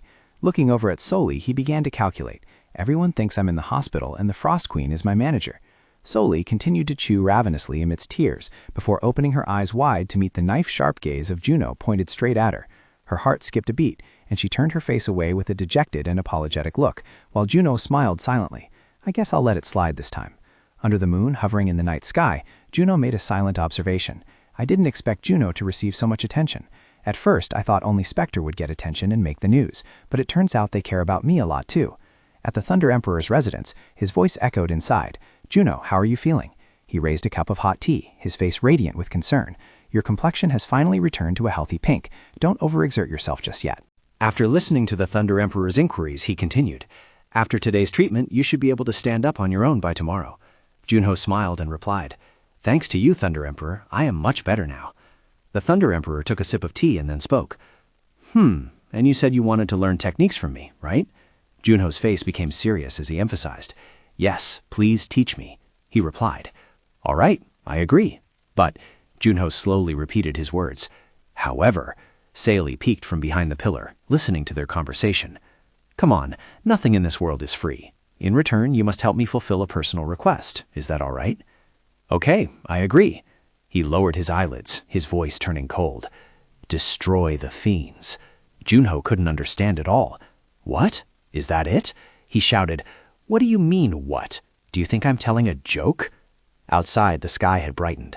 The solitary house sat atop a cliff as Junho's explanation echoed out. "No, it's just that these things are obvious." "Heh," the Thunder Emperor proposed. "Good then, take off your shirt." The Thunder Emperor sat opposite Junho, speaking slowly. Now I will perform the meridian opening. Feeling strange, he asked back. Opening the meridians? With a stern look, he turned towards him and began to explain. Yeah, it's more like an awakening than a technique. You can think of it as installing additional magic conduits, he added. Currently, you have recovered about 90%. The problem is that your muscles haven't been fully activated yet, but this is the ideal state for transformation. The Thunder Emperor used his finger to point at various parts of his own body and lectured, Bai Hui, Feng Fu, Yamen, Dashui. While Seo Junho was listening attentively with curious eyes, he continued, these are the important acupoints in the meridian system, where qi circulates within your body. He began to explain the reason. When the body is unstable like yours is now, it is the most suitable time to open them. Finally, he concluded with a sentence. It might hurt a little. But Seo Junho didn't mind at all and asked, if I perform the meridian opening, will I be able to use my power more precisely? The Thunder Emperor glanced at him and replied, something like that. Then he asked again, by the way, can you move your ears? He replied, no, sir. He agreed, exactly. That's because you don't know how to use your ear muscles. He listened attentively to every word of his explanation, while the sun outside had reached its zenith. It's just like opening the magic circuits. His voice continued to resonate. I am talking about opening up parts that normal people never use. So that means I will only increase my dexterity? The Thunder Emperor set his teacup down on the floor, then used a metaphor. Just imagine if your magic circuits were like a one-way street. Now they will be upgraded to a 4-lane, 8-lane road, or even have a roundabout. Amazing, isn't it? How you use it is up to you. Junho closed his eyes and responded in agreement. Then please begin, sir. Junho sat with his back to the Thunder Emperor so he could place his hand on his back. Both fell into silence. Then he laughed and said, you must not scream, okay? Is that clear? If the energy leaks out, both of us will be injured. He emphasized his words. I am ready, he shouted. Then let's start. As soon as he finished speaking, a stream of energy began to converge where his palm was pressed against Junho's back. Junho's entire body glowed brilliantly, his eyebrows knitting together slightly. He involuntarily let out a sound. Ugh. His gaze immediately focused on him as the Thunder Emperor's hand pressed tighter against Junho's back, causing another suppressed groan to escape him. Sully watched without blinking even once. Sweat poured down Junho's face like a shower, while he coughed harshly and spoke. It's quite all right. With a distant look, he reminded. It's not over yet. Junho glanced back. His hand remained on his back as he calmly spoke. That was just a massage to keep your heart from exploding. Grit your teeth tight. In his palm, a terrifying energy was accumulating, making his hair stand on end. A giant lightning bolt tore through the sky, shooting straight from inside the house to the outside. He gritted his teeth, struggling to endure the Thunder Emperor's intense gaze, as both were submerged in the lightning-like energy. Junho's entire body radiated brilliant light, while Sully could only grit her teeth and look up, tears clinging to her eyelashes. She heard every word from Junho. It is very painful, but I cannot forget the eyes of those who believe in me. I must protect them. Junho laughed amidst his tears. It was nothing like this. The dark cloud suddenly parted into a circle, allowing sunlight to shine down upon the ground. A hand hung loosely on the earth, accompanied by ragged breathing, revealing a look of utter exhaustion. The Thunder Emperor was drenched in sweat, yet a delighted smile bloomed on his lips as if he had just experienced something incredibly satisfying. This thing seems to be devouring my energy quite terribly. The Frost Queen poked her head out of the container, her eyes widening in astonishment as she looked ahead and asked, How is it, Junho? How do you feel? Do you feel stronger? The brown-haired young man stood there, shirtless, amidst a siege of brilliant golden lightning, his eyes wide with amazement as he felt the electrical energy surging through his body. Yes, I can feel it. It's as if I can do anything right now. Director of the Fiend Association, right now I could tear apart all three of them at once. The Frost Queen continued speaking, while Seo Junho kept his eyes wide open, listening attentively. His energy was circulating through the newly opened pathways, but do not forget that his original pathways were still in the recovery phase. The Thunder Emperor sat up, rubbed his neck, and spoke. This means you must continue to hone and maintain them. My task is only to pave the way for you. Seo Junho placed his hand across his stomach, his face showing a hint of worry as he replied, Yes, thank you, sir. The Thunder Emperor smiled and sank into thought. An ordinary person would have fainted long ago, yet he looked as excited as a child with a new toy. He really was a monster.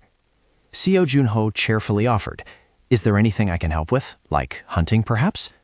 The Thunder Emperor glanced at him, then replied nonchalantly, Hunting is my disciple's duty, so you go down the mountain and chop some firewood. The Frost Queen popped out from the well, shouting loudly, While you're at it, wash up while you work. Training will start tomorrow. Seo Junho replied with a voice full of doubt, What?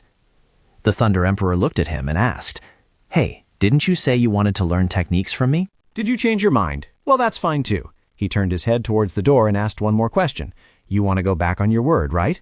Junho replied, "No, sir. I will go chop firewood right now." "Good. Hurry up." He rejoiced. "Great. He has accepted me." The Frost Queen crossed her arms over her chest and frowned, replying, "I do not like how he treats you like a servant." On the towering mountain peak, Juno's voice echoed everywhere. "It's fine. He has helped me a lot. Now I'll go wash up first." The Frost Queen hesitated slightly. "But, well, I will wait for you then." The Thunder Emperor crossed his hands behind his back, leisurely drank water to quench his thirst, and then spoke happily. "Now then, let's begin. But apart from techniques and meridians, I don't have much else to teach you. You are not a lightning attribute user like me, so it doesn't mean much." Junho warmed up his body while striking up a conversation. "Even so, I still want to learn everything you can pass on." The Thunder Emperor smiled kindly and said, "I'm already very busy training that good-for-nothing disciple. Does a greedy brat like you want to scrape more from me? If it weren't for that person at the tower vouching for you, you would have been hopeless." If you truly want to learn, prove your worth like the others. Seo Junho replied confidently, "You mean prove myself? I will do anything to prove it to you." The Thunder Emperor sat calmly enjoying his tea next to a dog happily gnawing on a bone. He began to issue a challenge. "All right, then try to get from there to here." Seo Junho asked in confusion, "What?" He repeated his demand once more. "Come to where I am sitting. You can run, fly, or crawl. It doesn't matter." The Frost Queen floated nearby, lost in thought. This must be part of the training. Junho felt a bit bewildered. He held his head in contemplation but remained determined not to give up. Although I'm not sure what he's thinking either. "Yes, I will move on your signal." The Frost Queen replied. "Signal? Don't be silly. Do you think your enemies will give you such a luxury?" Seo Junho answered while running at full speed. "Then I just need to get there as fast as possible, right?" The Thunder Emperor let out a mocking laugh. "You talk a lot for someone like that. I told you, you just need to come to me." Junho's legs were powered up, his leather shoes turning into steel surrounded by sparks of electricity. "All right then, overclock 50%. Immediately he dashed forward, but suddenly realized something was wrong. Using frost to control the overheating? However, his entire body was suddenly enveloped in a golden halo, causing him to panic.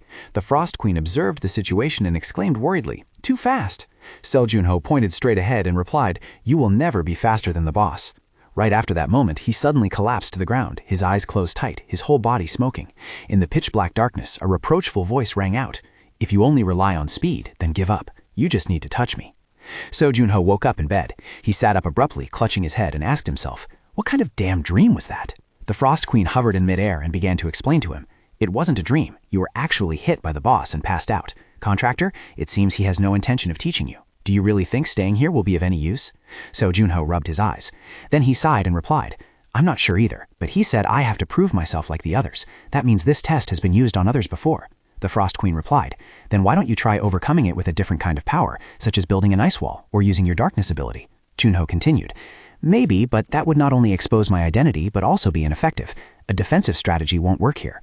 He clenched his hand into a fist, contemplating silently. "I even surpassed Shabi, let alone the Thunder Emperor. My forte is close combat pressure and speed." Seo Junho smiled slightly and thought to himself, "What I need right now isn't a shield. I need something that can surpass the speed of lightning." The Thunder Emperor watched him from afar, then slowly read out names one by one. Gilberto, 51 meters. Kim Woo-jun, 58 meters. Shin Sung-hyun, 69 meters. Do you see that line? That is the highest record to date. No one has ever touched me. He laughed and asked again, "Should I expect something from you?" Seo Junho's eyes turned blue. "I'm coming." He dashed forward with a speed far exceeding the first time. "Overclock 60%. The Thunder Emperor observed intently, feeling a bit puzzled. He pointed his finger, creating a small golden lightning bolt that shot towards Seo Junho, but fortunately he dodged it in time. The Thunder Emperor looked somewhat disappointed. He avoided it. The Thunder Emperor pondered, "Wait, his blood flow is becoming unstable due to the sudden acceleration." He looked at Junho and passed judgment. That was the best start so far, but unfortunately, once again, he was struck by lightning. His entire body was engulfed in bright golden electricity before he fell face down on the ground. The Thunder Emperor spoke in a reproachful tone. "Listen here, Seo Junho, have you really thought this through carefully? I told you that speed has no effect." He was hit by an attack and muttered to himself, "One more time." Seo Junho collapsed on the ground as the curse recurred. Once again, despite the lightning bolts surrounding his body, he struggled to stand up and move forward. Seo Junho gritted his teeth, increasing his speed, overclock at 81%. His entire body was pushed forward by a powerful force, causing him to lose his balance and tumble to the ground. So Junho struggled to his feet once more, 81.9%. The Thunder Emperor hesitated for a moment, then raised his hand again to create more lightning bolts. This kid was already terrifyingly fast, but now he's suddenly even faster? 3 lightning bolts immediately whizzed towards So Junho, 81.9999%. He gritted his teeth and repeated the number, 81.999%. His foot stomped down hard, cracking the ground, 82%. The game system displayed a notification. Warning, player Seo Junho has unlocked his second authority. Gloom was sitting watching the screen, filled with curiosity. What is this? She looked at the screen displaying his name and had to voice her admiration. Truly terrifying. Should I reopen the administrator store for him? Suddenly, a strange voice rang out from nowhere. If you just intend to give things away for free, perhaps you should stop, Gloom. She screamed in terror. Who is it? Gloom turned around to look and finally recognized him. Oh, is that you, Jamie? What are you doing here? He replied, raising his wine glass with a bright smile. To celebrate this moment, of course. As they say, the more the merrier. Gloom held out her own wine glass, speaking calmly. You are being too hasty. It is too early for a toast. Save the drinks for my retirement party. He asked again, am I too hasty? Actually, lottery tickets are most fun before they are scratched. Then he closed both eyes and asked calmly, as for the ticket we are holding in our hands right now, do you not believe it will win? She laughed and replied, I don't want to leave my retirement up to chance. Confirming a new possibility, that alone is enough for today. Junho stomped his foot heavily on the ground, creating a small tremor. I told you, speed alone won't work. Frost power was gradually spreading throughout his body. Junho decided to grit his teeth and endure as he heard words from deep within. No one has ever touched me before, but you might just pull it off. He strove to overcome the streams of lightning to unlock a new limit, leaving behind the bolts of electricity chasing him to the horizon. Meanwhile, the Thunder Emperor frowned, staring intently ahead, where Junho's energy was converging at its peak. What I need right now isn't a shield. Soli was also standing there, witnessing this moment. I need something that can surpass the speed of lightning. This time, he decided to grit his teeth, charging straight ahead and rushing forward with terrifying velocity. He tried to dodge every ferocious lightning bolt striking down around him. Its speed. In the next instant, Junho's figure ahead suddenly became blurred and distorted before everyone's eyes. While the Thunder Emperor still sat waiting on the rock, Junho was pouring all his strength to reach the goal at any cost. At this moment, even without opening his eyes, the Emperor could sense the fire of will burning within him. I like that look in your eyes. But just as the Thunder Emperor finished speaking, a lightning bolt struck directly at Junho's position. In the end, he still couldn't escape and lay sprawled on the ground. The Thunder Emperor crossed his arms and looked at him, a satisfied smile blooming on his lips. About 80 meters. Junho, you've set a new record. Keep that look in your eyes you just had. Now, go rest. Afterwards, an afternoon passed. Junho woke up in a daze. He sat up and asked Sully suspiciously, Wait, did I pass out again? I thought I would succeed this time. She stood right next to him, nodding continuously in agreement. I thought so too, but suddenly a bolt of lightning appeared from the sky and knocked you out cold. Hearing this, Junho felt extremely depressed. God, come on, he complained with a voice full of disappointment. I thought I had avoided the lightning. Sully rested her chin on her hand, stating an undeniable truth. But right now, you still can't reach Razel. How could someone with your personality accept that truth? Damn it, Junho frowned grumpily, recalling the event that just took place. I swear, that lightning, I saw it move slower. My acceleration suddenly spiked. I grasped that feeling, rushed forward, even exerted myself more than when facing Shabi. Could it be that it's still impossible? After hearing him pour his heart out, Sully gently placed her hand on his head to comfort him. I have both bad news and good news for you. Bad news first. She shrugged, replying in a clear voice. The bad news is that you didn't actually speed up. Your speed remained the same, which is why you were hit by the second lightning bolt. Junho sighed, looking up to ask, So what's the good news? Sully's voice rang out steadily. It happened very fast. Even I almost couldn't see it in time. You froze the lightning.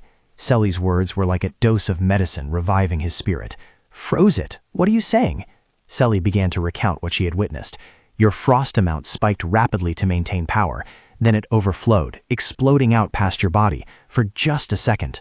But my eyes caught it, clear as day. She crossed her arms, nodding to acknowledge his ability. To reach such a level, contractor, it deserves to be called an authority. She explained more thoroughly. Authority is a state where the possessor's elemental power merges with their soul. Didn't you unlock the authority of destruction when using the darkness ability? The same thing happened with your frost ability. Junho recalled his steady footsteps, seemingly having made up his mind. During the training process, did you ever desire something from the bottom of your heart? I wanted to make it so that lightning could never touch me again. And with that desire, your frost ability answered. While lost in thought, Junho was startled by a noise coming from outside. May I come in? Ah, yes. A man walked into the room and spoke softly. I just wanted to see if you were resting well. It's been a while. On his shoulder was a large wild beast. So Junho recognized him as an acquaintance. He cried out and hurriedly jumped out of bed. How long has it been? How did you... Ah, so the disciple of the Thunder Emperor is you. Jungwoo personally admitted to that. That's right. Hearing that, Junho felt extremely moved. Thank you so much for saving me. If it weren't for you, but Jungwoo quickly interrupted him. He owed him, Junho. If not for your grace, I would have died a shameful death during the kobold suppression. Sometimes I still think about that day. If I died, Master would probably crawl down to the underworld to drag me up and scold me for a round. Junho thought, so even that suppression was part of the training. Only then did Junho surprisingly realize the truth. Perhaps that was the reason he didn't use a weapon. After all, he was the disciple of the bare-handed martial artist Fan Sama. Suddenly, Jungwoo brought good news. Ah, I have a message to deliver. Jungwoo is here also to give you news. He began to share. Master said to pause the training for a while. He said you probably found something and should practice that first, whether it takes 10 days or a month. He ordered you to practice until you master it. Before leaving, Jungwoo carefully advised his friend. Master's standards are very strict, so it will probably be a bit tough. A number immediately appeared in his mind. 10 days? 1 month? Sally was probably right. Fan Sama must have seen the realm he had achieved. Seeing his friend lost in thought, Jungwoo advised him once again. If you need anything while you're here, just let me know, Junho. He smiled brightly and shared his feelings. No matter how harsh Master's training is, I'm sure it's still better than what I've been through, since I'm a bit of a slow learner. But Jungwoo shook his head in refusal, then bowed deeply to express his sincere gratitude. It's not like that, Junho. Thank you for saving me. I look forward to working with you, Senior. Junho laughed and quickly waved his hand. Why so formal? We are teammates. See you at breakfast. He guessed that Master is a terrible cook, right? Jungwoo scratched his head and admitted, it was a bit salty.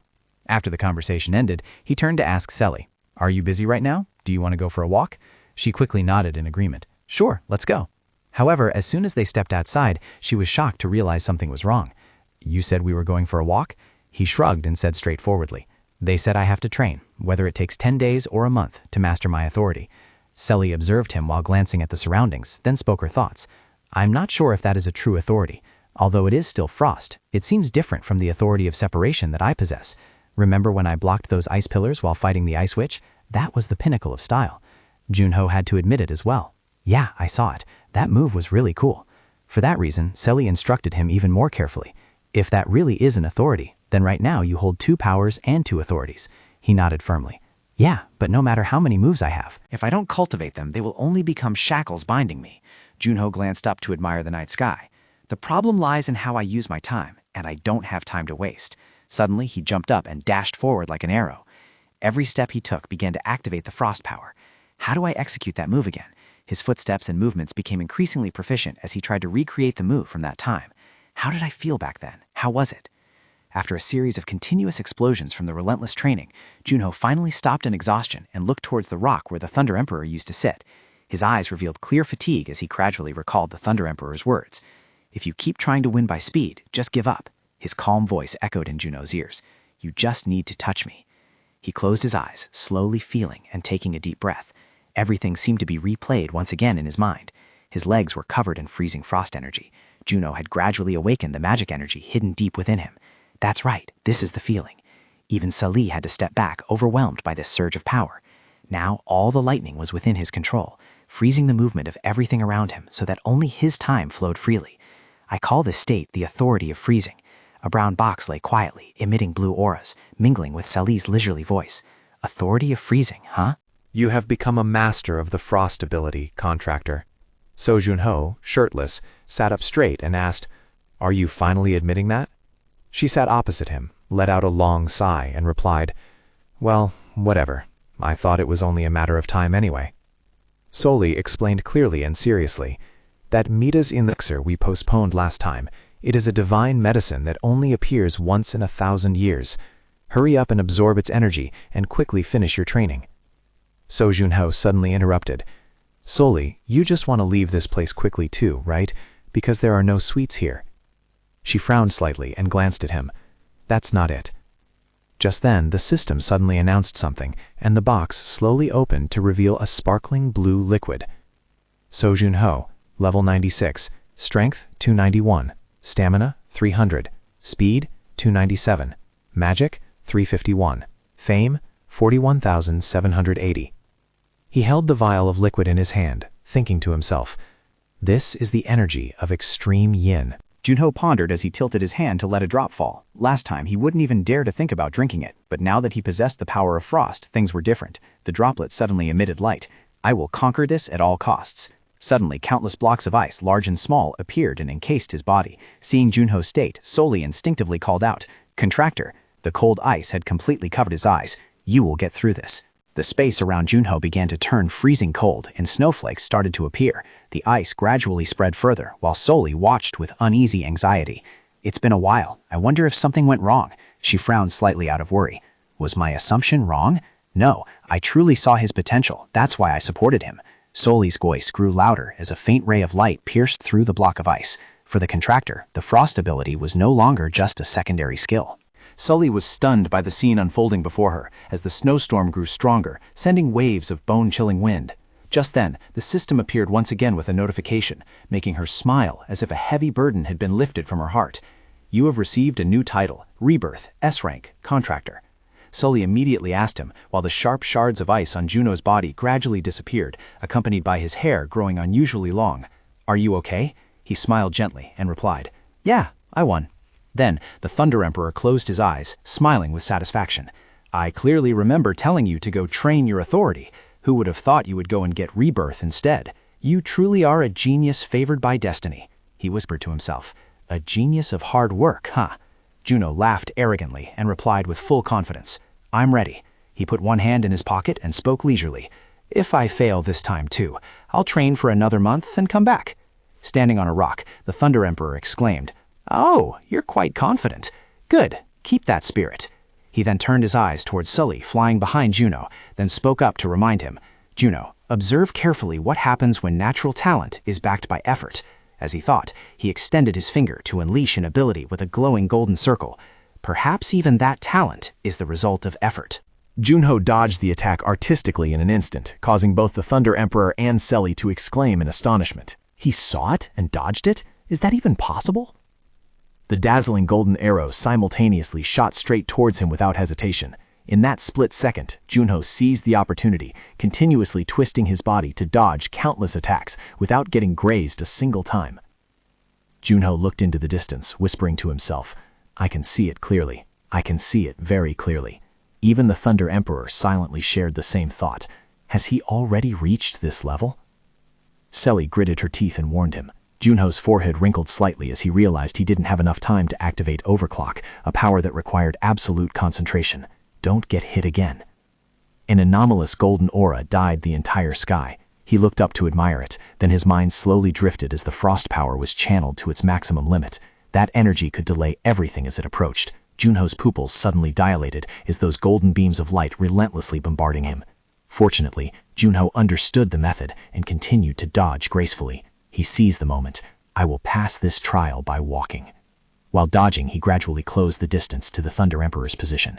The look in the older man's eyes as he stared straight at Junho contained a silent appreciation. Well done. He spoke while exerting powerful pressure on the young man's legs. "Boy, let me raise the difficulty a little bit."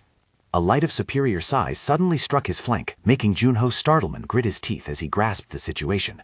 "Sir, you're starting to get serious." Meanwhile, the Thunder Emperor calmly watched his every move. "I am very serious. Come here and overcome it." His attacks became increasingly stormy, forcing him to continuously increase his dodging speed. The Thunder Emperor unleashed his divine ability while whispering with a slight smile, "You not only passed the milestones, but also broke the records." With a voice full of heroic spirit, he suddenly gathered strength and leaped into the air. "But both of us are fired up now, aren't we?" The Thunder Emperor triumphantly flew higher than him and uttered a deeply meaningful remark. "A power that slows down the target. You truly possess a formidable move." Junho grimaced while moving at high speed. "From now on, let's get a little romantic." The Thunder Emperor's voice echoed louder as he flew higher amidst the brilliant golden lights. He continued to watch him and spoke. "It's time for intensified training. All right, follow me. I will push you to your limits." Junho covered half of his face with his hand, hiding all expressions. He resolutely used his frost ability to pursue the Thunder Emperor. From below, Ji-hyun held his breath, watching the breathtaking, fierce battle. A deep admiration shone in his eyes. Both of them were truly extraordinary. Ji-hyun's words blended with Junho's majestic figure in the sky, a reclusive master, and Sol Junho, a rising star. At the peak of Hwangsan Mountain, they shone brighter than any other player. A satisfied smile gently appeared on his lips. After all, his path of martial arts was not wrong. He could also become even stronger. Just then, the Thunder Emperor leisurely asked him, "I wonder if your fist is strong enough to reach me." He floated amidst blinding, winding streaks of light, and his final words echoed under the sky. "Even if it is just a vain wish of this old man, I want to find the answer." The Thunder Emperor raised his hand to cast a spell, summoning countless lightning bolts. Junho gaped in astonishment, his eyes wide as he looked up. From the deep night, tiny golden lights began to pour down. Ji-hyun also looked up, shielding his forehead with his hand. It was the Thunder Emperor floating in midair, manifesting thousands of thunderbolts with earth-shattering power, illuminating the entire sky. True dragon descending thunder. The Thunder Emperor laughed excitedly, thinking to himself, "Boy, try blocking this." Junho also cracked a smile, though it was somewhat forced in the face of the lightning that fell like a rain of bullets. Junho silently admired. So this is the ultimate power of the 9 heavens. The lightning flashed right before his eyes, and Junho began to freefall from above. His eyes closed tight. "I'm relieved. There are still experts out there that I cannot defeat."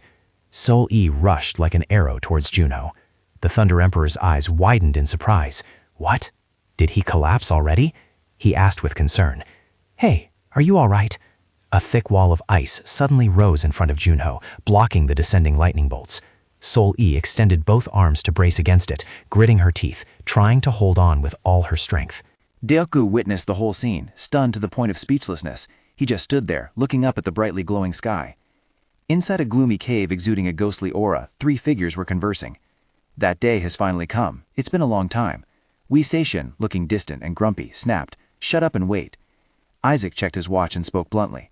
"Let me be straight with you, Seishin. Out of everyone here, you must be the one who felt time pass the slowest. If only you had agreed to help the Lord back then, we wouldn't have had to waste all this time." Wee Seishin's rage began to rise. Small thorny vines extended from around her. "Do you want to die?" Isaac remained calm, sitting still as he replied, "Well, I do have a higher rank than you." Sado spoke up, interrupting the argument. "Can you stop? They will be here soon." Opposite them, a red hue suddenly flared up. All 3 people simultaneously knelt on the ground as if awaiting something. The red streaks of light gradually shifted, causing Valencia to frown in tension, sweat beading on her skin. Isaac wasn't faring much better. His face clearly betrayed his anxiety. That stream of black and red light swirled around before flaring up, and an arm reached out from within. The silhouette of a figure gradually appeared, and legs slowly stepped out. Salikov cleared his throat softly, his gaze fixed straight ahead. The figure narrowed his eyes, revealing a smile full of arrogance. He set foot on the ground and began to speak. 6 years ago, Eladvung appeared with a robust physique and cold, sharp eyes. Just as I calculated, the dark rank transformation. Valencia bowed her head respectfully. "Your Highness Heavenly Demon, your subordinate sincerely congratulates you on completing your secluded cultivation." Eladvung's eyes widened and flashed, the corners of his mouth curling into a savage smile. "Sincerely, huh?" Both Valencia and Isaac were terrified, hurriedly bowing their heads low. Eladvung spoke in a mocking tone that made the listeners shudder. "I am quite surprised that you did not betray me during my absence, strong individuals such as yourselves." Isaac hurriedly offered an explanation. "This lowly one implies no such thing, my lord." Hearing this, Eratum's eyes glared wide. Isaac continued to spout flattery. "All this time we have always awaited your return with boundless reverence and admiration, Lord Heavenly Demon." Eratum leaned down, bringing his face close to Isaac. "You mean to say it is not out of fear, Isaac?" Isaac dared not look up from beginning to end. His teeth clenched tight. "We are truly terrified of you. That is a given for subordinates like us. However, the respect and worship we hold for you surpass even that fear, and that has always remained steadfast." Eratum, placing a hand on Isaac's head while looking away, he said, "Still good at wagging that tongue. It's no fun at all. Now, give me the report." Seleucus then began to report on the situation. "The second-floor boss has been defeated. It was accomplished by the expedition forces of the guilds, with the additional assistance of Spectre." Eratum voiced his query. "Spectre of the 5 great heroes?" Seleucus immediately replied, "Yes, he has broken the ice and returned along with Skaya and Ramadat. He is using a player named Seo Junho as his representative." Eratum stood up straight, whispering, The return of the Frost player, is it? Inside the cave, pitch-black bats with hideous faces swooped all around. Seleucus continued his report. The players have reached the 3rd floor and have begun expanding their territory. Eratum asked, "About that representative, have I ever heard anything about him before?" Seleucus recounted everything without omission. "He has only been active as a player for 2 years, but there is one thing you must know about him. Please read this carefully when you return to your abode." Base and Isaac stood up at this moment, looked at Eratum, and replied briefly, "Understood." Eladvung's hand slowly raised high. "All right, let's get out of this damn place first." A voice rang out, carrying concern. "Where are we going?" Eladvung turned back, his eyes flashing as he flashed a devilish smile. "Down. We are going down." Meanwhile, Junho was using a shovel to dig the earth. Sweat pouring down, he dug up a strange tree, while the Thunder Emperor's voice kept echoing in his ears. Roots, after all, are the most key element. Your foundation needs to be solid. Do you know why you fainted back then? He placed the tree neatly on the ground. The Thunder Emperor continued his enthusiastic preaching. Because of your weak foundation. Junho spoke up, voicing a contrary opinion. Wasn't that during the strengthening training? Thunder Emperor stood leaning on his cane, speaking up to explain. So what if it's reinforcement training? Honestly, if you say this is just a side task and collapse, will they spare your life? Keep digging. Hearing this, Junho was utterly astonished. Gosh, seriously? Thunder Emperor shouted loudly. What is it? Why are you cutting one side of the root like that? Junho, not backing down, stubbornly argued back. I mean, you keep talking, but it's not like I can sneak attack you anyway. Thunder Emperor did not yield. What did you say? I have never seen a brat as insolent as you. Use your hands to dig. This is still training. Junwoo stood watching this scene and could only laugh helplessly. Junho still wouldn't stop the verbal war. What does digging herbs on a mountain have to do with training? Sally was sleeping soundly on a level tree stump. Suddenly, Junho's hand pinched her cheek. Hey, Frost Queen, help me with this. Sally woke up in annoyance, her face grimacing as she grumbled. What is it? Why pinch my cheek when I'm sleeping? Junho hurriedly used sweet words to plead. Hurry up and help me dig up a few roots while Thunder Emperor isn't looking. Thunder Emperor leaned on his cane and walked away into the distance. Sally was unmoved by Junho's plea. I'm very tired. Don't touch me. Junho glanced at Sally. You're tired too? You haven't done anything. Sally ground her teeth in anger. I haven't done anything? Tears suddenly streamed down her face. Feeling wronged, Sally flailed her arms and legs, punching and kicking Junho continuously. You weak contractor, you know nothing. Junho held his head, crying out, Look, you're full of energy. Thunder Emperor approached a felled tree trunk and sat down, letting out a long sigh. My legs are starting to give out. I'm getting old, yet he's still here. He looked up, closing his eyes, and smiling with satisfaction at the scene of rolling mountains and the magnificent clear blue sky. Perhaps the Thunder Emperor was feeling extremely satisfied with his life right now, having no regrets at all. Junho was carrying a huge green backpack on his back. God, all right, just how heavy is this thing? The Thunder Emperor looked at his struggling figure with the giant backpack and laughed with immense delight. 105 kilograms. It was definitely heavier than 100 kilograms.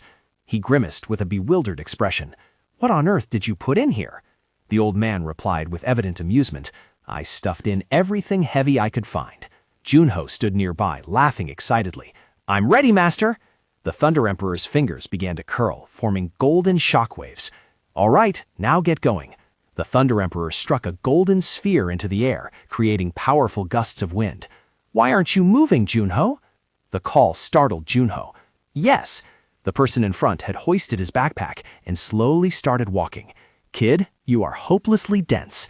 The Thunder Emperor spoke quite leisurely, but the punishment he issued was incredibly biting. Run there entirely on your own strength, find traces of that thing, and bring it back. That is your training. Whoever arrives last has to dig up all the earth ginseng alone. This left him completely stunned. So the Thunder Emperor sat back, watching the two of them leave. I'll be back soon. He sat alone on the tree trunk, resting his chin on his hand. Yeah, I guess I'll rest for a bit. A hint of happiness flashed across his calm face. The Thunder Emperor recalled his youth, when he was still tensing his face muscles, bracing his legs, and shouting, Increase the pressure, tighten it up. Jungwoo, you must escape from there immediately. He stood watching his student, his mouth constantly advising, How is it now? Find a way. Think. On the screen was an image of a young man and a girl, accompanied by a resounding voice. Thank you for your hard work. A voice replied, Yeah, have a nice weekend. In a commercial, a voice spoke up. Spectre and Tenmei are appearing in a movie. A key was inserted into the lock. The Thunder Emperor put on a warm coat and walked down the stairs alone amidst the falling snow. It's really cold. Only his solitary figure was striding on the street. He started a phone call with his daughter, Eugene. The little girl told him about her favorite food. "Dad, when are you coming home? I want to eat subang." He asked his daughter affectionately. "Which subang?" The girl showed extreme delight and joy. "Oh my God, really? It's the cream fish pastry. Buy one for Mom too, Dad." The Thunder Emperor looked around while talking on the phone. "Daughter, haven't you been eating too many sweets lately? All right, I'll get the red bean filling type." The girl seemed very earnest and kept pleading. "I only want subang." The snow fell heavier, and his conversation on the phone grew longer. "Subang? No way, Eugene. You already ate 2 ice creams yesterday." Hey, why aren't you answering? Hey, did she hang up? That girl. Afterwards, he stopped in front of a stall selling the food his daughter had just mentioned. "Auntie, let me ask, how much is a bag of subang?" The stall owner announced the price, 300 won. He didn't hesitate and decided to buy immediately. "All right, I'll take 2 bags." The seller immediately started preparing. "Yes, sir." The weather was quite freezing. His face was slightly flushed red. "Goodness, it's so cold. Please put plenty of cream in for me." The owner started a conversation. "Do you like sweet sengman?" He replied with a very natural attitude. "Ah, no, I'm buying it for my daughter and wife." However, the Thunder Emperor suddenly froze when he glanced at his phone screen. His expression changed abruptly as he focused on it. Haeundae District? A terrorist attack? Damn it, those bastard fiends. Now they've even struck Busan. The shop owner was also slightly startled. A terrorist attack? Is it an emergency alert? He read the newsline and informed her. "Yeah, they say Sanyangdong is in chaos right now." Upon hearing the news, she revealed the worry in her heart. "Oh my heavens, then nowhere is safe anymore, even Busan." My son is currently in the army. What should we do? At this moment, the Thunder Emperor remained calm and intended to give a perfunctory answer. I had anticipated this. This is becoming a national issue, isn't it? Anyone could be swept up in it at any time. However, in just a fleeting moment, a sudden thought flashed through his mind, causing his eyes to widen in astonishment. Just as the golden, crispy, fish-shaped pastries were being served, the Thunder Emperor's expression suddenly darkened. He hurriedly turned on his heel and rushed off, his brows furrowed tight, his gaze becoming extremely tense. Before his eyes was the scene of the entire apartment complex engulfed in a sea of fire, with the voices of those blocking the civilians ringing out. "Please stay outside, do not rush in." Some residents refused to stand still. "I told you, that is my home, let me in immediately." The personnel on duty continued to restrain them. "Please comply with the regulations." The Thunder Emperor stood frozen on the spot, his pupils unmoving, ignoring the chaotic scene around him.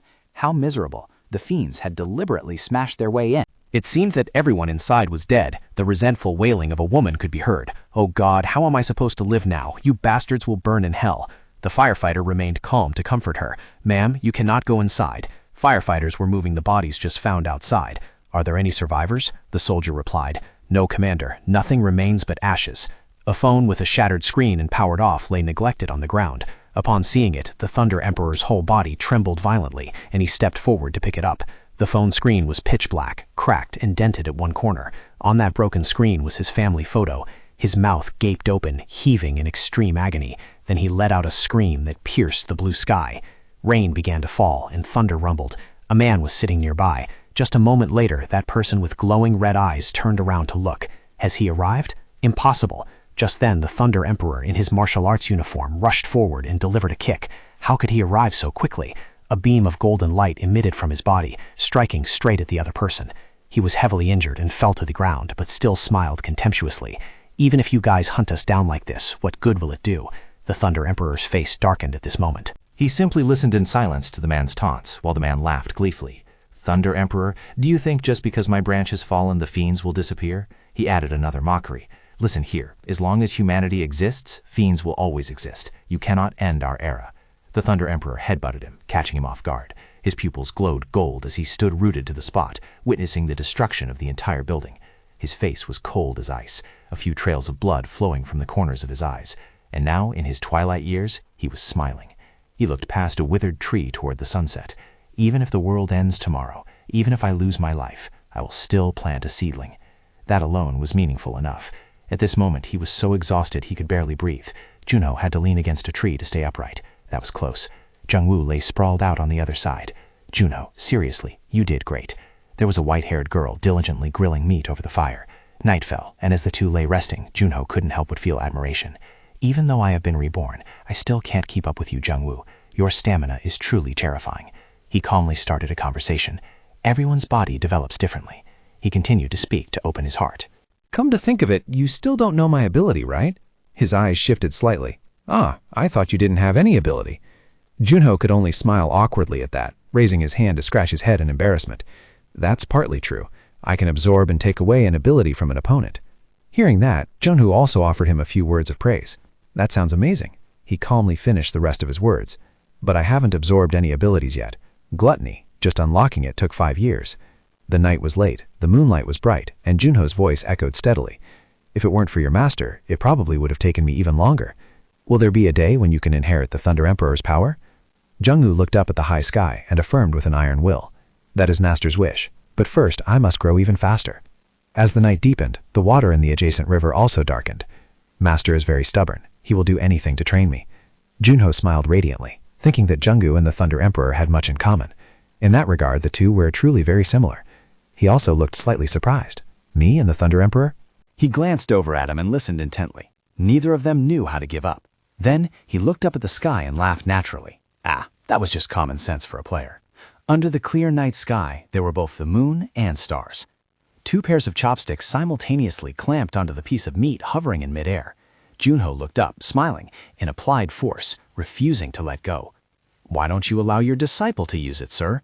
The Thunder Emperor smiled back, his eyes never leaving the meat. What kind of disciple calls his master, sir, huh? The two tugged back and forth ceaselessly. Junho spoke up in confusion. Didn't you tell me not to call you master? The Thunder Emperor naturally replied without hesitation in a provocative tone. Of course, I haven't taught you anything, have I? From the start, you came here to be treated, not to be my disciple.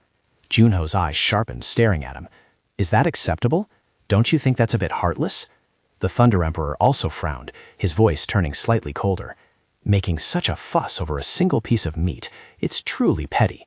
The two sides stared at each other, neither willing to yield, killing intent spreading early on.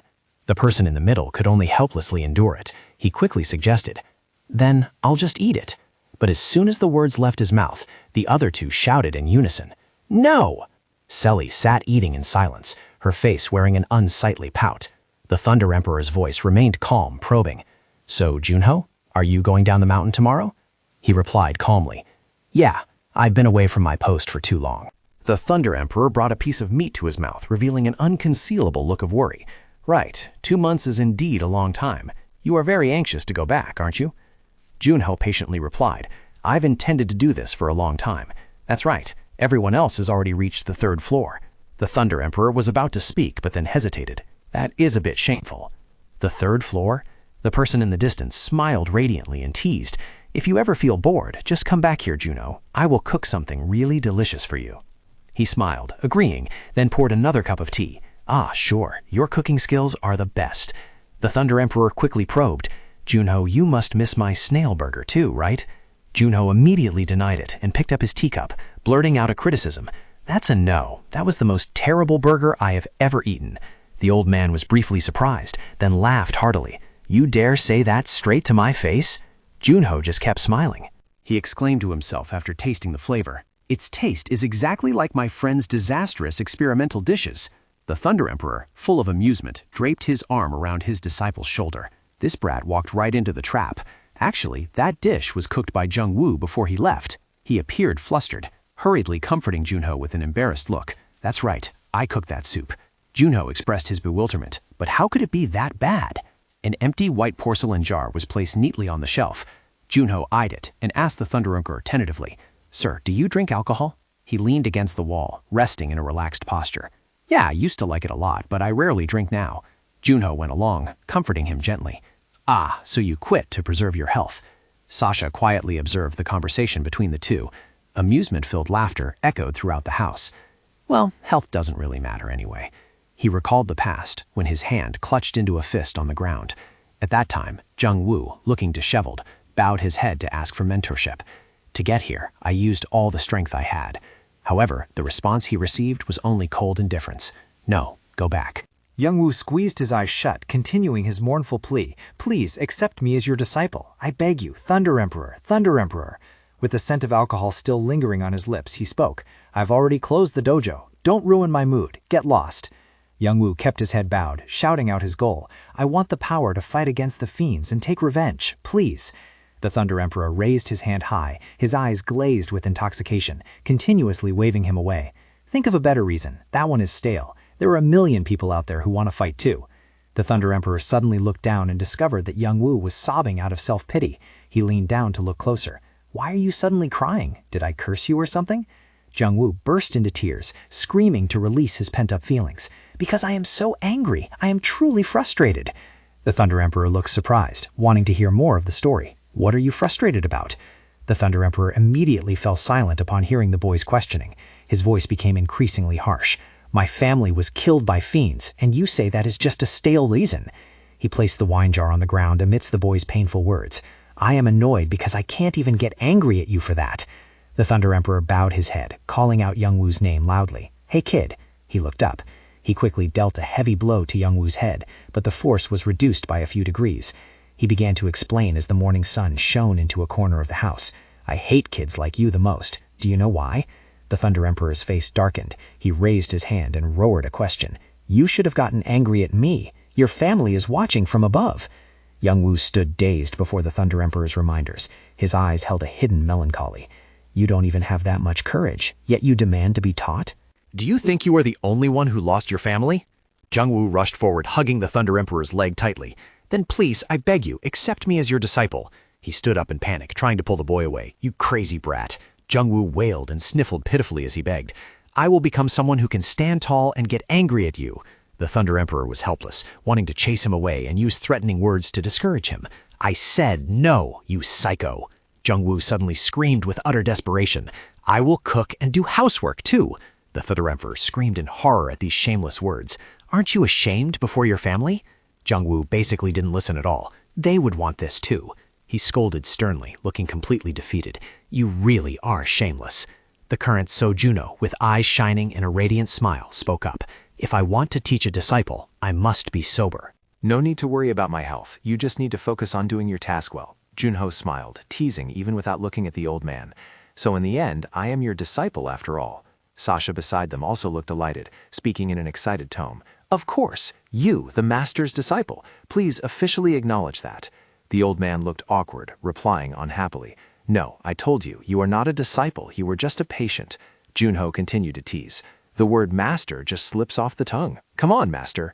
Sori, on the other side, was already gritting her teeth in anger, her mind filled with sweets as she endured.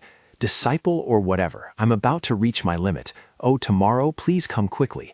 The morning sun shone down on Arthur, who was lying leisurely on the grass. A team member collapsed in exhaustion and complained. Teacher Gilberto is actually really good at close combat, too. It's terrifying. Doesn't he only know how to use guns? Another frowned, panting from exhaustion. Even with enhancement abilities, I still failed.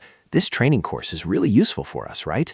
The whole group lay scattered on the grass, looking depressed and tired. Captain, what do you think? Arthur remained lying on the grass. He closed his eyes, sighed, and began to confide. My father, I think he doesn't want us to go up to the 3rd floor. Looking at the targets deformed by bullets, the group sighed miserably. Why are you saying that all of a sudden? Frankly speaking, we've been training continuously for months. One of them asked curiously, Isn't it a bit bad to badmouth your own father behind his back like that? Arthur frowned in annoyance, revealing his feelings with a much worse tone. No, that's not what I mean. It feels like he is intentionally not letting us go up to the 3rd floor. He suddenly fell silent when he felt someone beside him. Junho, in a jet-black outfit, was lying still and listening. Arthur screamed in horror. Lord, Spectre! He sat up, his tired voice questioning, with a hint of teasing. An organization named after me? And you guys are sitting here gossiping instead of training? He quickly called out to get everyone's attention. Attention, everyone! Junho, behind the mask, seemed quite indifferent. Should I start calling you backstabbers instead of followers? They immediately denied profusely. No, sir. He continued to speak remindingly, his words carrying a hint of coercion. One of you will have to take the beating for the rest. Junho continued to probe like a gentle reminder. If you think it's you, then step forward. The whole crowd tried to avoid eye contact. No. Junho pointed his hand towards Arthur. Arthur, do you have any complaints about your teammates? He lowered his voice, expressing complete acceptance of this team. No, sir. Junho reminded him as the sentence was left unfinished. Look closely. Suddenly, he stepped forward, patted his shoulder, and walked past with a voice exuding satisfaction. You are doing very well. I will talk to Gilberto privately. Arthur was completely surprised, his eyes widening as he watched his retreating back. Strange, really strange. Usually, Uncle isn't like this. In his thoughts, Junho was the epitome of a cold person. We will conclude our meeting here, he leisurely explained, his voice blending into the quiet atmosphere of the forest. I have been training by myself for a while now, so I somewhat understand how you all feel. The group looked astonished, unable to believe what they had just heard. Training? You do that too, Lord Spectre? Junho sat on a rotting log, slowly opening up. Of course, you have to constantly develop until you retire. Otherwise, he will be left behind. Isn't that what being the player means? The whole group stood at attention, hands clasped behind their backs, and shouted in unison, You are absolutely right, sir. We will engrave that into our very bones. He looked around to search. Anyway, where is Gilberto? Arthur replied cheerfully, hope shining in his eyes. He just went to the bathroom. He will return after the break ends. Junho felt a bit awkward, but quickly spoke up to remind him. Is that so? All right then, break time is over. On the tree branches, a black shadow was silently observing. He sighed wearily. He jumped down to the ground, holding his hat brim tight, and teased, I heard some rumors. You defeated the boss of the second floor, didn't you? So Junho silently looked at him without replying. Gilberto furrowed his brows, smiling at him with a friendly greeting tone. Enjoying all the fun by yourself again? And what's with that hairstyle? Are you showing off on purpose? At a magnificent academy where sunlight bathed everything, a heavy sigh rang out. I failed the promotion exam again. If you fail one more time, won't you be demoted to 3 stars? Yeah, I have to study like crazy for the next exam. One of them had a tired, listless look in their eyes. If I get demoted, my residential floor will also be lowered. That would cause all sorts of trouble. The young man glanced over, appearing unconcerned. Come to think of it, can that newcomer pass tomorrow's test? Ah, that's Skya woman. She'll probably pass the 7-star test easily. He expressed astonishment at this information. Oh, that's an incredible speed. She is a player, right? The girl speculated. Yeah, I heard she was frozen for like 26 years or something. I heard people say she's extremely famous outside. Those words quickly drifted with the wind to Skya's ears. I wonder if I would get any better if I were frozen. She looked annoyed, grimacing at the book in front of her. God, this is so frustrating. Why does every single book describe energy manipulation in a different way? I should have written a textbook myself before getting frozen. She looked at the book with boredom, speaking in a bland tone. If I had, I wouldn't need to study these useless things now. A new message quickly appeared on the screen. Juno, I'm back. Skya was extremely excited. She took off her headphones and shouted, Oh my God, look who it is. I thought he was still wrecked after being beaten to a pulp by Zabi. A professor approached with a notice paper. Ah, there you are, Miss Killyland. The exam schedule for tomorrow has changed. I came to inform you. Skya immediately left, shouting as she walked, I'm not taking the exam anymore. He looked worried, standing there in a daze. Did something happen? She turned her head back, happily announcing the news. Yeah, something did happen, but it's fine. Everything is smooth sailing. He was confused, stammering as he repeated her words. Smooth sailing? What does that mean? Miss Killyland. The professor's calls faded away. The sound of sizzling fried eggs rang out. Hey, miss. The man holding a pot smiled. What kind of break room doesn't have a pot, only stone bowls? Whatever, this is just a small party anyway. Saying that, he brought the pot to the table, smiling with anticipation. Welcome back, Zabi Hunter. Junho curiously reminded him. You haven't cracked the eggs in yet, have you? Skya remained silent, holding Sully in her arms. Did you train with the Thunder Emperor, Junho? Only you could do something like that. A steaming hot bowl of instant noodles sat amidst their conversation, right after he had opened a 3rd floor in a spectacular fashion. Is there a need to rush to find the strongest player like that? Junho lowered his head to enjoy his meal, chewing as he replied. First of all, I couldn't even get there. I almost died from my injuries, you know. He then exclaimed, and I obtained a very surprising achievement. Siyun held her coffee cup, smiling in agreement. What is it? Junho excitedly hinted, if you promise not to be jealous, I'll tell you. Selly was still sound asleep on her hand. She burst out laughing upon hearing him say that. No way. I'll definitely be very jealous. The two continued chatting back and forth happily. Then I won't say it. You're annoying. Junho's eyes looked down at the pot, his serious voice explaining, It's nothing big. I just gained a new authority. Skya couldn't hide her surprise, her eyes scanning him inquiringly. Didn't you already have the Watchman of Darkness authority? Only then did he open up. Thanks to the Thunder Emperor's training, I gained a Frost attribute authority. Excitement surging, Skya shouted, What? I'm so jealous. He strode closer, a faint smile curling on his lips. That's not the only thing that's changed about you. Junho turned his head toward the laughter. In his drunkenness, his tone was tinged with emotion. He looks much more relaxed, doesn't he? Junho raised his beer bottle, laughing as he teased. It's as if he just let go of some heavy burden. Meeting the strongest person in the world probably helped him find peace of mind. Skaya suddenly chimed in, making the fun even livelier. Ah, that's right. Even Soli is unconscious and sleeping soundly. Soli was sleeping peacefully in his embrace, completely unaware. Perhaps they had been through a lot. One person frowned slightly, eyes closed to fully enjoy the bite of food. Let me finish reading Xiaobi's memories, then I'll tell you guys what I trained. Junho glanced at his junior with a look of curiosity. He really wanted to get to the bottom of the story. I heard that players and guilds are making big moves on the 3rd floor. We should start acting soon, too. Ultimately, Junho closed his eyes as a reminder. Break time was truly over. Electricity flowed continuously through the electronic circuits. In the center of the room was a pool of water. The group chatted while expressing their curiosity. Why did the association put the floormaster out here? It is to research its insane regeneration ability and the hardness of its shell. A junior explained everything with a solemn attitude. We can use it to craft equipment and recovery items. Junho frowned and slightly lowered his head. That's right, it is superior in every aspect. The objects in front were bubbling up with air. Each body part was being submerged in the water. The person frowned and looked at him, asking, between this thing and Ramadat, I wonder who has faster regeneration. Skaya, can you take its head out? Skaya, with a serious expression, reached out her hand towards it. Just the head, right? A rapid current moved the head back. Junho frowned as he watched the head slowly approaching. The crowd noticed that even though the two parts were separated, there was still an incredibly strong connection. Junho, don't tell me this is... Junho was stunned, almost unable to believe what he was seeing. Hey Daku, is this really a corpse? It looks like it's regenerating itself. The junior didn't say a word. Anxiety was evident on his face.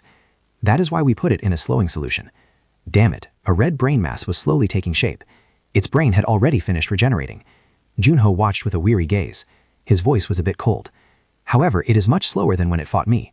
Even if it revives, we'll just kill it one more time. Skaya raised her hand from the water, seeming to want to stop it. Hold on, I won't let it go that far, she immediately asked him. Just the brain is enough, right? Junho quietly observed and silently confirmed. More than enough. He reached out, gently touching that brain. Confession of the dead.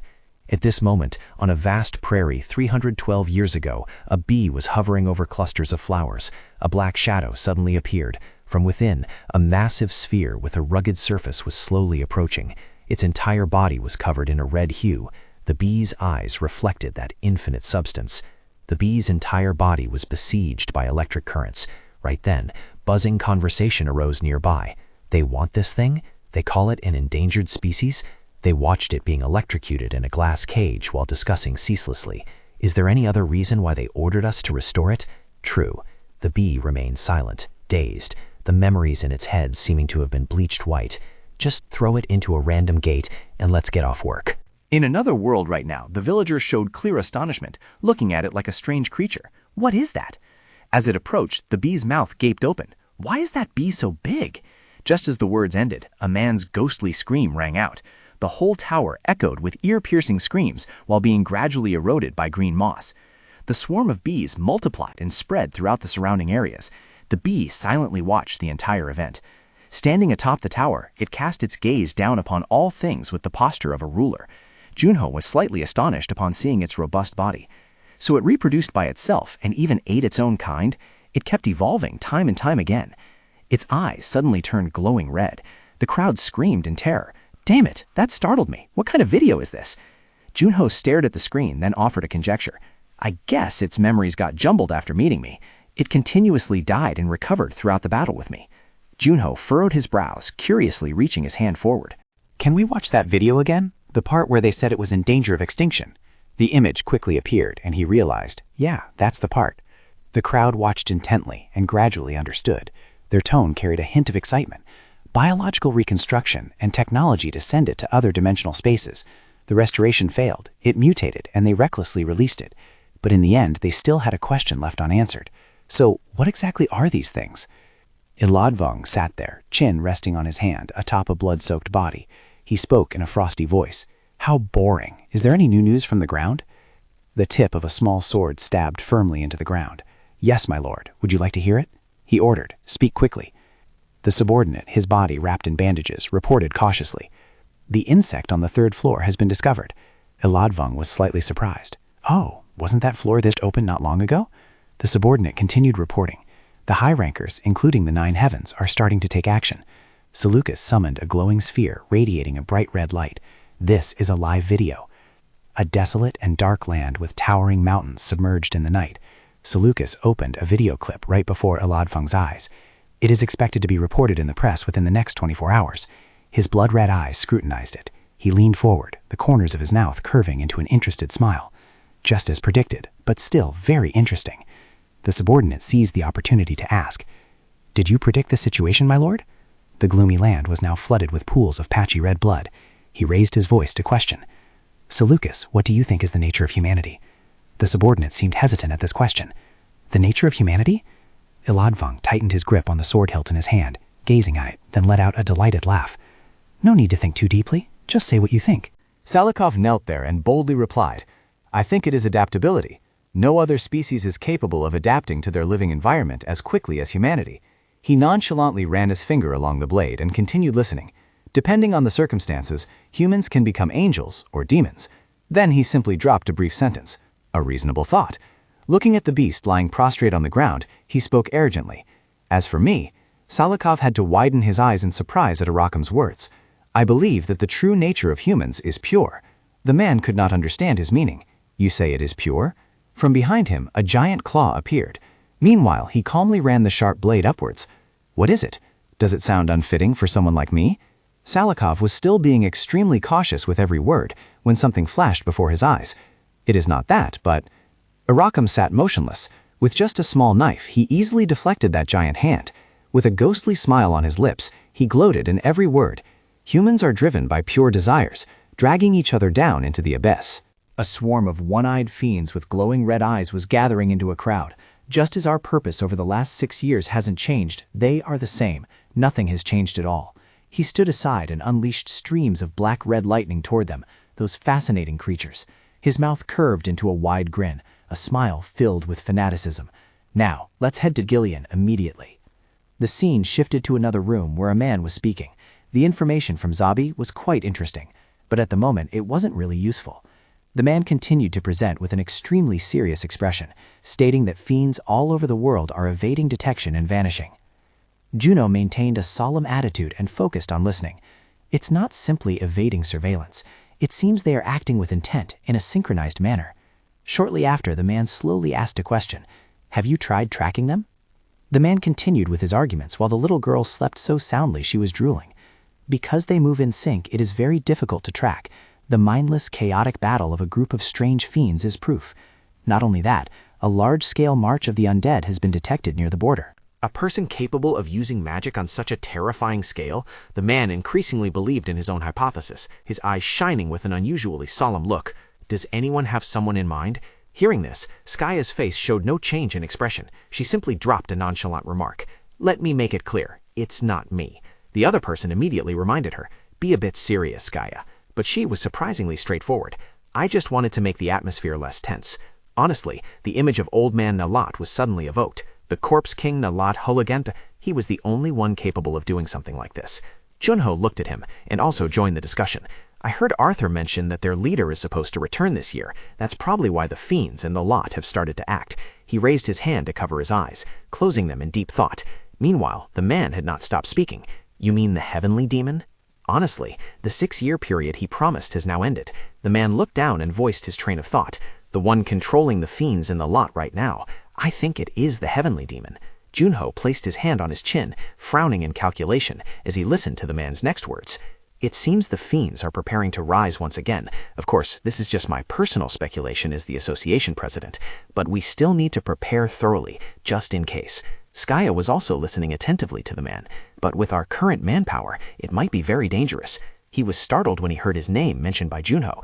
"The two who are still frozen, let's wake them up." Junho smiled with satisfaction at his decision. "Let's wake them up, my friends. If that's what you want to say, there's no need to hold back." He was about to stand up to leave immediately. However, Skaya spoke up to stop him. "Wait a minute, won't you have to suffer the penalty for that again?" With a steady composure, he calmly replied, "There will be no more penalty for breaking the ice. My frost skill level has reached the necessary requirement." Junho did not waver in the slightest. His readiness was clearly visible on his face. "But I can't wake both of them up at once. It requires a 90-day waiting period between each unsealing." A layer of cold sweat broke out on the forehead of the man in the suit. "Thank you for agreeing." "Is he always this cool?" Mio sat on the chair, raising a thumb to show agreement. Okay, fine. Skaya, bring the clothes I wore when I was frozen here. Skaya glanced slightly at him. Bringing them is easy, but what for? Your current clothes look fine. Gilberto leaned back in his chair, crossed his arms, and spoke confidently.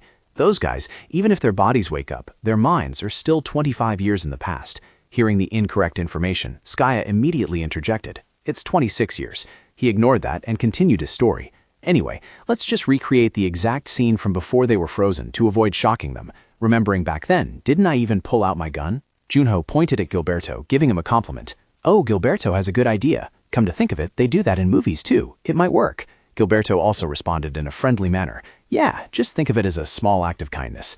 Skaya sighed with relief and said in a relaxed tone, Seriously, we aren't children anymore.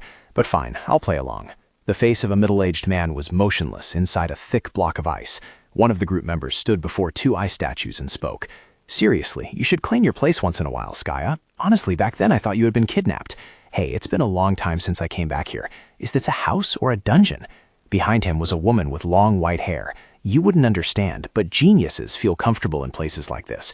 The life of a genius isn't easy. Skaya was arguing fiercely with Gilberto. Then get out. If you're not going to clean, then don't complain.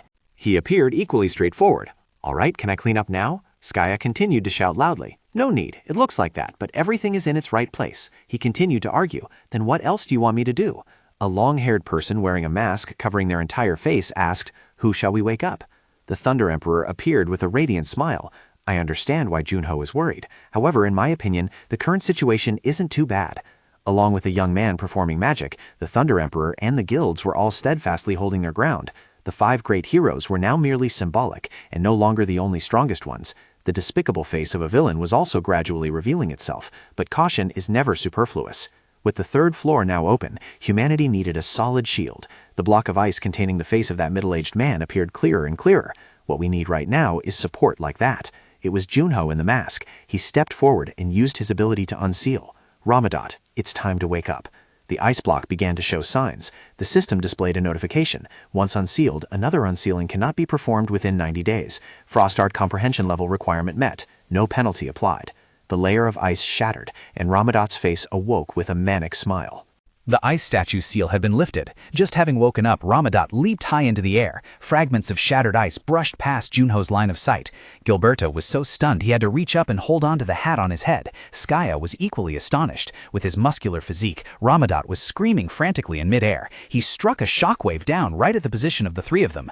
With just this little bit of ice, did you really think you could stop me? Upon landing on the ground, Ramadat immediately voiced his confusion. Why is it so quiet? Don't tell me that, except for me, everyone else has been taken down? Only then did his gaze toward the man trembling while hugging the remaining block of ice. Oh, Junho, you defeated the Frost Queen and came back here? What is this? Mio, it seems she is very cold. His trusty eyes shifted continuously as Ramadat recognized the other 2. Wait a minute, Gilberto, Skaya, you 2 are doing well too?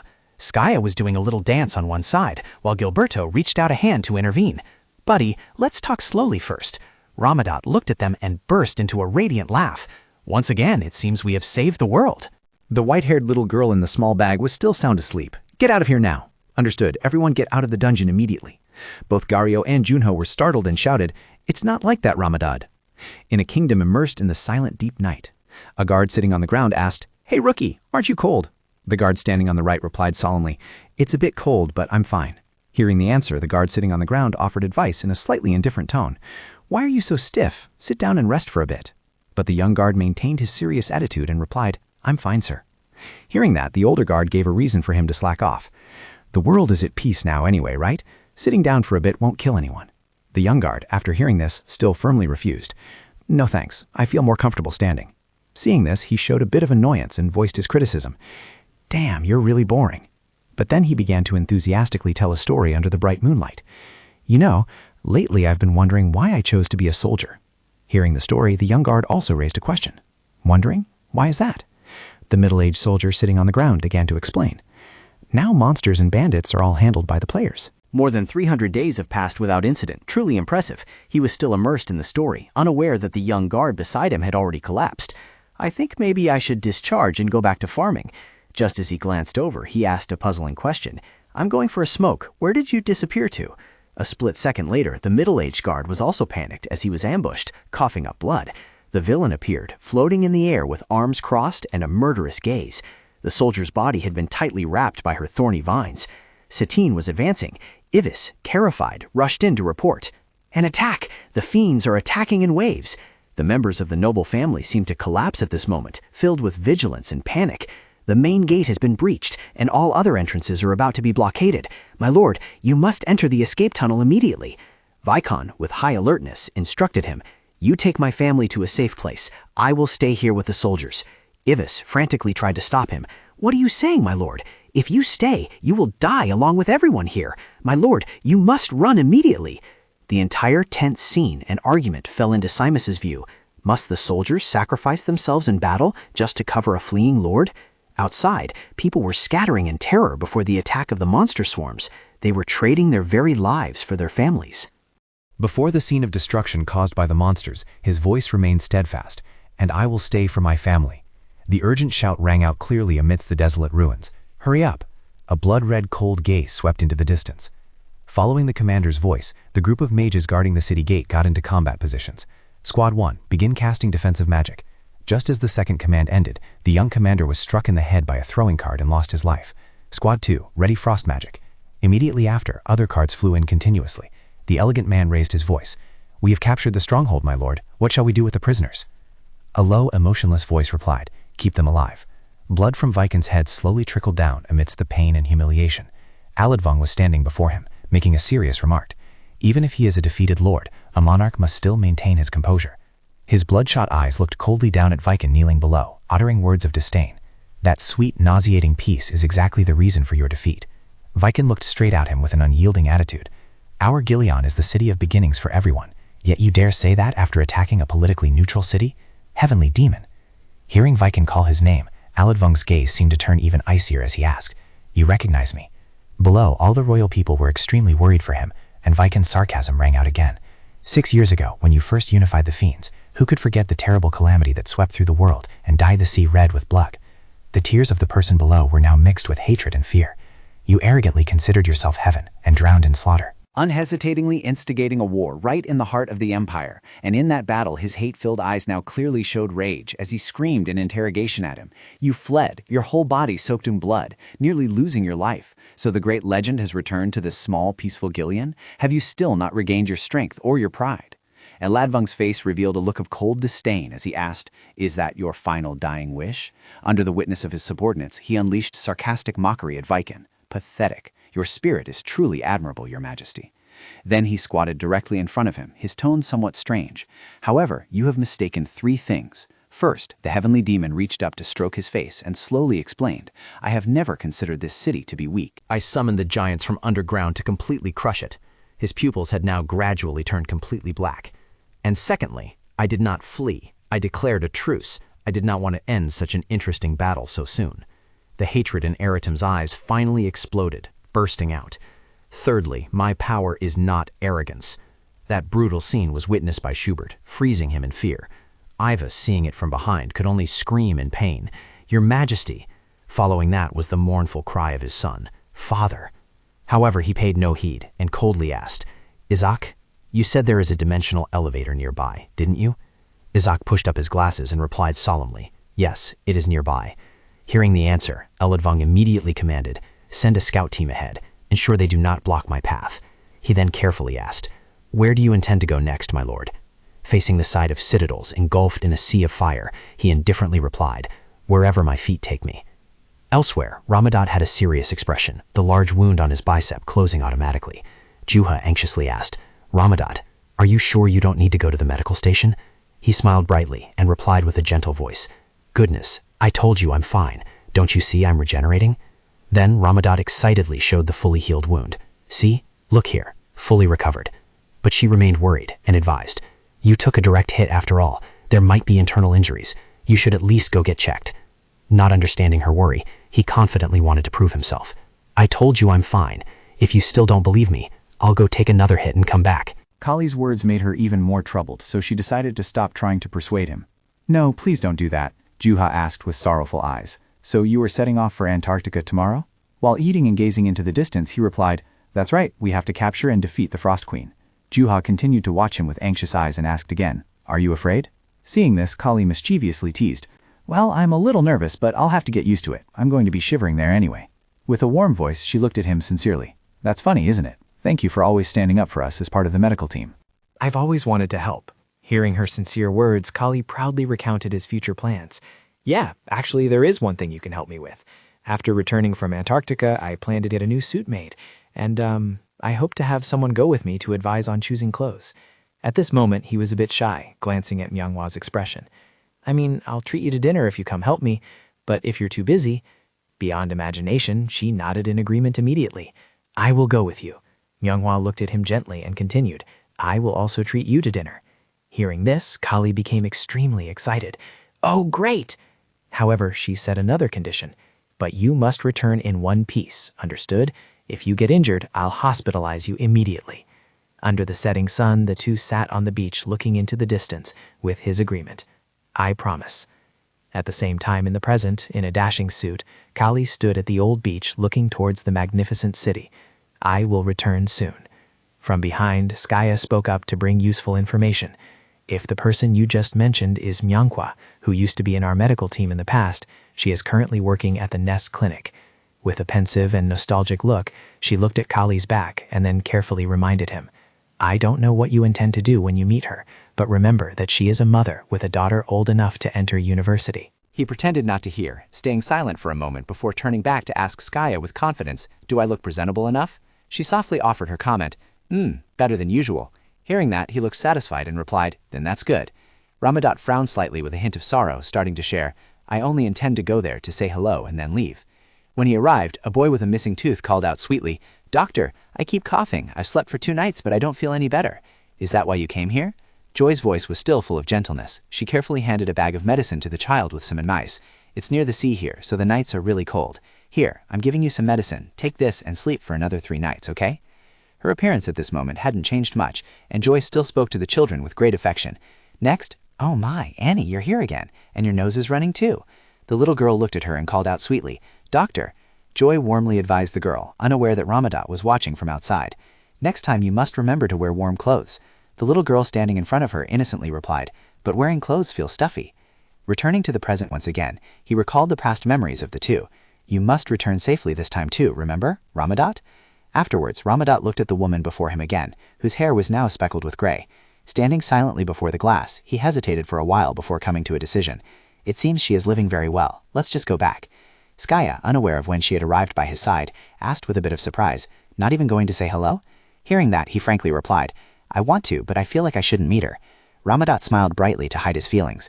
So is this what it feels like when time passes? Those days feel like just yesterday to me. Skaya also looked towards Joy, understanding his meaning, and continued, Has it turned into a distant past? But suddenly, a loud explosion rang out, startling both Skaya and Kali down below. Ramadat, look! Hearing the noise, he also frowned and looked up. Indeed, there are those who change nothing regardless of how much time passes. When the explosion occurred, ferocious fiends descended from above with daggers. A long-haired figure among the fiends shouted orders. Listen up, we may just be the vanguard, but in the name of the Envy Legion, we will wipe this place out. Is that clear? Their unison shout, along with falling debris, caught Kali's attention. Yes, sir. He immediately realized the critical situation. Fiends? The commander outside also sternly issued instructions. It's real. All reserve units prepare for battle. Elite forces, follow my command. The soldiers obeyed and responded in unison, then charged forward, risking their lives. Yes, sir. As the battle broke out, loudspeakers blared immediately after, announcing an emergency warning.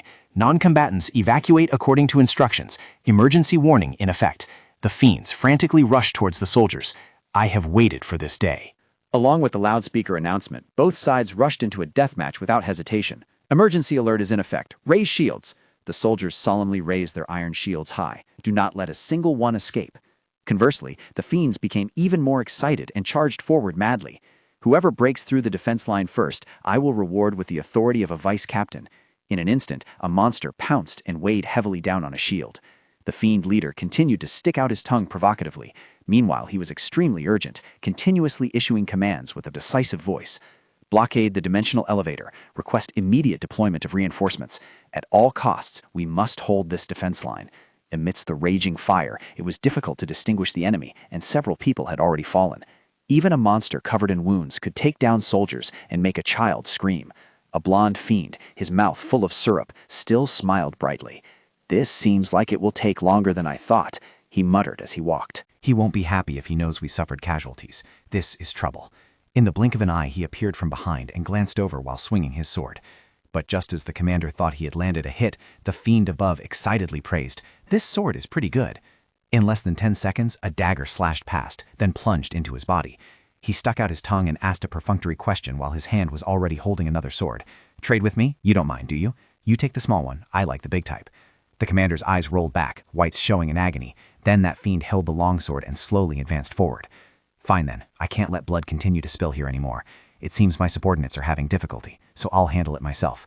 Seeing that scene, a soldier anxiously asked, "What do we do? The battalion commander has fallen." The orange-haired soldier next to him, gripping his gun tightly, advised, "Calm down." While the soldier was still reminding his teammates, the fiend was still engrossed in admiring the sword. "Focus on completing the mission. Reinforcements are on the way. They'll be here soon." That soldier kept repeating it to try and reassure the ranks behind. "Just need to hold out for 5 more minutes." Just 5 minutes. Suddenly, Kali's hand gently rested on his shoulder, leaving the soldier somewhat stunned. Faster than I thought. What? The soldier loudly called for him to return, but Kali kept stepping forward firmly. Non-combatants have been ordered to evacuate. Wait, stop. Are you crazy? As soon as he finished speaking, Kali was already standing in front of the frenzied fiend, delivering an X-shaped slash. Wanna die? After slashing him, the fiend was so excited he wanted to jump for joy. This is it. This sensation of impact is unmatched by any great sword. He stood there boasting with a cunning smile. Are you lot frozen in fear? Comrades, don't tell me this is the first time you've seen someone die. In war, anyone can die in an instant. But then, the entire squad of soldiers fell silent. Their guns were still pointed straight at him. Just as the fiend was about to continue bragging, Kali's face suddenly appeared. Better get used to it. At this moment, blood began to gush from his head, terrifying him. In his tattered outfit that had just been ruined, he was gripping the fiend's head. You're right. In war, anyone can die suddenly. Immediately after, Kali threw him to the ground, then decisively removed his torn tie. Damn it, I just bought this yesterday. Do they have a warranty? Immediately after, shouts of astonished cheering rang out. "Impossible! Impossible!" The entire group of soldiers was utterly amazed and cheered ceaselessly. "Super speed regeneration! I thought only trolls had that ability." The face of another soldier seemed calmer as he hesitantly spoke up. "No, humans can have it too. I remember hearing about this a long time ago." The remaining fiends looked at each other in puzzlement. "The vice captain? Is he dead?" Another asked skeptically in disbelief. "Really?" Immediately after, Kali tore off his vest and walked away. "Hey, you fiends, I'm in a terrible mood right now. Normally I would take you down one by one out of politeness." His face revealed clear rage as he threw a punch straight forward without hesitation. "But today, I don't feel like wasting the effort. Come at me all at once." With just one punch, the small fiends were sent flying. The ground shattered, a seismic punch. After that punch, Kali quickly regained his balance and whispered, "That stung a little."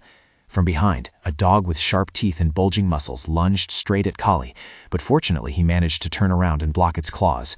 Kali's hand clenched tight as he unleashed a powerful punch forward. His uppercut shattered the monster's jaw. Realizing the unfavorable situation, the fiends immediately fled.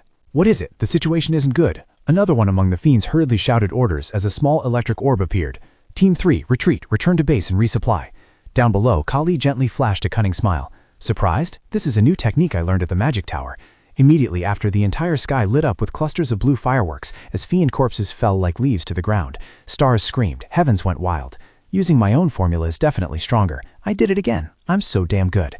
After the battle ended, the building had almost completely collapsed. The commander's voice rang out. "Security team, assist in transporting the prisoners." A unison shout responded. "Roger." Afterwards, tasks were divided clearly among them. The suppression, support, and perimeter defense teams all responded in kind. At the same time, a soldier guarding the fiend spoke in a threatening tone. "If you try anything stupid, you will be executed right on the spot." Another soldier announced loudly that reinforcements and warships were about to dock, while the nearby commander unleashed his fury on the fiends. "What the hell made you dare to storm into Ness? This place has the highest security level in the entire Pacific region, you idiots." The sword immediately vibrated, appearing to want to attract the attention of the commander, who had just recognized Kali ahead and called out to stop him. "Hey, can I ask you something?" An old story began to be recounted by him to Kali.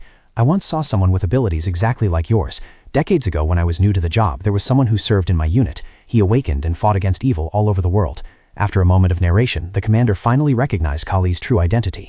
Your regeneration ability is exactly like his, and the fact that you are traveling with Miss Skaya as well. From a short distance away, Sayali's voice gently called his name, Ramadat Kali, Ramadat.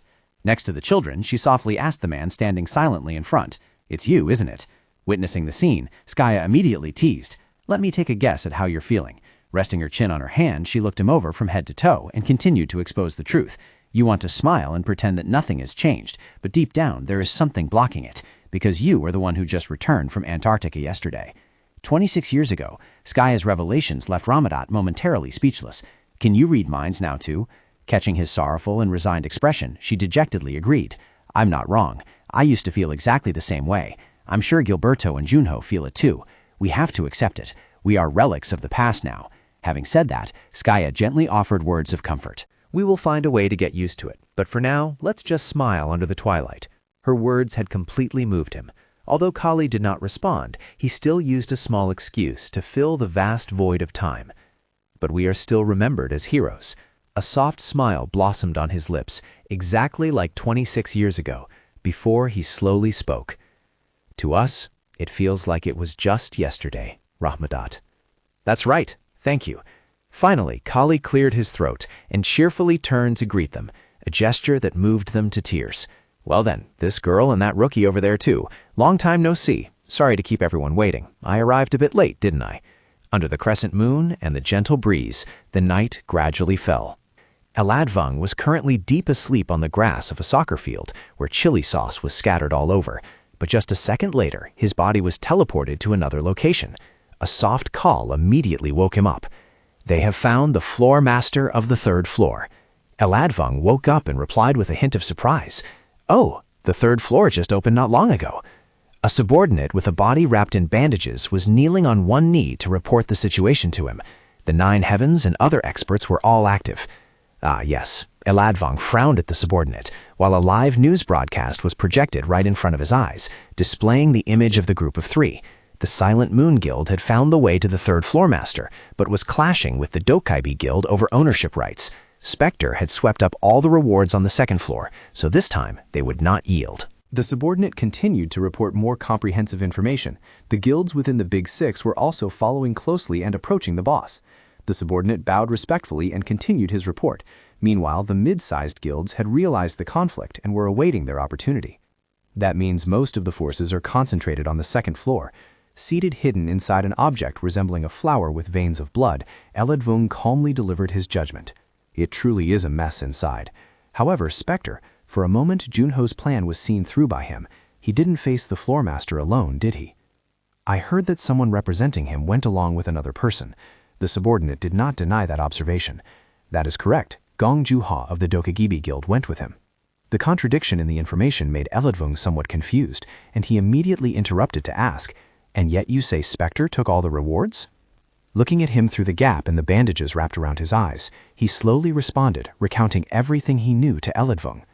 Actually, the media reported that they defeated the boss together, but the truth is, Spectre did almost everything, according to our spy. The other 2 fell unconscious right in the middle of the battle. After listening, his tone revealed a hint of interest. "Oh, in this situation then?" As he imagined him, the excitement within Aratum grew even more intense. Spectre was not only the savior of humanity, but also an obstacle to the growth of others. Next, he turned to ask his subordinate, "What is he doing now?" The answer he received made Aratum's already cold gaze turn even frostier. "I apologize, but we cannot trace his current whereabouts." Because he did not get the desired answer, he had to shift his focus to another target. What about the representative? The subordinate immediately provided more news about the next battle that Aratum had been longing for. In the sky, a giant spiked sphere was slowly fading away.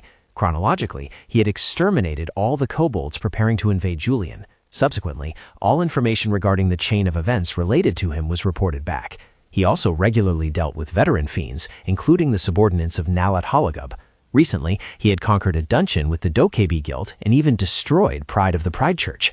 From above, Aratum, with cold and indifferent eyes, continued to listen to the subordinate's report. Gilberto and Skaya, who were awakened thanks to his power, also seemed quite close to the representative, and instead of looking like Spectre's partner, he looked more like his successor. Finally, with a look of boredom, he issued a command, "Bring me their photos." The subordinate didn't quite grasp it for a moment, simply replying in confusion and glancing at Eladvung. "Yes, sir? With a tone devoid of patience, he quickly repeated himself, "I said, give me the photos of Spectre and the representative." The subordinate finally understood and presented a red-hued orb. "Yes, sir." Looking at the image projected before him, Iladfung boredly bit his fingernail. "This is their most recent photo. Their outfits might differ, but this is the latest information we have." He looked at the photo, continuing to listen to the report with a soulless attitude. The media is still silent about the situation on the third floor, but there are concerns it will turn into false rumors. It is expected to be reported within the next 24 hours. Iladfung stared straight ahead with a cold but slightly excited gaze. His low, husky voice spoke softly. Martial power. Thinking of Viken's corpse still lying there, Iladfung understood that the fate of a more powerful force would eventually come to an end. That motionless, soulless body was the proof, making every word of his seem distilled from experience. I learned very early on that this law does not distinguish between good and evil. Amidst a battlefield strewn with corpses, his white hair spread out as he relievedly lay back. Lying in the middle of the arena surrounded by dead bodies, Iladfung calmly delivered a message. "What do you think about that, Spectre? Don't make me wait too long." Elsewhere, Junho, with his long hair, was standing with a man, and he heard desperate screams. "Evacuate quickly. Get out of the arena." "Father, father, please take my son with you, please." Before his eyes was the screen recreating the scene of slaughter that had just taken place not long ago. "Call the police, call them." The icy gaze of Iladfung covered the entire screen showing the footage. All adjacent roads had been blocked off. Unmanned reconnaissance drones and Air Force combat helicopters had been deployed. The military was pouring all its efforts to respond with every available force. Duck Goose stood in front, explaining with an extremely solemn expression. "That is the heavenly demon." Hearing that, Juno's face immediately darkened. He had appeared exactly as promised after 6 years. Even so, both of them watched intently until the end of the clip. That crazy bastard.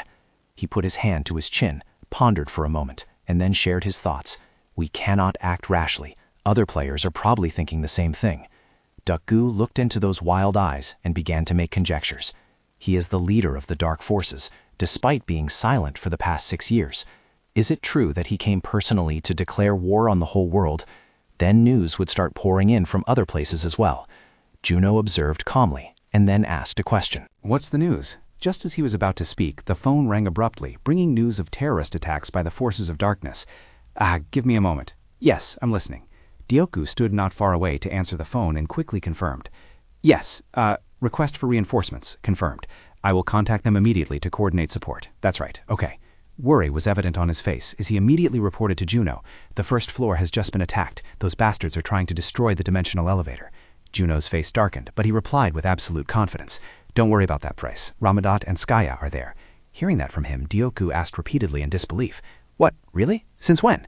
"Right now, the scene at the playground is filled with corpses. I think the situation here is even more serious." This made the person on the other end of the line increasingly tense, though they tried to remain calm to respond. "I know. Normally we would have summoned the players immediately." Then Juno picked up his familiar mask and gave instructions to the other person. "Then summon them, right now. Or are you hesitating because the enemy this time is the heavenly demon of the darkness forces?" Dioku replied with embarrassment. "No, it's not that. I'm just thinking carefully to make a decision." He glanced at Sully, who was fast asleep on the chair, answered perfunctorily, and then walked away. "I understand. I'm leaving now." Noticing Juno's hurried demeanor, the other person called out to stop him. "Wait, so Juno, are you planning to go alone? Wait, I'll send someone to support you."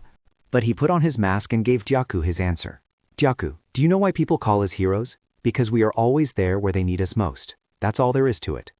He listened solemnly to every word, then watched as Junho's retreating figure gradually disappeared.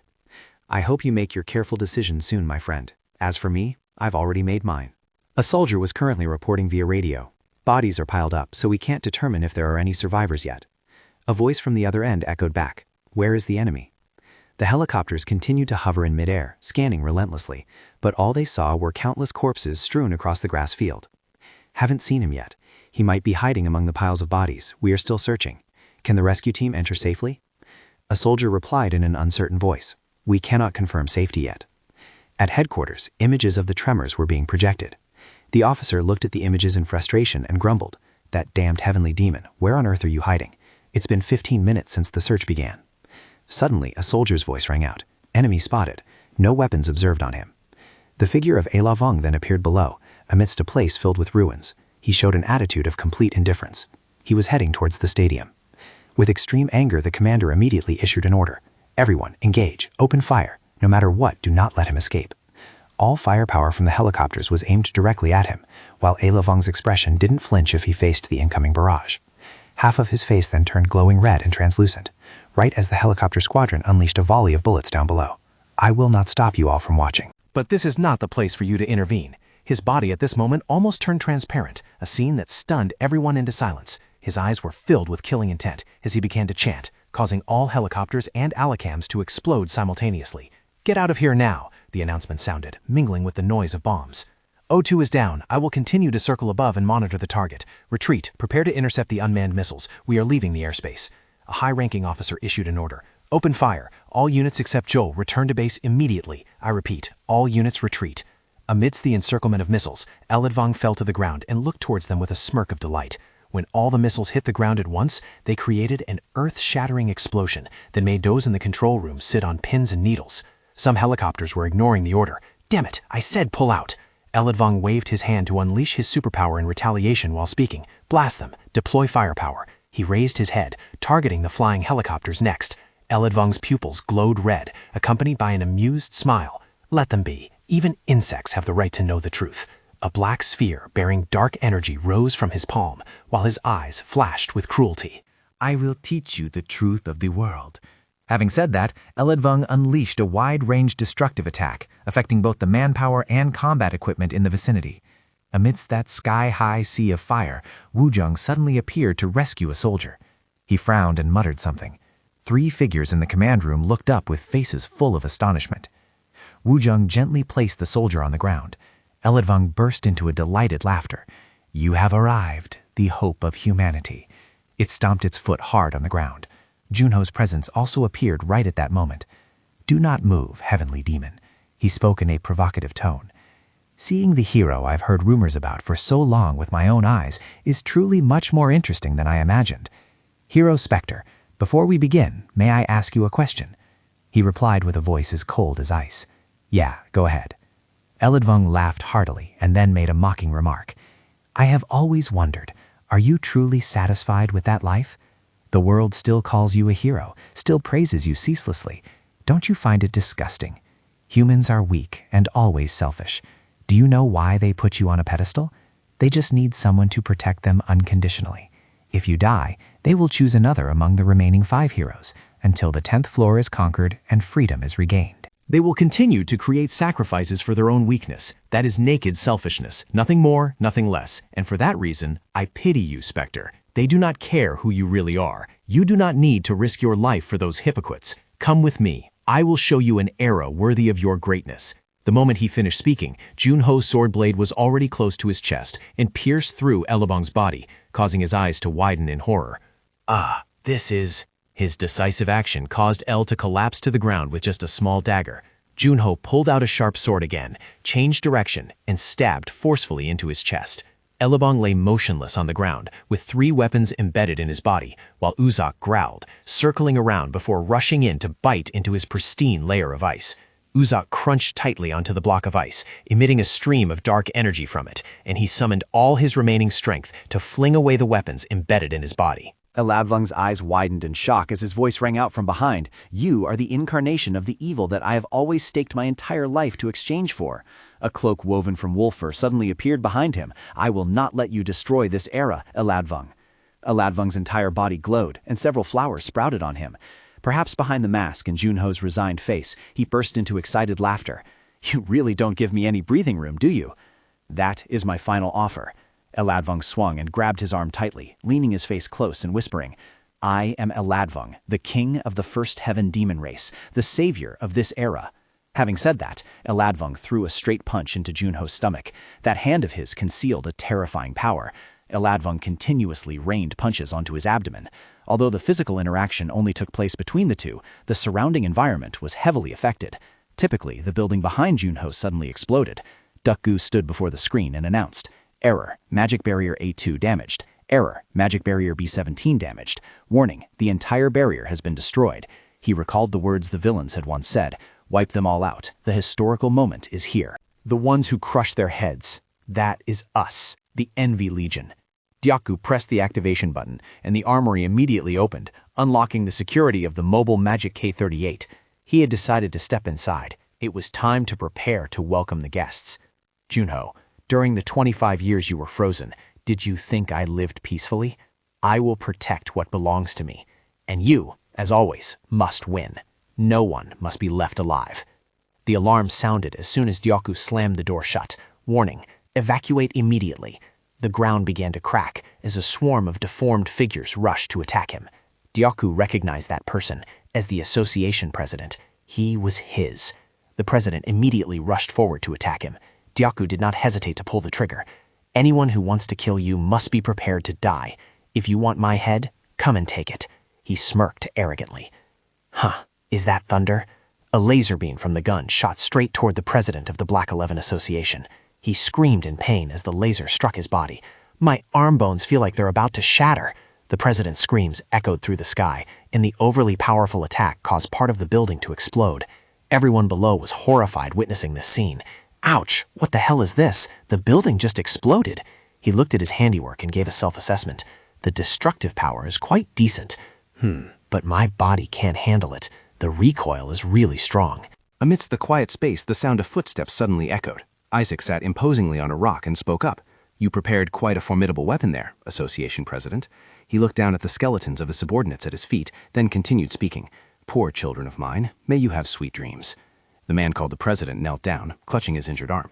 You are Isaac DeVore, right? He tried to force himself up and said, It's fine, you should rest a bit. He gritted his teeth in pain. Damn it. Isaac burst into a mocking laugh. The plan has changed a bit. I won't kill you anymore. Do you want to take on the role of a hostage? Dyaku frowned, trying to keep his composure, asking such a thing as if it were nothing. Yeah, then why don't you brew me a cup of coffee while you're at it? He immediately played along. If possible, I want to drink espresso. Gilberto suddenly pointed his gun barrel straight at Isaac. Shut your mouth, Isaac, he replied with a voice full of sarcasm. Oh, don't tell me it's Mr. Gill. He cleared his throat and ordered, Hands up, let me see them clearly. He gritted his teeth and let out a breath. Thanks for coming, Gilberto. I'm getting old. It's hard to keep up with you guys now. Gilberto then spoke up to question. Are you okay? He stood up, aiming the gun barrel straight at Isaac's face. I can still fire one more shot. Isaac, disarm all the fiends and make them surrender. If I have to repeat myself, I will peel the bones from your body. He retorted with a mocking tone. Oh my, you won't be able to shoot, Association President. He raised his voice to order. Don't worry about that, because I am already here. Isaac immediately offered a compromise. I didn't expect to see this scene. Fine, I surrender. But before that, why don't you watch a little magic trick? He raised his hand to summon a playing card. The card flew in a circle around Gilberto. Dyaku stared in astonishment, his eyes wide. He jumped back in surprise as Isaac's card hit the ground, creating an explosion. Then he shouted a warning. Damn it, run, Dyaku. He murmured while shuffling the cards. No matter where I go, there's always someone ruining the show. Well then, coffee will have to wait for next time. Saying that, Isaac pulled the trigger and fired hundreds of magic cards. He stared at Gilberto and said, Hey Gilberto, think of a card in your head. Have you thought of it? Then I will read your mind and stab that card straight into your chest. He fell silent and then fired his gun at Isaac. He easily dodged this attack. The card whizzed back to its owner. Gilberto frowned, looking straight into his eyes. Isaac's hand nimbly fanned out a deck of cards. He calmly opened fire. The bullet flew through a card. He gently tilted his head to dodge the bullet. Oh my, that was close. Did I really almost die just now? Gilberto pointed the gun barrel straight at Isaac. I wouldn't know. Don't you know better than I do? He looked down in surprise at the hole in his chest. In a high-rise building not far away, Gilberto's teammate had been lying in ambush on the rooftop, waiting for Isaac. Gunpowder smoke still lingered on the muzzle of his teammate's gun. He suddenly realized everything. Wonderful, you prepared better than I thought, Gilberto said. If you plan to kill someone, you must also be prepared for your own end. Junho charged forward with burning spirit, his fist clenched tight. Eladvung frowned in annoyance and threw out a challenge. Come on. The two fists collided violently, just as two massive currents of magic power clashed. The entire space shook violently. He gritted his teeth with eyes blazing like fire. If you truly are the hero of this era, if you can, then stop this calamity that is me. Eladvung's body hardened like bronze on iron, so when Junho's punch hit his stomach, a cracking sound rang out. Junho was startled and quickly pulled his hand back. Eladvung burst into arrogant laughter. This rotten piece that you neglected, this act of playing the pitiful player, I will end it all. Having finished speaking, he unleashed an incredibly powerful attack, causing dust to obscure the view and rocks to fly everywhere. He was knocked far away by Eladvung's blow. The enemy excitedly rushed up to continue the attack. Or perhaps they have overestimated you. Ladvang opened his eyes wide in astonishment. He rushed up to attack Junho with his knee. Just that one blow sent him flying into the air. Junho silently looked down at the scene below. He continued to unleash a barrage of attacks. You are nothing more than a lucky individual who fits the weak ideals of humanity. Just a character chosen by chance, that is all. He suddenly grabbed Ladvang's bicep tightly. He froze and exclaimed, "What do you intend to do?" Junho used his strength to pull him down. He unleashed a superpower that caused a massive impact on the surrounding space. Ladvang screamed in pain at the spot Junho was gripping. His bicep became hard as rock, but that still could not stop Ladvang. He pinned him down to the ground and began to unleash a series of continuous attacks. He laughed like a maniac while attacking. Junho raised his hand to block this attack from Ladvang. His strikes became increasingly brutal. Multiple streams of dark magic energy constantly rained down on him. Beneath the mask, Junho's eyes flared up. He clenched his hand into a fist and decisively counterattacked. Ladvang stared wide-eyed in shock at Junho's counterattack. The entire space seemed to be aiding him. Junho channeled an immense force into a punch aimed straight at his chin. White rocks resembling ice floated in midair. This time it was his turn to pressure Ladvang with successive attacks. From Junho's palm, a stream of dark magic energy emerged. He suddenly burst into a maniac laugh. "Wonderful! Far exceeding my expectations. You truly interest me." One of Ladvang's arms had been petrified. He opened his eyes wide in astonishment. This time he truly poured all his strength, aiming for Ladvang's face. Junho raised his voice, chanting the name of the technique. Gillion, ultimate skill. After knocking him down, he stood still, gasping for breath. The arm Junho had just used to unleash the technique was trembling uncontrollably. Cracks began to appear on the ice wall in front of him. Ladvang shattered that layer of ice and walked leisurely toward him. "Just because you have the strength to resist me like this, doesn't mean this world has any real value. Even if you struggle in despair, you cannot escape the new order I have created. Your era ends here, right now." Junho raised his voice in response. "My era ended 26 years ago. I am just a player who refused that fact, living like a coward." He showed an arrogant attitude, raising his foot, intending to stomp on his head. "Then I have wasted my time." Junho remained kneeling, silently unleashing a technique that warped the entire space. To Ladvang's shock, he stood up and swung his sword. Heartless sword, Godspeed, sword-light slash. He gritted his teeth in terror. The Sword Saint? Kim Woo-jong appeared to provide support. "Back off. The person you intend to destroy is one of those who brought freedom to this era."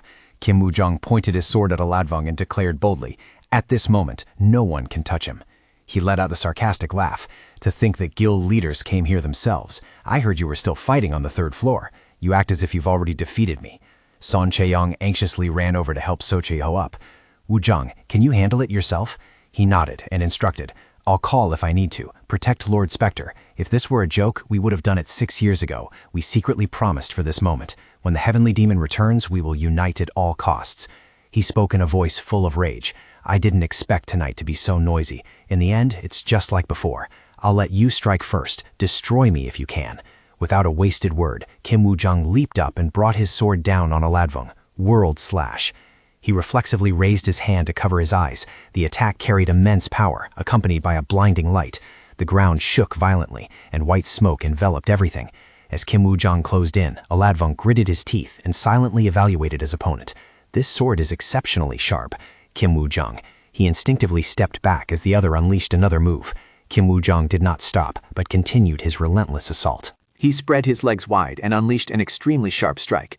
The expression on Woo-jong's face shifted slightly. Ladvang gritted his teeth and made a mocking remark. "You have become 2 levels stronger than before, Sword Saint Kim Woo-jong." He reached behind his back to summon a dark black hole. Ladvang roared. "Try blocking it like last time." He gently glided past him. Heartless sword, flash, eclipse. "It wouldn't be interesting if you died too quickly, heavenly demon." A thug suddenly appeared and attacked him, screaming incessantly. "I heard you are praised for having extraordinary skills. Let's see how long you can last." Ladvang gritted his teeth and growled the moment the thug's punch slammed into his face. Space shook violently, and the ground cracked into pieces. "Caesura." Ladvang lay sprawled on the ground, gasping for breath. He instinctively widened his eyes. A stone sphere appeared in midair. The creator of this sphere was none other than Woo-jong. He looked down and uttered a single word. "Chain strike." As soon as Woo-jong finished speaking, the stone sphere shattered into pieces. Kiss also chimed in. "We ignite the light to destroy evil. Bright light release." Another person also unleashed a move to contribute. "Bind and suppress, Johan." Katz threw a talisman up and said, "Hellfire Chi." To prevent him from playing tricks, I will add another layer, Grand Destruction Formation. All 4 people simultaneously attacked to finish him off. Elevung gritted his teeth tight, his heart beating rapidly from pain. That stone sphere gradually disintegrated into small fragments. A crimson sword path soared through the sky. Gef swung his sword to contribute his strength. Shock, Inzo Cloudfall strike. His whole body hovered amidst a hail of stones. Elevung's eyes turned crimson. Today, I praise your courage, he spoke while summoning a source of dark energy. From that useless specter to all the insects buzzing around, if you gathered your strength a little more, you might have taken my head. Elevung screamed excitedly. But tonight, that will not happen. World destruction. A pitch-black lightning bolt struck hard against the ground. Wuzheng frowned, tensely looking for a way to deal with him. Elevung roared with excitement. I've had enough fun for now. Tonight, let's close this long battle. From now on, I will not. He gently stabbed a sword into his chest. Before dying, you must hear this clearly. Elevung widened his eyes at Wuzheng, who continued to speak. Listen, from now on we will continue to win. We are far different from you, even in this reason for fighting. He screamed in pain but could not make a sound. Wuzheng's sword tip was withdrawn gently, not stained with blood at all. A black object suddenly appeared in midair. It was a stream of pure, dark energy. He sat down next to his teammates to recover. Eratom screamed in agony as his body was tormented by blue lightning bolts. Accompanied by that was a giant pink flame. Wuzheng frowned, tensely waiting for the result of the battle. The entire space cooled down, and a giant deep pit appeared below. Everyone confusedly asked each other, "Is he dead?" "Yeah, seems so. We have to be sure about this, no more doubts. Shin Sung-hyen, the heavenly demon, is dead." Zhang Yak looked at Eladvong's motionless body on the ground and declared, "The heavenly demon is dead. What are you still doing? Hurry up and take his body to burn or cut it into pieces." Another person immediately agreed. "Yeah, Tiba Na-ken, do you want me to handle this?"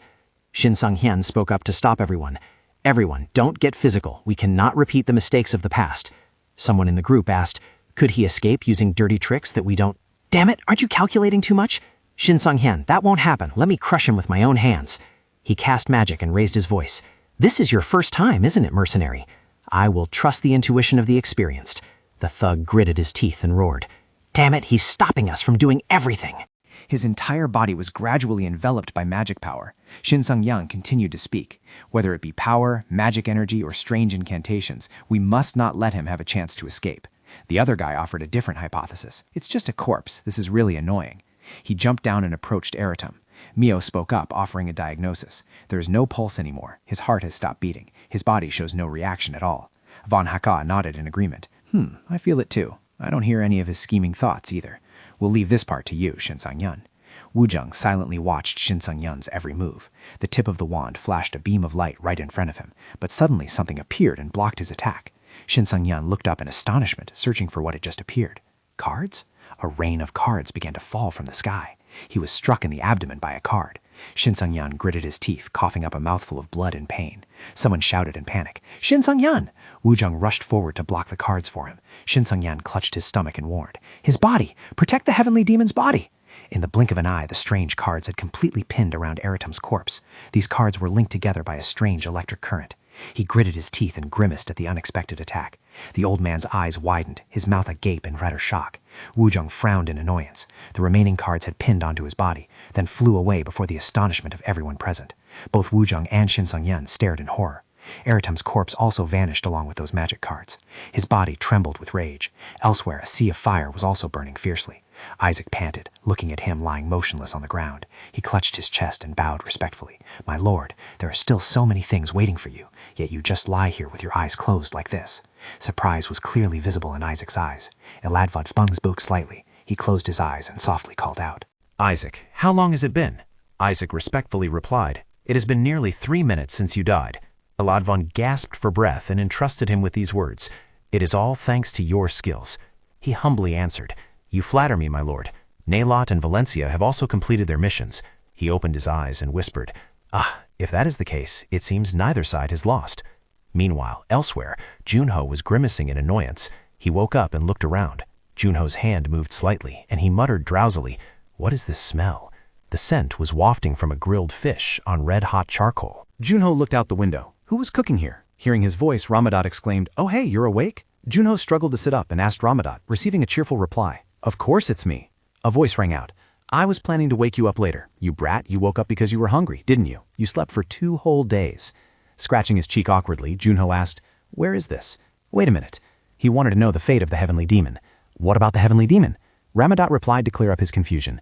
First of all, this is a safe base we found to treat you. And the heavenly demon? He asked curiously. Junho asked again, So? The other replied hesitantly, The heavenly demon, we destroyed him, but he escaped. Astonishment was evident on Junho's face. What? Make it make sense. Ramadat lowered his voice and began the story. I'm telling the truth. We definitely destroyed him, but he still managed to run away from there. I just returned from dealing with the dark forces in their nest. I just heard about this too, but after you passed out, the guild leaders, the 9 heavens, basically all the famous names showed up, and everyone rushed towards the corpse. Even though you destroyed him, it seems they lost the corpse to a guy who specializes in card games. In short, the media has announced that the heavenly demon has been defeated, but it seems people are still gossiping about the corpse that they are ignoring. Do you understand what I'm saying? You can hear what I'm saying, right? Ramadat shook his head and let out a sigh. Junho seemed a bit confused. I really don't understand anything. Who is the heavenly demon, and what are the 9 heavens? My head hurts so much. Lost the corpse to someone? I understand. Thanks for telling me. Don't worry about that. He suddenly spoke loudly. My head is splitting. Why aren't there any chopsticks or spoons here? Junho reminded him. Let me eat first. Ramadat spoke up. I will slowly explain this era to you. Junho started asking about the others. Where is everyone else? Ramadat immediately replied. Skaya is at Ness, and the sniper is in Moscow. They told me to let them know if you woke up. Junho happily reported that he had found what he wanted. I found the item, he responded enthusiastically, then suddenly realized something. That was a kitchen knife, not it. Junho then asked for a favor. Can you bring me some water? Sully suddenly appeared, holding a glass of water in her hand. Water is right here. Are you okay, contractor? Junho responded. You're finally awake, Sully? The girl answered with a cheerful voice. Actually, I couldn't sleep forever. The young man continued. I'm glad to see you awake. Why did you sleep for so long? Still holding the cake, Sully smiled and replied. Well, I think it's because I ate too much of this after going down to the first floor. Junho asked, bread? The girl replied without hesitation. That's right. Because I ate a lot of sweets, my blood sugar changed suddenly. Junho looked skeptical. You mean hyperglycemia? Sully began her explanation. Anyway, it wasn't because I spent too much energy in the snowy mountains or because I secretly went to fight alone without calling you, so don't worry. Seol solicitously asked about his condition. By the way, how is your body? Was the heavenly demon really that strong? Junho answered while eating. Right now, I think eating is the only thing I can do. Her voice was full of concern. If it's that difficult, I can feed you. Just then, a pair of hands suddenly grabbed Seol's shirt and she was lifted up by Ramadat. Seol shouted angrily, What are you doing? Put me down! The man used a threatening tone to interrogate. Are you the Frost Queen? Seol replied with an attitude full of indignation. That's right. Ramadat continued to press. So you are the floor master who froze us over 20 years ago, aren't you? The girl replied. That's right. Ramadat leaned in close to Seol, speaking with a gaze that made people shudder. From what I heard from Juno, you changed back then and came back to help Juno, right? The girl replied stammeringly. I don't know if I'm really of any help, but I'm trying my best to protect my contractor. In contrast to the tense atmosphere of the other two, Juno calmly enjoyed his meal on the bed. With a serious face, Ramadat continued to question. Understood. You two can handle that yourselves. Gilberto, Skaya, and Mio are still frozen. We are not like Seo Juno. I want to ask honestly, Frost Queen. What should I do now? Sorty's gaze suddenly dropped, a look of sadness flashing across her face. She jumped down to the ground, her voice exuding sincerity. I apologize. I truly apologize. There are too many things left unsaid, too many troubles. Even if you resent or hate me, I have no excuse. Ramadat Kali, I apologize for taking up too much of your time. He just silently watched Soli, his mind suddenly returning to a scene in the past. Amidst the dire situation, as teammates fell one after another, their words rang out steely. We've opened an escape route, Sergeant Kali. Hurry up. At that time, the alarm loudspeakers also continuously blared urgently. Citizens, evacuate immediately. A security alert has been issued. Jota's eyes at that moment exuded immense gentleness as he instructed. You guys must return safely. He suddenly remembered the words Junho once said. Do you guys dare to swear that you won't regret it? When the flow of memories was cut off, Soli blankly realized that her cake had been taken by Ramadat. He stuffed the whole cake into his mouth and started chewing ravenously. After hearing the full story, Junho's eyes revealed a thoughtful look. Finishing the meal, Ramadat turned to leave, his voice no longer carrying the threatening tone it had before. I accept your apology. A bright smile blossomed on his lips. But besides that, thank you for protecting my friend until now. The early morning sunbeams crept in, illuminating the glistening dewdrops still clinging to the crevices of the leaves. That day, Gilberto and Skaya came to visit him. She called out loudly, "Hey Junho, can you go out now?" Helping push Junho's wheelchair, Ramadan saw the scene and exclaimed, "Only seeing each other when the rain stops, huh?" Skaya spoke in a cheerful tone. "Recovering this much in just 1 month, you're truly terrifying." At that moment, Gilberto finally spoke up, "But he still looks like a patient." Junho happily replied when he saw his friends visiting, "Thank you everyone for coming. How is Musco Gap?" Skaya answered without hesitation, "It's fine, just cleaning up the remaining monsters. You know, constantly cleaning up without getting any rest." Hearing that, Ramadan couldn't hide a bit of jealousy. They can hold out there too? Damn, must be fun. Skaya teased. The responsibility of protecting Junho is very heavy. He immediately retorted, "You could do that too, you know." Hearing this, Gilberto voiced his objection. Skaya has to be the driver, so she can't. By the way, I brought some Russian salmon. Let's try it later. Hey, also, this little kid returned safely from the battlefield. The wound on her cheek and the sulky look on her face made Soli look incredibly pitiful. Hearing this, Ramadat couldn't help but speak up. "What battlefield? You went to the dentist, not a war zone." She couldn't contain her anger and shouted loudly, "What? That was no different from going to war?" Another person also chimed in, "Right, eating sweets all day like this and not brushing your teeth properly." After listening to everyone talk for a while, Juno finally spoke up. "Let's go home. It's been so long since I've seen everyone." The group walked briskly, their laughter and chatter filling the air. The owner of this villa is a fan of the 5 great heroes. Our fan base is truly top-notch. That's right, it's best we recover quickly to return this place. Seated on the chair, Skaya asked curiously, "So you still can't walk?"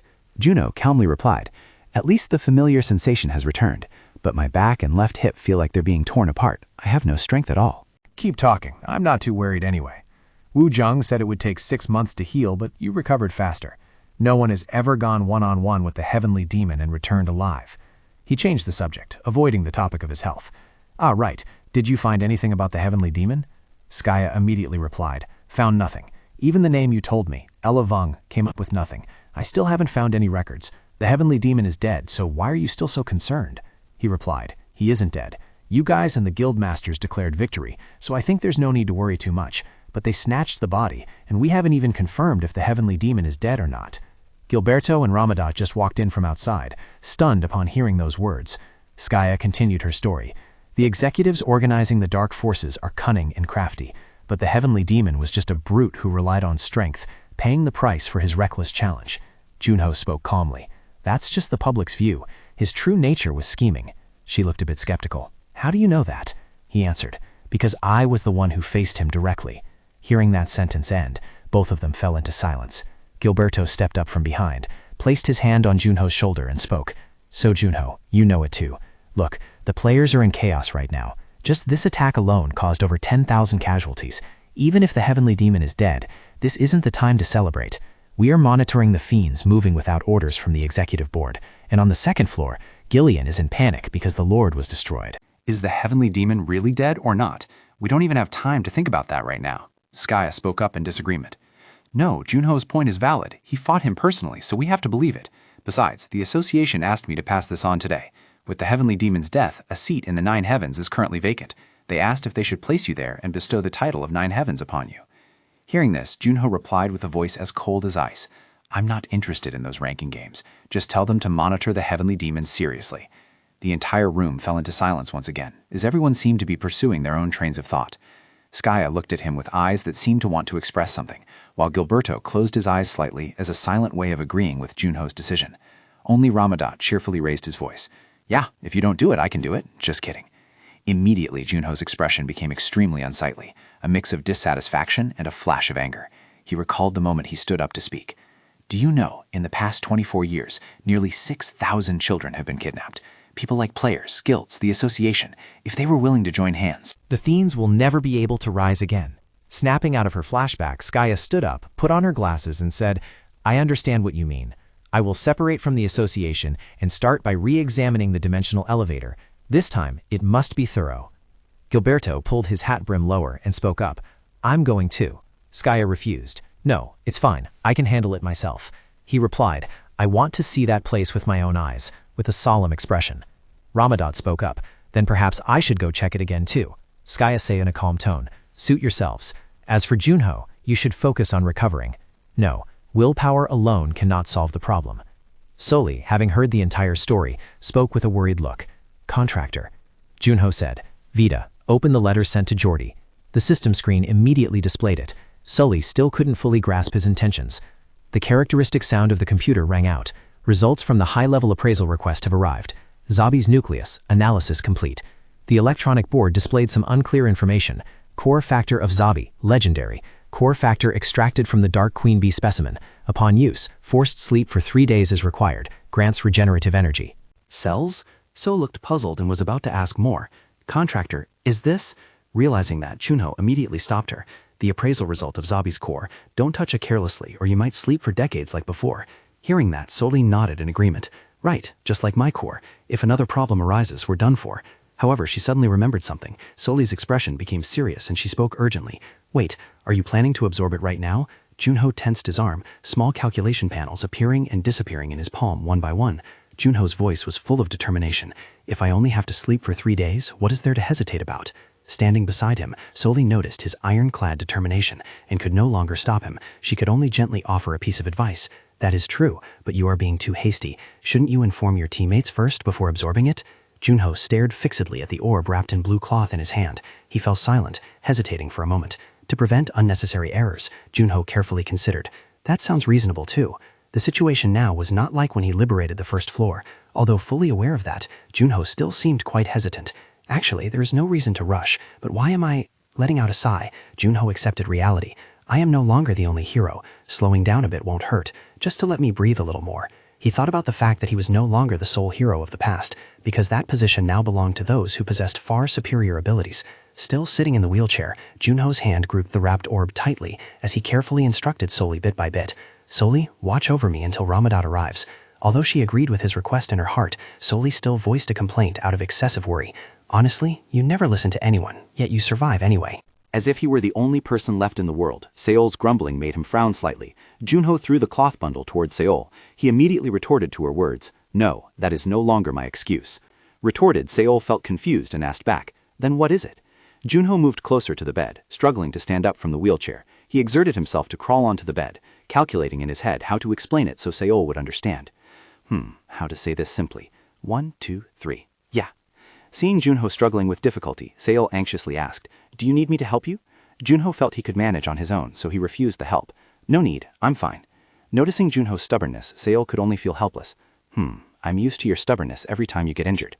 Junho dropped his body onto the bed and turned towards Seol. "To tell you the truth, I thought I could defeat the heavenly demon." The words he just uttered astonished Seol. She stood frozen, her eyes fixed on Junho. Junho didn't pay much attention to Seol's expression. He smiled and continued. "Even though I used overclock twice, and each time caused my body to nearly disintegrate, I still lost in the end. An inexcusable defeat." As if he had just figured something out, he turned around, reaching out to grasp the core factor, his mood having changed.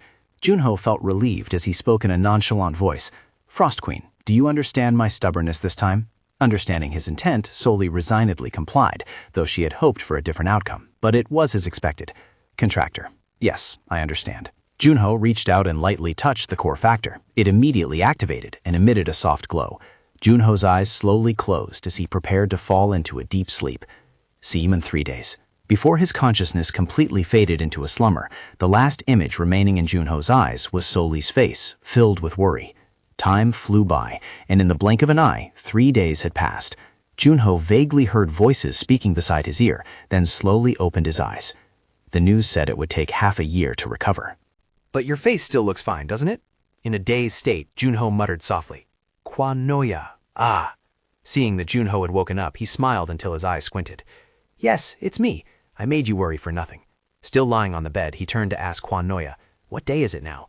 Before he could hear the full answer, Junho's eyes suddenly widened, his pupils emitting a faint glow. Junho felt as if his body was being reborn, overflowing with vitality. The system board displayed a notification line, Sabi's core factor synchronization, 100%. The notification board continuously displayed information. New ability acquired, cell regeneration, cell A. Inside Junho's body, purple cells were splitting and multiplying in countless numbers. Junho immediately sat up. Hey, how many days have I been asleep? Seeing Junho in such a rush, Old Man Noya immediately corrected him. Talking nonsense right after waking up. Sleeping for 3 days is to be expected. Junho started and shouted, Really? 3 days? Are you sure? Unconcerned, Old Man Noya acted indifferent. I don't know. Ask that big guy over there. Another electronic system board appeared with a progress notification. Frost, Watchman of Darkness, Circuit Reinforcement B, Cell Regeneration A, Cold Resistance B, Confession of the Dead B. Looking at the notification on the board, he breathed a sigh of relief. Thank goodness, really thank goodness. Suddenly remembering something, he turned to ask, "Wait a minute, Mr. Noya, are you allowed to leave the workshop?" "Why, can't an old man visit a patient?" he asked Junho back. He didn't hesitate to express his concern. "I thought you were cursed and couldn't leave the workshop." Noya was driven mad by Junho's words. "You brat, you're not even sick." Perched on Ramadat's shoulder, Selly intently watched the bickering between the two. Junho let out a breath and slowly got out of bed. "Phew, that's right, I'm cured." Perhaps because his body was still weak, Junho lost his balance and collapsed before he could even stand steady. Standing nearby and witnessing the whole scene, Noya clicked his tongue. "See this brat. That's what happens when you get up right after being bedridden." Sitting on Ramadat's shoulder, Soli covered her eyes with her hands, not daring to look anymore. Meanwhile, Ramadat was extremely anxious, reaching out to support Junho. "Hey buddy, if you need help, just say so." But he told himself he couldn't be this weak. Is this all the cellular energy can do? No, at least it doesn't hurt anymore. Don't be too greedy, Junho. Junho gritted his teeth tightly, using all his strength to struggle up. "I'll say if I need help. Recovering this much is already a bargain." Noya approached and teased Junho. "Kid, need me to hand you a cane?" Junho trembled as he crawled on the ground. "Damn it, just go ahead and mock me all you want." Ramadat appeared very obedient. He ignored Junho and waited until he asked before lending a hand. "Don't help him, stay seated on his shoulder," Soli nodded in agreement. After a struggle of rolling around, Junho finally managed to grab the nearby sofa. He gasped for breath, having exhausted all his energy. Junho asked, "Did you come here just to visit me?" Hearing that, Noya immediately affirmed, "Of course, is there any other reason?" Junho leaned against the armrest and retorted, "You didn't come to see if your weapon works on the heavenly demon, did you?" Standing there, Noya couldn't help but exclaim in admiration, "Oh, you're crazy!" Junho seemed unable to fully recover yet. His voice was still weak. "Ramadat, can you bring the Go board over there?" Already seated at the board, Noya showed clear interest. "Oh sure, let's play a game since it's been a while." He invited Ramadat to join. "Hey, big guy, wanna watch? The watchman is about to lose again." Although looking eager, Ramadat declined due to other work. "No, I still have to go on patrol. You two settle it yourselves." The pieces on the board were arranged carefully. The two players sat opposite each other, intently calculating each move. Noya gently placed a piece in the corner of the board. Junho scratched his chin and guessed, "Going for a capture here? That's fast, old man Noya."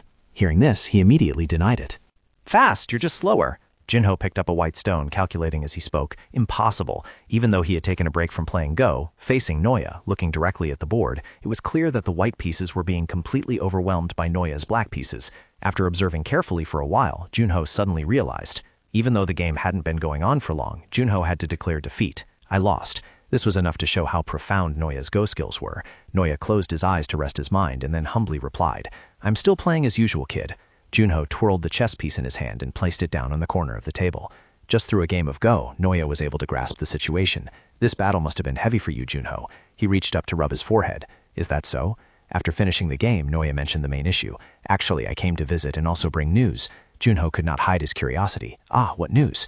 Leaning back in his chair, Noya looked up at the ceiling and said in an even voice, "I'm retiring. If I make this move and block the back, then—" Junho quickly grasped the crux of the matter. He cut Noya off. "Wait, retiring?"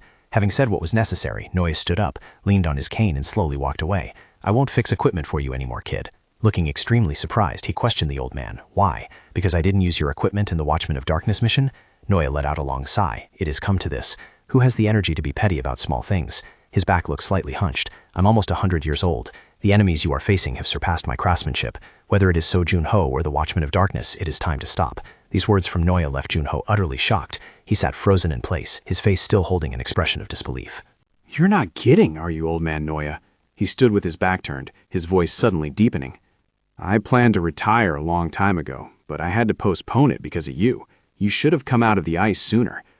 It turned out that the reason he stayed was precisely the dedication and worry he felt for Junho. But perhaps Junho couldn't understand that, because every sentence he spoke made Noya boil with anger. "Yeah, for the sake of humanity, maybe it would be better if you stayed frozen," Noya shouted in his face once again. "You brat, I'm outdated already." Even so, he still cherished Junho dearly. Immediately after that moment, Noya's voice softened again. "Anyway, I've been preparing this gift for decades." Junho also seemed quite eager about this gift. "A gift?" Not keeping him waiting, Noya immediately took out his gift. "Yes, open it. Open the cloth wrapping on the outside." Junho looked bewildered when he recognized the familiar sword. "This is—" Noya guessed he would recognize it, so he didn't need to explain further. "The sword you broke during your first hunt." He unsheathed the sword to check it. Your first weapon. I thought you threw it away a long time ago. Do you still keep it? Noya's wrinkled face was clear proof of his age. Even so, hidden deep within his eyes, he maintained a special light, an unshakable faith in Juno. The ambitious sword, just like this broken sword returning stronger, so will you. Hurry up and stand up. This is the final gift to remind you of your determination during your rookie days. His words gave Junho more strength and motivation. He raised the shining sword high into the air. I promise I will never break this sword again. You have worked hard all this time. Now rest. Noya knew full well that this touching scene wouldn't last more than 5 minutes. Junho made him so angry he jumped up. You make it sound like I'm already dead. Sweating profusely while trying to pull the exercise machine, dragging this machine back from India. Junho was drinking water when he stopped to offer a reminder. Easy there, that hurts. Junho continued, saying that after Gilberto was unsealed, he overexerted himself and fainted. Gathering all his strength, Junho replied, "Let's drop that matter." My combat muscles are depleted as if this were the first time. Ramadat grimaced, struggling to breathe, sweat pouring down his face. Seeing that he was exhausted, Junho finally spoke up. So there isn't any exercise like this, huh? Normally? Ramadat strained his body, sweat gushing out like a shower. Don't make me speak. Seoli focused on the screen of the tablet. Contractor, messages have just arrived. Perhaps you should read them. Junho asked in surprise. Messages? What is all this? He blankly read through the content of the messages. One message displayed, "This is Shin Sung-hyen. Are you doing well? I'm contacting you because I'm worried about your safety." Another message appeared. "Junho, amidst the social chaos due to the recent fiend terror attack, I'm also concerned about your recovery after the injury. How is your body condition?" Yet another message. "Hello, Junho. We agreed to drop the honorifics, didn't we? I'm contacting you because I'm worried about whether your injury is okay." Messages continued to come in from others. The content of one message. "Hey, it's me, Mike. Where are you now?" Junho looked worried. "The number of people suspecting my true identity is increasing." She asked curiously, "Why? Aren't they just inquiring messages?" He immediately replied, "They are asking after me while fishing for information. When fighting the heavenly demon, you used your frost powers. Shin Sung-hyen, Kim Woo-jung, Mike, they were all present at the Gillian incident scene. They must have seen traces of Seoli." And the scene of the recent battle has also been checked. Unless one is a fool, there are plenty of reasons to be suspicious. Currently, Spectre is in critical condition and cannot respond.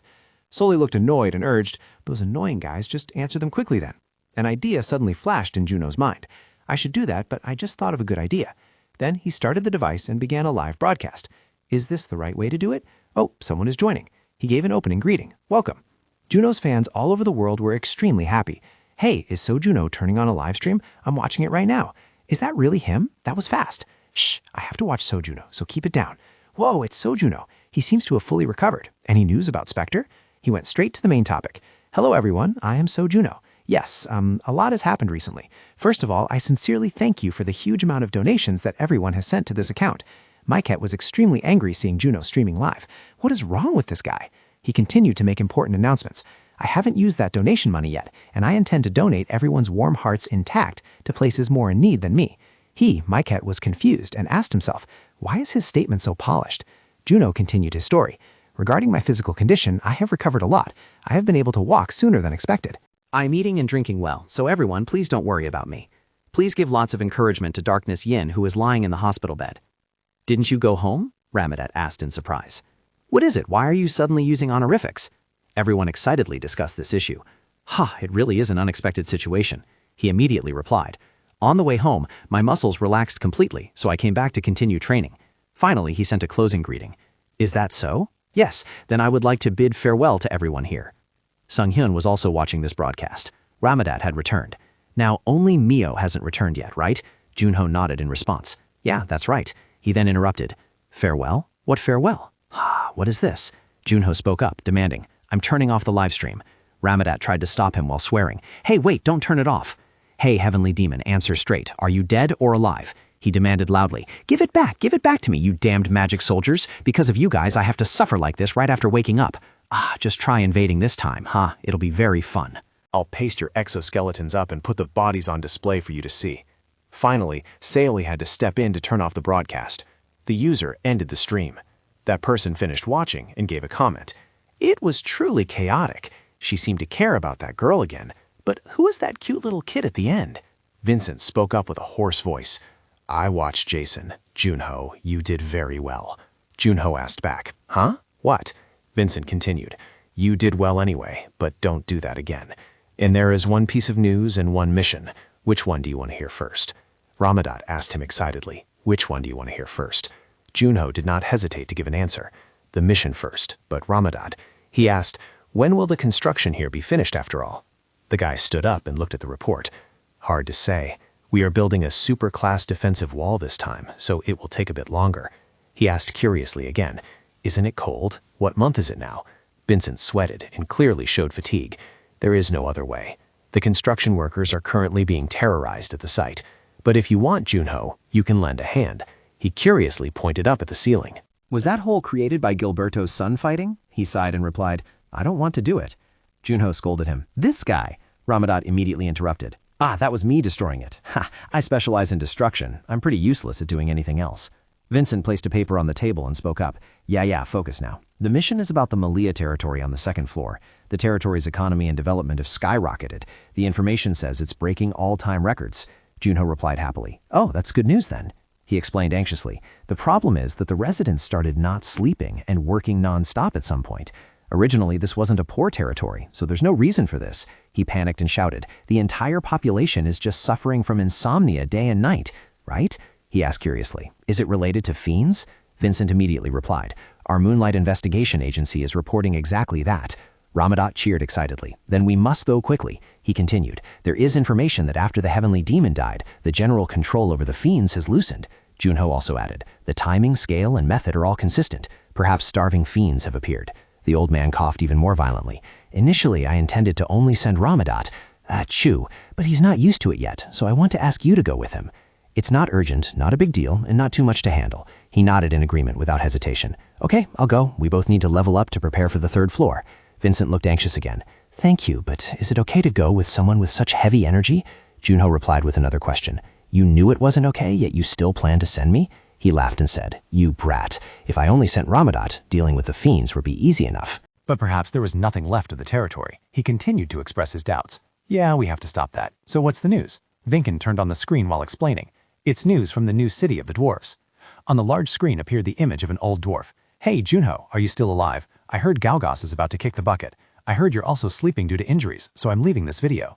It seems you've been using the equipment we gave you recently quite well in many places. As for the weapons, it's our technology, so there's nothing to be proud of. But the performance of the armor you're wearing, it's a bit regrettable.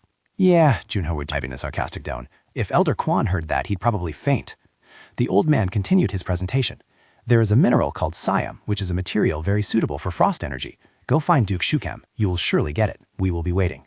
The guy spoke up to advise. Now, choose one of the two, your upgrade or the mystery investigation. Neither is urgent, so take your pick. He silently weighed his options. Junho spoke up to make his final decision.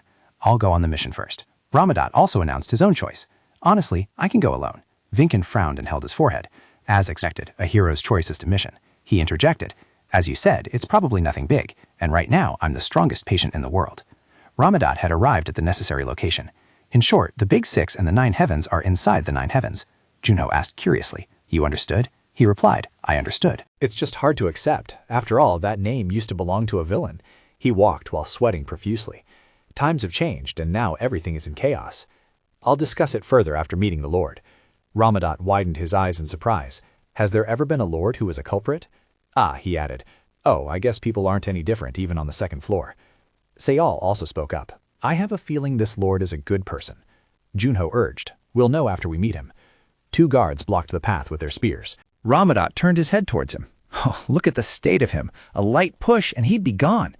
Junho laughed and dropped a reminder. Don't touch him, Ramadat. This is a letter of introduction from Countess Hosen. Ramadat himself was surprised. Where did you get that? He explained. Captain Gon gave it to me a while ago. Anyway, you should let us in. The 2 guards stared blankly at the letter Junho presented. One guard said, This is clearly a letter of introduction stamped by Countess Hosen. Hey, young man, could you come back later? The Lord's condition hasn't been very good lately. He firmly refused. I won't take much time. The soldier replied. Even so, please wait here. I'll have someone ask if an audience is possible right now. Ramadat began to look annoyed. No, why are you blocking us like this? Hey, are you planning to keep my friend with the bad leg waiting forever? They already gave permission, didn't they? What's the problem? The guard stammered as he witnessed 2 spears being crushed by him. No, we have unavoidable reasons too. What is this? Ramadat, and he strode leisurely inside. Are you done? Let's go in.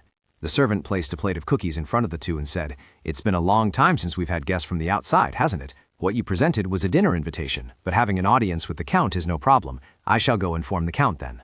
The person paused upon hearing Junho's question. "What do you think, Ramadat?" The young man innocently picked up a cookie.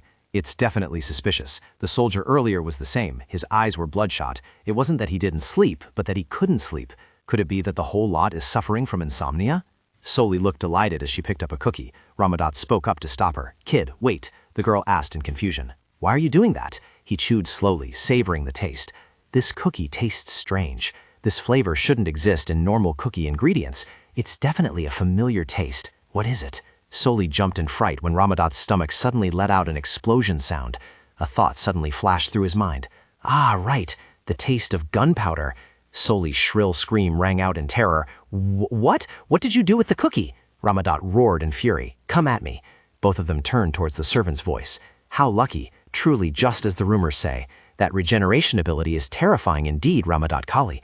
I had received reports of So Junho's return, but to this extent?" The Lord's tone was full of calculation. To appear alongside such a terrifyingly giant figure.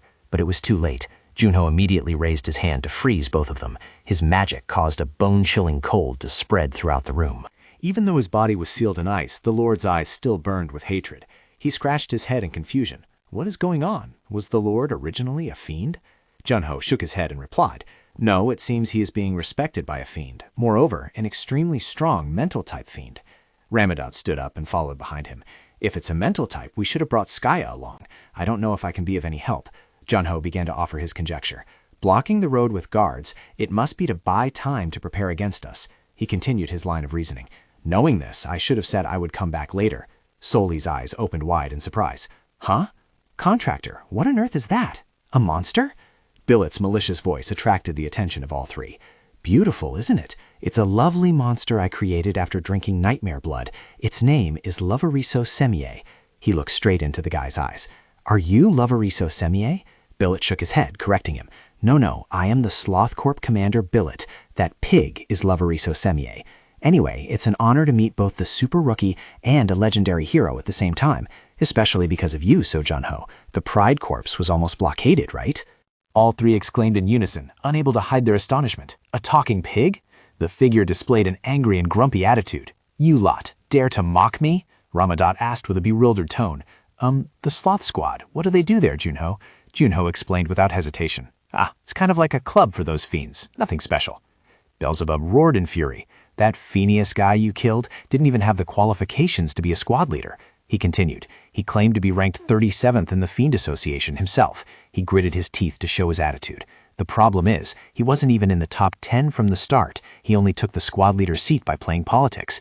Anyway, your interference ends here. This creature will grow infinitely by devouring everyone's dreams. Until when? Until I become the president of the Fiend Association." Junho looked down at the Josemiah on the ground and asked, "As the Sloth Squad leader, you dare to covet the Heavenly Demon's position?" Beelzebub did not deny it. "Why wouldn't I dare? Even the 9 heavens are keeping quiet. Anyway, everyone will be busy finding their own way to survive. Do you think just because I'm the Sloth Squad leader, I live without purpose? Let me tell you, I've been silently carrying out work here all this time. Right, Josemiah?" Anger made him grit his teeth. "Mental type? What mental type? Is that Josemiah? It would make a decent target for recovery training. The size is a bit large, but that's not a problem." Witnessing the scene of Ramadat being flung away by it, she screamed in horror. Ramadat. His head rolled to a corner of the wall. Ramadat spoke up again with a strangely calm demeanor. "Hey, don't overreact like that. Throw my head over here." Seoli screamed in fear. "No, I can't do it." He reminded Seoli. "Hurry up, you're close to it." She revealed a look of sheer terror. "It's so weird. It's disgusting." He flew into a rage. What the hell are you doing? Stop screaming and hurry up." Seoli squeezed her eyes shut, covered her ears tightly, and used her foot to kick it away. Ramadat quickly snatched the head out of the air. Gilberto spoke up in a sarcastic tone. "Caught it, did you?" Junho issued an order. "Leave the monster to the other side. Let's start moving." The guy laughed loudly. "As expected of the rumors, it really is the legendary Ramadat. But don't worry, even if it's you, regeneration is not immortality. Even if you die 100 or 1,000 times, it must continue." He focused on reattaching his head. Hit, pretty fast, a clean strike. Now it's my turn, isn't it? Joseli bared its giant slimy jaws towards Ramadat. He leaped into the air and launched a powerful attack at it. Bahit, chewing on candy, dropped a comment. This thing was created from the dream energy of 20,000 people in the territory, truly reckless to the extreme. He silently moved behind the guy and channeled magic. Defeating you finishes the job, right? Since that's a monster created by your own ability. Release everyone. Bahit turned his head, speaking in a sarcastic tone. Oh my, you are faster than I thought. But before that, do you really intend to steal the happiness of the people here? Junho asked in confusion. What are you saying? The guy continued. Everyone is enjoying to their heart's content what they want to do during the time they would have otherwise wasted sleeping. I am a fiend, but I am an existence that brings peace and happiness through ability, you could say. He uttered a sentence full of disdain. Imposed fake happiness cannot be called happiness? Beneath Junho's feet, a giant magic circle suddenly appeared. The guy grinned sinisterly and cast his magic. Dream Soul Life-Ending Formation. Whether it is fake or not, experience it for yourself. He was transported to another space after being hit by Bahit's attack. Hearing Sully's call, Junho startled awake and opened his eyes. Contractor, we've been forcibly teleported again. Are we trapped like last time? Why does this happen every time we fight a commander? He replied immediately. No, I know this place. She rubbed her chin, pondering. A place you know? Junho sat up and looked around the room. This is my room from my school days. Sully asked blankly. Your room? Then is your appearance now also from that time? A sense of anxiety and confusion enveloped Junho. Perhaps my height seems to have decreased a bit too. She suddenly realized. Could it be we traveled back to the past?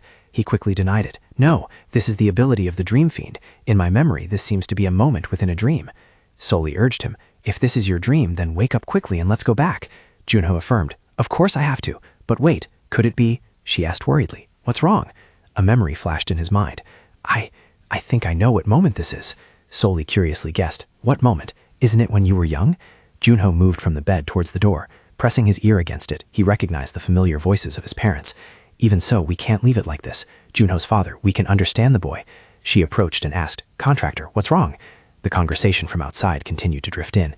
Maybe his puberty hasn't ended yet? He's 19. What puberty? He's old enough.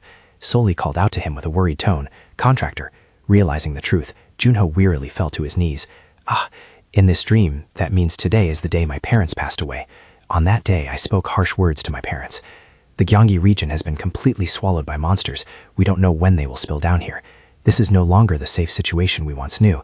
The normal days of going to work and eating meals. Junho's father spoke up and asked, do you mean we should prepare in advance, even if it's not for right now? But prepare what exactly? Junho instructed, at least prepare plenty of food and pack our belongings, or prepare things that can be used as weapons. Junho's mother could not hide her worry. Junho, Mom and Dad have heard all that news too, but you have to be realistic. How can our family suddenly prepare food and belongings like that? He could no longer keep his calm. You should think about it. Just think, this is so frustrating. The three family members were discussing together when he interrupted. Stop it, So Junho. I know you are worried about the family, but if we prepare at this hour, how will I go to work tomorrow? Your mother needs to sleep too. You can't make such an extreme decision. Junho ground his teeth in anger because his parents wouldn't listen. He angrily left them behind. I don't know anymore. Then just wait here to die. I gave our family a chance. If I die, it's your responsibility, parents. Really? So frustrating. Why won't you listen to me? In the end, am I doing this just to survive alone? Junho sat down on the ground, starting to confide in Sully. That night, when we were at home and attacked by monsters, my parents hurriedly packed and woke me up, protecting me until the very last moment. The memory that makes me regret is this very moment. He leaned his back against the wall, sinking deep into thought. She spoke out her thoughts. Hey, young master, it's been quite a while. How long do you intend to stay like this? Do you plan to wait until the monsters flood into the stream? Junho seemed to wake from his trance and replied, No, sorry, I've hesitated for too long. There is probably only one way to escape this dream. Open the door, step past my parents, and leave the house. No regret, no sorrow. Escaping the dream without a single ripple of emotion. Sail, monitor me so I don't sink too deep into the dream. Sail nodded in agreement. As you command, young master, please trust in me. Having said that, he stood up, opened the door, and walked out of the room. Junho quickly walked across the living room. Junho's mother's voice called out to stop him. Son, are you going somewhere? He stopped and responded. Yes, well, she asked with all her concern. I thought you were sleeping. You haven't eaten anything tonight. He stammered to find an excuse. I plan to go for a walk for a bit and then come back. Junho's mother nodded and advised. Okay, go get some fresh air and come back. How about you eat before you go? I've been heating up the soup. Junho immediately replied. Yes, I'll eat before I go. She flew close to him, worried. Young master, do you assume the food is safe? Juno looked at the dining table she brought out and spoke up. I will eat well. Juno's mother stood beside him and said, Son, this is my first time making Napa cabbage kimchi, so it might taste a bit strange. Juno's father offered a different comment. It's edible, nothing wrong with it. She turned and asked, Oh, then should I pack some for you to take to the company? He nodded in agreement. Yeah, but don't pack it now. Wait a few more days before taking it. It will probably taste better by then. To prolong the moment with his parents, he deliberately ate very slowly. Juno's mother spoke up and asked, Son, where do you plan to go for a walk? Juno replied softly. Yes, I'll take a walk around the school and come back. She continued to advise. Yeah, don't go into the alleys. Stick to the well-lit places. He immediately replied, Yes. Junho's father also worriedly reminded him, Don't be like you said earlier. It could be dangerous. Junho hesitatingly spoke up. Father, earlier, what I said might not have been right. I was very rude. He took a sip of water before speaking. No, you did well. Having the courage to say what needs to be said is what matters. But you know, it's good that you worry about Mom and Dad. But you are still a student. Just focus on what a student needs to do. Until now, Mom and Dad can still do everything, so you can focus on your daily life. We always look out so you don't have to worry about things like that. You just need to live diligently and happily every day. He obediently listened to the advice. Yes, sir. Junho's father continued his confiding words. No matter what happens to the world in the future, how could father and mother not be able to protect just you? Junho answered while eating. I understand. I'm done eating. Junho's mother stepped closer to him. Yes, son, just leave it there for Mom. He shook his head to indicate it wasn't necessary. No, let me clean up. She patted him gently on the back. No, I'm waiting to clean it all up at once. So go for your walk quickly and come back. Junho's voice mumbled in his mouth. Really, let me do it, Mom. I will... Selly, right beside him, reminded. Young master, wait a moment. Sorry to bother you, but perhaps I cannot exist for much longer. I'm sorry, stop what you're doing. Let my mom handle it. Junho turned around, facing the entrance. His hand rested lightly on the door handle. Junho let out a long, soft breath, then called out a farewell. I'm leaving now. Junho turned the doorknob, preparing to depart. His nose suddenly stung and turned red as he heard her parting words. Go safely and come back, my son. Junho's arm began to tremble violently, hot tears falling onto the back of his hand. Her nose also stung, her eyes welling up with emotion. He gritted his teeth in choked agony, 2 streams of tears flowing down his cheeks, Junho's entire body trembling ceaselessly. He tried to suppress his emotions to reply, Yes, definitely. I love you, Mom and Dad. When Junho returned to reality, the sight of Ramadat being flung backward and the laughter of Billet struck his eyes. Hosame was not an easy opponent after all. Regeneration ability? Just attack before it regenerates, and that's it. He was lying prone on the ground, looking towards Junho. He screamed in terror. Ah, no, don't tell me. Did you escape my dream soul life-ending formation? No, I designed it so one couldn't escape on their own. This is impossible. The magic formation that Bahit painstakingly created has been completely destroyed, he roared in anger. This can't be happening. Damn it, he gasped for breath, exhausted, yet his belief in his own power remained intact. Right, there's no way you weren't affected. Regretful memories, unforgettable moments, he definitely saw them. Bahit wanted to say something more. That magic formation was no ordinary thing, yet a thin layer of ice had sealed his mouth shut. Ignoring his screens, Junho's gaze grew colder and sharper. In just an instant, Bahit was knocked away. Immediately after the attack, he rushed towards him. The guy shrieked in terror as he faced his ice-cold expression. Don't come here, you monster! His eyes turned bloodshot. He looked at Junho in panic, then roared furiously. I was about to succeed. Why did you have to appear right now? Almost instantly, his magic closed in. Countless sharp ice spikes were pointed straight at him. Bahit immediately begged for his life. I surrender! I surrender! I know I was wrong. Completely ignoring his pleas, Junho continued to side through the rubble to get closer. However, instead of showing fear, Bahit smiled sinisterly. Saying that makes me less of a captain. As soon as he approached, magic circles continuously appeared. Bahit spoke triumphantly while chanting the spell. Dream, soul, life ending formation. You should feel honored to have this formation used on you a second time. Despite his arrogant attitude, Junho calmly advanced step by step. His terrifying power forced Bahit to continuously retreat. His hand, encased in skeletal armor, was raised before the villain's face. Bahit immediately emitted sounds filled with terror. Junho's eyes were utterly cold. He slowly declared, Now it's your turn to rest in peace. The moment Junho attacked Bahit, a gale rose up, sweeping away even Ramadat. Instead of feeling pain, he appeared incredibly delighted. Behind Ramadat was the completely frozen body of Bahit. He had not hesitated to give Junho a compliment. That was top-notch, Junho. His voice was full of admiration, terrifyingly fast. Is this the power of the frost ability the kids were talking about? However, Junho was not happy with those praises. his lips pressed tight. The monster Gaugus suddenly let out savage howls and rushed straight towards them. Ramadat did not hesitate to step forward to engage. This is dangerous. The latent power within him was quickly unleashed. He looked at the monster defiantly and declared, "I'll handle this." A powerful stomp on the ground caused the surrounding stone floor to crack. As the fist was thrown, two terrifying forces collided. Something had changed, causing Ramadat to widen his eyes in astonishment. With just a single strike, the monster seemed to have vanished into thin air. When the dust settled, he stared blankly into the gaping void. Even Junho felt helpless, asking dejectedly, "You did that on purpose, didn't you?" Ramadat replied awkwardly, "No way, I just wanted to send it off properly." Junho quickly retorted, "The whole building crumbled properly too." Hearing this, he immediately tried to shirk responsibility. Well, let the estate handle that. Beside the large and small bags filled with items, a worried voice spoke up amidst the ruined scenery of the palace. "I don't know how we're going to fix this." The lord hesitated before speaking. "This much is enough." A gentle voice rang out. "I'm truly sorry about that," in front of Junho's anxious gaze. The lord cheerfully waved his hand to dismiss it. "I'm just joking. This is nothing compared to human lives. We can leave it here as a memorial to the achievements of hero Ramadat." Afterwards, they happily shook hands and said their farewells. Anyway, the dream is over. We should continue moving forward. If any problems arise, just call and I will come again. Ramadat's lips curled up when the old man addressed him by the title of hero. It is truly an honor to meet both of you, the legendary hero Ramadat and the rising hero Junho as well. Junho also gave a slight smile. He nodded slightly as a gesture of gratitude. After the battle, the warm rays of the sun shone down once again. Ramadat quietly asked him, "Junho, what is the plan for what comes next?" Junho pondered for a moment before replying, "The mission is done. You are free to go. I intend to head to the Schubert territory immediately." He appeared a bit surprised and asked again, "Does Master Ramadat still not understand?"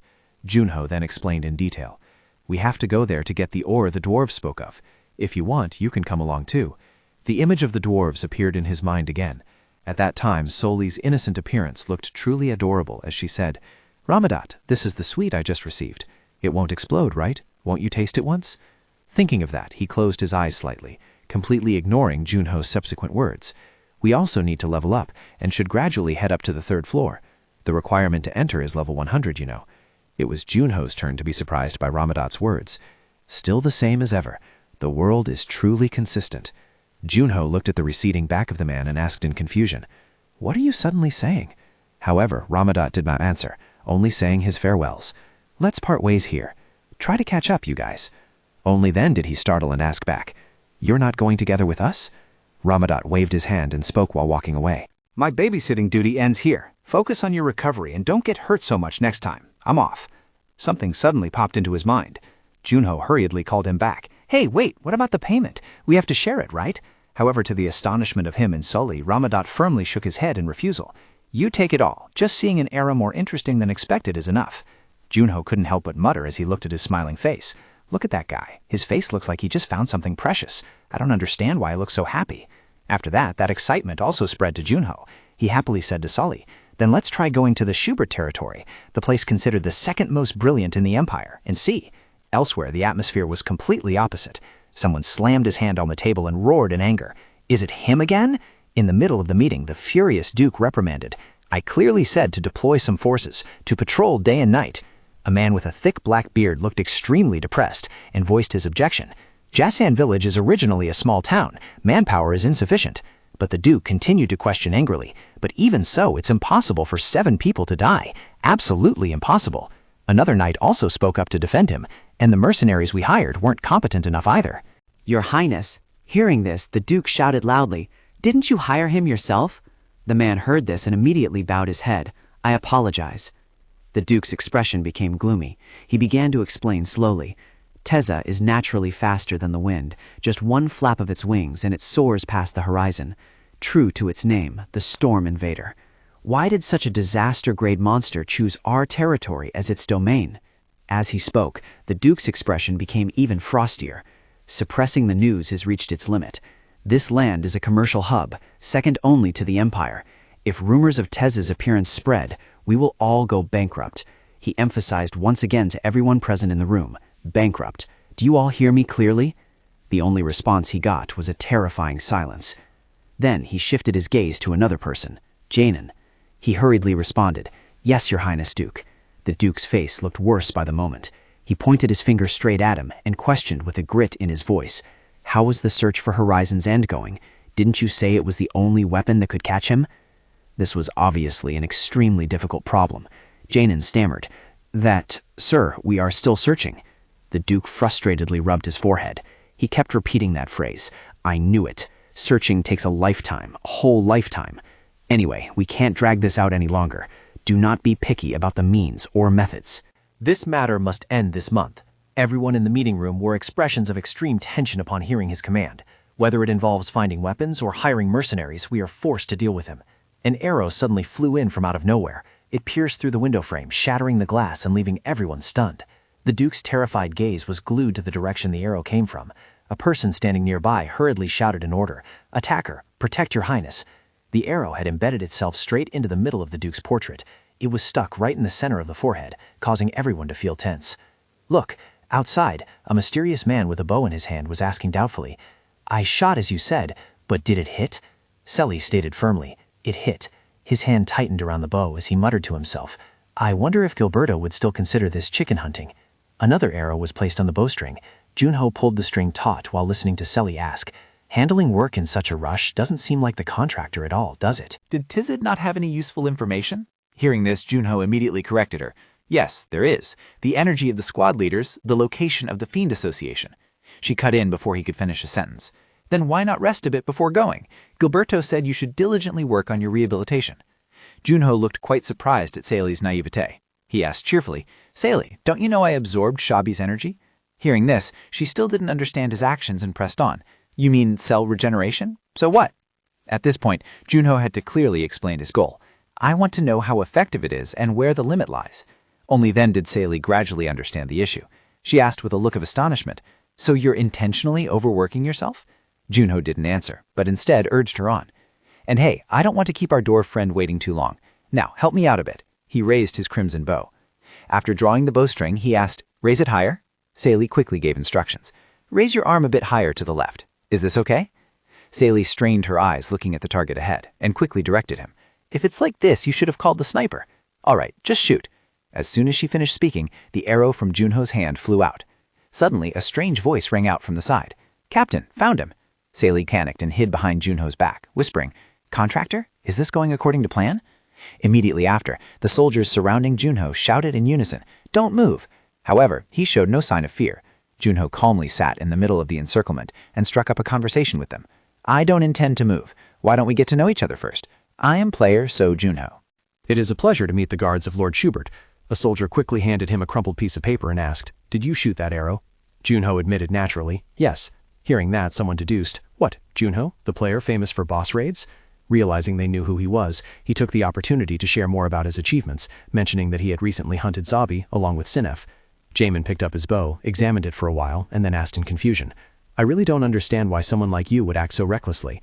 Was it necessary to attract attention with an arrow like that? This is the Horizon bow, isn't it?" Seeing their interest, Junho immediately admitted, "Yes, that's the one." One of them asked him, "Do you know what this means to us?" Instead of answering immediately, he asked back, "Is that so?" Seeing Junho being cooperative, Jamin didn't make things difficult and simply thanked him before leaving. "Thank you for shortening our search time. Everyone, retreat." A few subordinates shouted in unison upon hearing the order. Understood. Junho tilted his head slightly to look at Soli. She breathed a sigh of relief upon hearing their words. "Let's go. We will take you to meet the Lord immediately." After stepping inside, they were welcomed by a very excited Duke. He said to Junho, "Do you know how long we have been looking for this bow? This, finally, after months of hardship, it has been found." Junho poked at his food with a fork and asked curiously, "Is Tenra's appearance kept that strictly secret?" The Duke, while admiring the bow, replied, "It's not exactly a secret, but rather manipulated into false rumors. Because it is a secret, if suppressed too hard, it will leak out everywhere." Perhaps realizing their earlier panic, he quickly took the blame. "I apologize for the rudeness. I just wanted to attract attention quickly."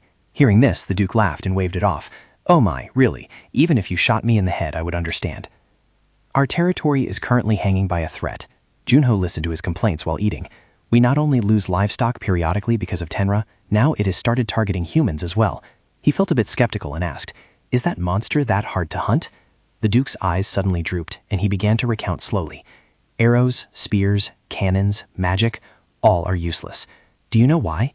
It carries storms, and its feathers can deflect most conventional weapons. In fact, no marksman has ever landed a clean shot on it. Junho had another question. Is it very fast? The Duke raised his glass of red wine, took a sip, and continued. I can affirm, it is the fastest bird I have ever seen. A massive body with a wingspan of tens of meters, yet it performs acrobatics like a circus act. Whenever it feels attacked, it immediately soars high into the sky, leaving behind a whirlwind and disappearing. In that moment, the only weapon capable of shooting down the rushing monster was... The fork in Junho's hand suddenly froze in midair as he interrupted him. My lord, there is a weapon in this world called a gun. After observing for a while, Soli leaned into Junho's ear and whispered, It would have been better to call Gilberto here. He didn't answer her, but instead asked the Duke, Have you tried hiring sharpshooters who use guns? He glanced at Jason standing nearby and sighed. Jason has brought all kinds of snipers to try and catch it, but the magnetic field created by Tazar's storm causes the bullets to curve. It only cost money to silence them. Junho gently swirled his wine glass and asked, You do know that arrowheads are also made of iron, right? They are heavier than bullets, so their trajectory is somewhat more stable. The Duke quickly regained his composure. After all, we have Horizon's End, so I can breathe a sigh of relief. This bow is just as its name suggests. It can shoot an arrow to the very end of the horizon. Therefore, I hope you will lend a hand. Junho glanced at his glowing red bow and asked, Can I ask for some cilia more? His request was quickly approved. The Duke said in a relaxed tone, I will give you 100 kilograms of psyllium. If it's not enough, just say so. Selly's eyes narrowed slightly. She felt a bit suspicious when Junho agreed with the Duke. I defer to you, my lord. Honestly speaking, thanks to the weapon Grandmaster art skill, archery wasn't difficult at all, but this time required experience and intuition far beyond mere skill. Junho gazed at the bow for the long while before suddenly sighing. I need a real sniper. Thinking this, he called out, Captain of the Guards, Genin. Junho picked up the bow to observe it and asked him, At first glance, you recognized what this was. Do you know this bow well? Genin immediately replied, It ensures stability and power for the arrow to fly to the very end of the horizon, just as its name implies. Each of his words made it impossible for Junho to suppress his astonishment. And with string tension that increases penetration power many times over a normal bow. The sensation of impact when the arrow hits, the distance of the hills, the shape of the bowstring, synthesizing everything for calculation. I guessed that was indeed the bow from the rumors. He held the bow out towards Jinan and asked, Would you like to try holding it? He couldn't believe it and asked again, Can I really? Jinan couldn't help but exclaim in admiration the moment he held the bow. It is much lighter than I thought. The corners of Junho's lips curled up slightly upon hearing his praise. The bow I am currently using is made with a bit of iron to increase stability, yet this bow is light but the weight is well balanced. That's what's strange. Jinan observed the bow even more intently. He appeared extremely excited. The strung bowstring is also very sturdy. I look forward to seeing Mr. Junho use it soon. Junho said nonchalantly while eating candy, Surgeon Ann here can use it too. He forced a smile for a moment, then froze as he understood his implied meaning. Junho quickly offered an explanation. It seems the Lord is excited and has misunderstood something. I am not an archer. Janan's eyes were filled with astonishment at this moment. But you were the one who shot the portrait from such a distance. That alone proves Mr. Junho's skill. As soon as he finished speaking, he let go of his hand to let the arrow fly. Janan picked up the bow and tested it, his eyes revealing a serious look. Immediately after, the arrow flew straight into the Duke's portrait. He screamed in fear. I have been rude. Looking at the result he just caused, Janan awkwardly offered an explanation. It was just a natural reflex. Junho immediately spoke up. So, you have also hit the portrait. Now it seems the skill of the captain of the guards has been sufficiently proven, hasn't it? Then, Junho continued to ask, Jason, the next time Tenra attacks, will you wield the bow? However, he steadfastly refused. I cannot. Junho narrowed his eyes and asked with suspicion, Why is that? This time, experience and intuition are even more important than technique. Jason placed the bow on the table and explained calmly, Yes, that is correct. So it is you, Junho, who must use it. Afterward, he left with a forced smile. The experience of victory at Banbok Tan facing Zabi, isn't that what we need right now? I will ask the butler to guide you to your room. I hope you rest comfortably. Junho rested his chin on his hand, watching his retreating figure, feeling increasingly dispirited. Seoli suddenly appeared from behind and remarked, Contractor, that person is trying to evade responsibility. Junho closed his eyes. Had his confidence declined due to consecutive failures? He once again affirmed, The reason doesn't matter. This bow must be fired by him. Night gradually fell, with only the flickering moonlight illuminating the ancient citadel. Jason observed the surroundings and exclaimed that it was truly lucky that he had only been here for 2 days and it had already appeared. He looked at the fierce tornado in the distance. Junho asked in astonishment, Is this wind caused by Teza? The faces of the soldiers around them became increasingly grave. He began to explain. Yes, that's right. Whenever Teysa flies, a strong wind blows. After waiting for a long time, no strange creature appeared. He showed a bit of impatience. But why haven't we seen it yet? Jason calmly replied, seemingly familiar with it because it hadn't gotten close yet. After observing the surroundings, he began to give orders. Teysa is inherently a lazy creature. It only spreads its wings in urgent situations, but every time it does, it brings a catastrophic outcome, prompting the archers to draw their bowstrings in readiness for battle. A voice full of concern rang out amidst the dark clouds swirling in. Jason, it looks like the clouds are moving. In just a few seconds, we might see its form. Junho took only a moment to assess the situation, and then astonishment quickly invaded his eyes. It hasn't even appeared yet, but it's already causing climate change? What level of creature is it anyway? A voice spoke up immediately as a warning to him. Mr. Junho, be careful. Junho immediately responded. All right, he thought to himself. Even though a few seconds have passed, I still don't see anything. Could it have already flown past this direction? That shouldn't happen, right? While his train of thought was still unfinished. Junho's eyes became dazed, perhaps due to the sudden appearance of a giant bird of prey swooping down right in front of them. Just at that moment, an order from Jamin rang out. Shoot, aim only for the left wing. As soon as the order ended, dozens of arrows tore through the wind, but the monster easily dodged them all. As the monster circled high in the sky, causing feathers to fall like rain, Junho gritted his teeth, his eyes never leaving its red pupils, and pulled an arrow from his quiver. While drawing the bowstring taut, thoughts flashed through Junho's mind. I don't remember exactly what the Lord said, but one thing is for sure, I'll definitely have to demand more than 10 kg for the reward. Then he asked, Jamin, Tenra, does this giant bird actually exist? High in the air, Tenra leisurely circled, making the soldiers opposing it appear tiny and weak. Someone ordered, right wing, aim for the right wing this time. Gripping the bow tightly, a voice rang out, carrying extreme excitement. It's been a while since I've met a monster that's truly a monster. Someone shouted loudly, fire!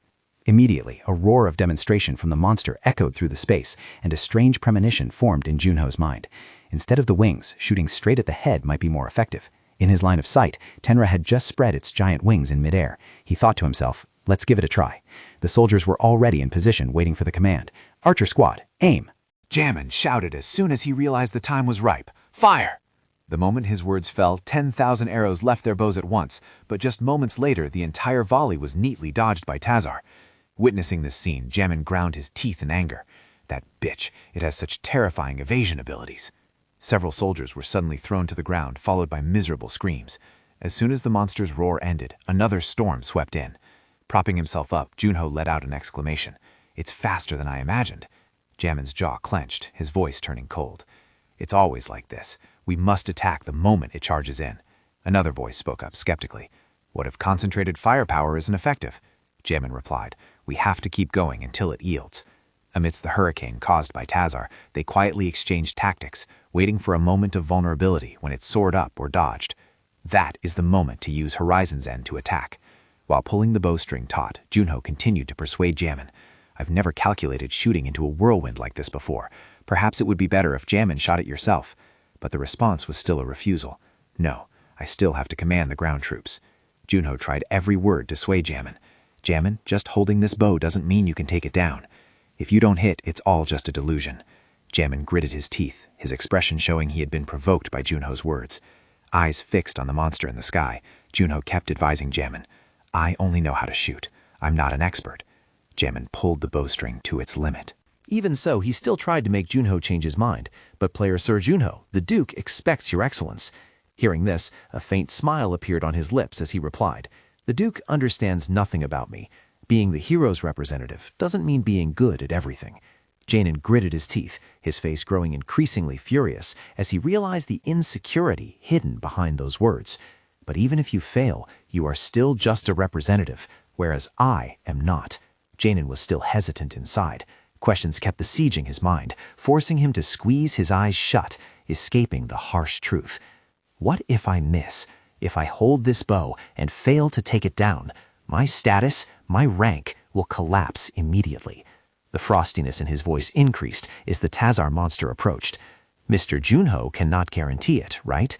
The soldiers had raised their bows, getting into position to await the command. Junho immediately launched a provocation when he caught the change on the opponent's face. So that's how it is, Janin.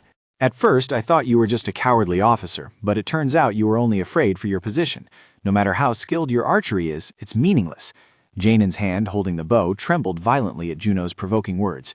The archer I know has to shoot 100 times to hit once, and you're so scared you don't dare shoot a single shot.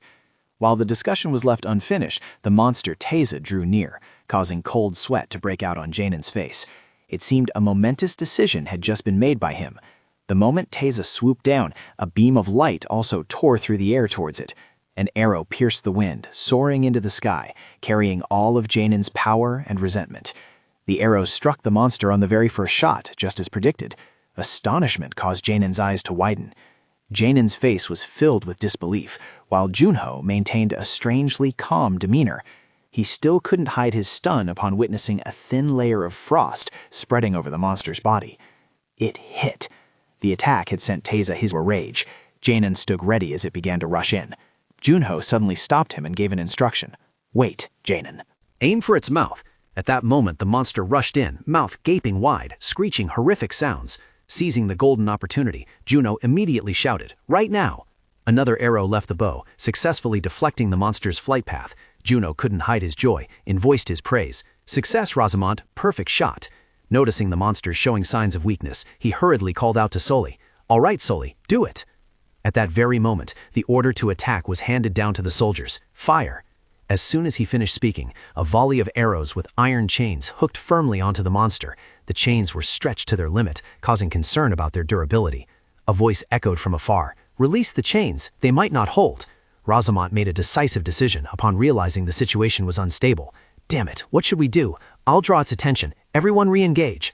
However, Juno stopped him. A frosty aura radiated around him, making his voice turn ice cold. "Just rest and wait. I'll take over from here." The chains, reinforced by Juno's energy, successfully dragged the monster down. An anxious voice called out, "Player, so Juno!" He muttered to himself, "Overclock 70%. My legs are still aching too much." Lightning bolts continuously streaked across the sky, while Teza was still struggling amidst the forest of arrows. Juno gripped the thick fur of the monster tightly, silently admiring it in his heart. Using overclock with the authority of freezing as soon as you appear. Soli also couldn't hide her anxiety as she asked him, "Contractor, your stamina is plummeting. How do you plan to stop it?" Ignoring those words, Junho replied with an excited tone, "It's been a while since I felt like this." Suddenly he remembered the signature weapon of the royal guards. Wait, the chained harpoon. His words were once again cut off by Seol's icy voice. It snapped a long time ago. Junho's voice became unusually small, drowned out by the monster's roaring. Yeah, fair enough. Their bodies hovered high in the sky as they tried to cling to the monster Tezar. Seo asked suspiciously, "Contractor, what are you planning to do?" They had to struggle greatly to climb onto the monster's giant back. Junho let out a tired sigh. "Wait, let me rest a bit. By the way, it's creating a storm right now, isn't it?" Seo's reply came almost instantly. "That is correct." After a moment of contemplation, he offered his conjecture. "Perhaps it intends to lead the storm toward the territory." Anxiety was evident in her voice as she asked, "In this situation, is there any way to nullify the storm?" With eyes shining with hope, Junho raised his bow again. "We will also create a storm. Tempest." He continued, explaining that the Skilti control the violent winds nearby to construct a storm. He voiced a reminder the moment the arrow left the bow. "Hold on tight, Seo." As soon as it was fired, the arrow absorbed power from the environment, bringing a hurricane rushing forward. That hurricane swallowed the monster Tezar into its center. Someone exclaimed, "That's a strong storm."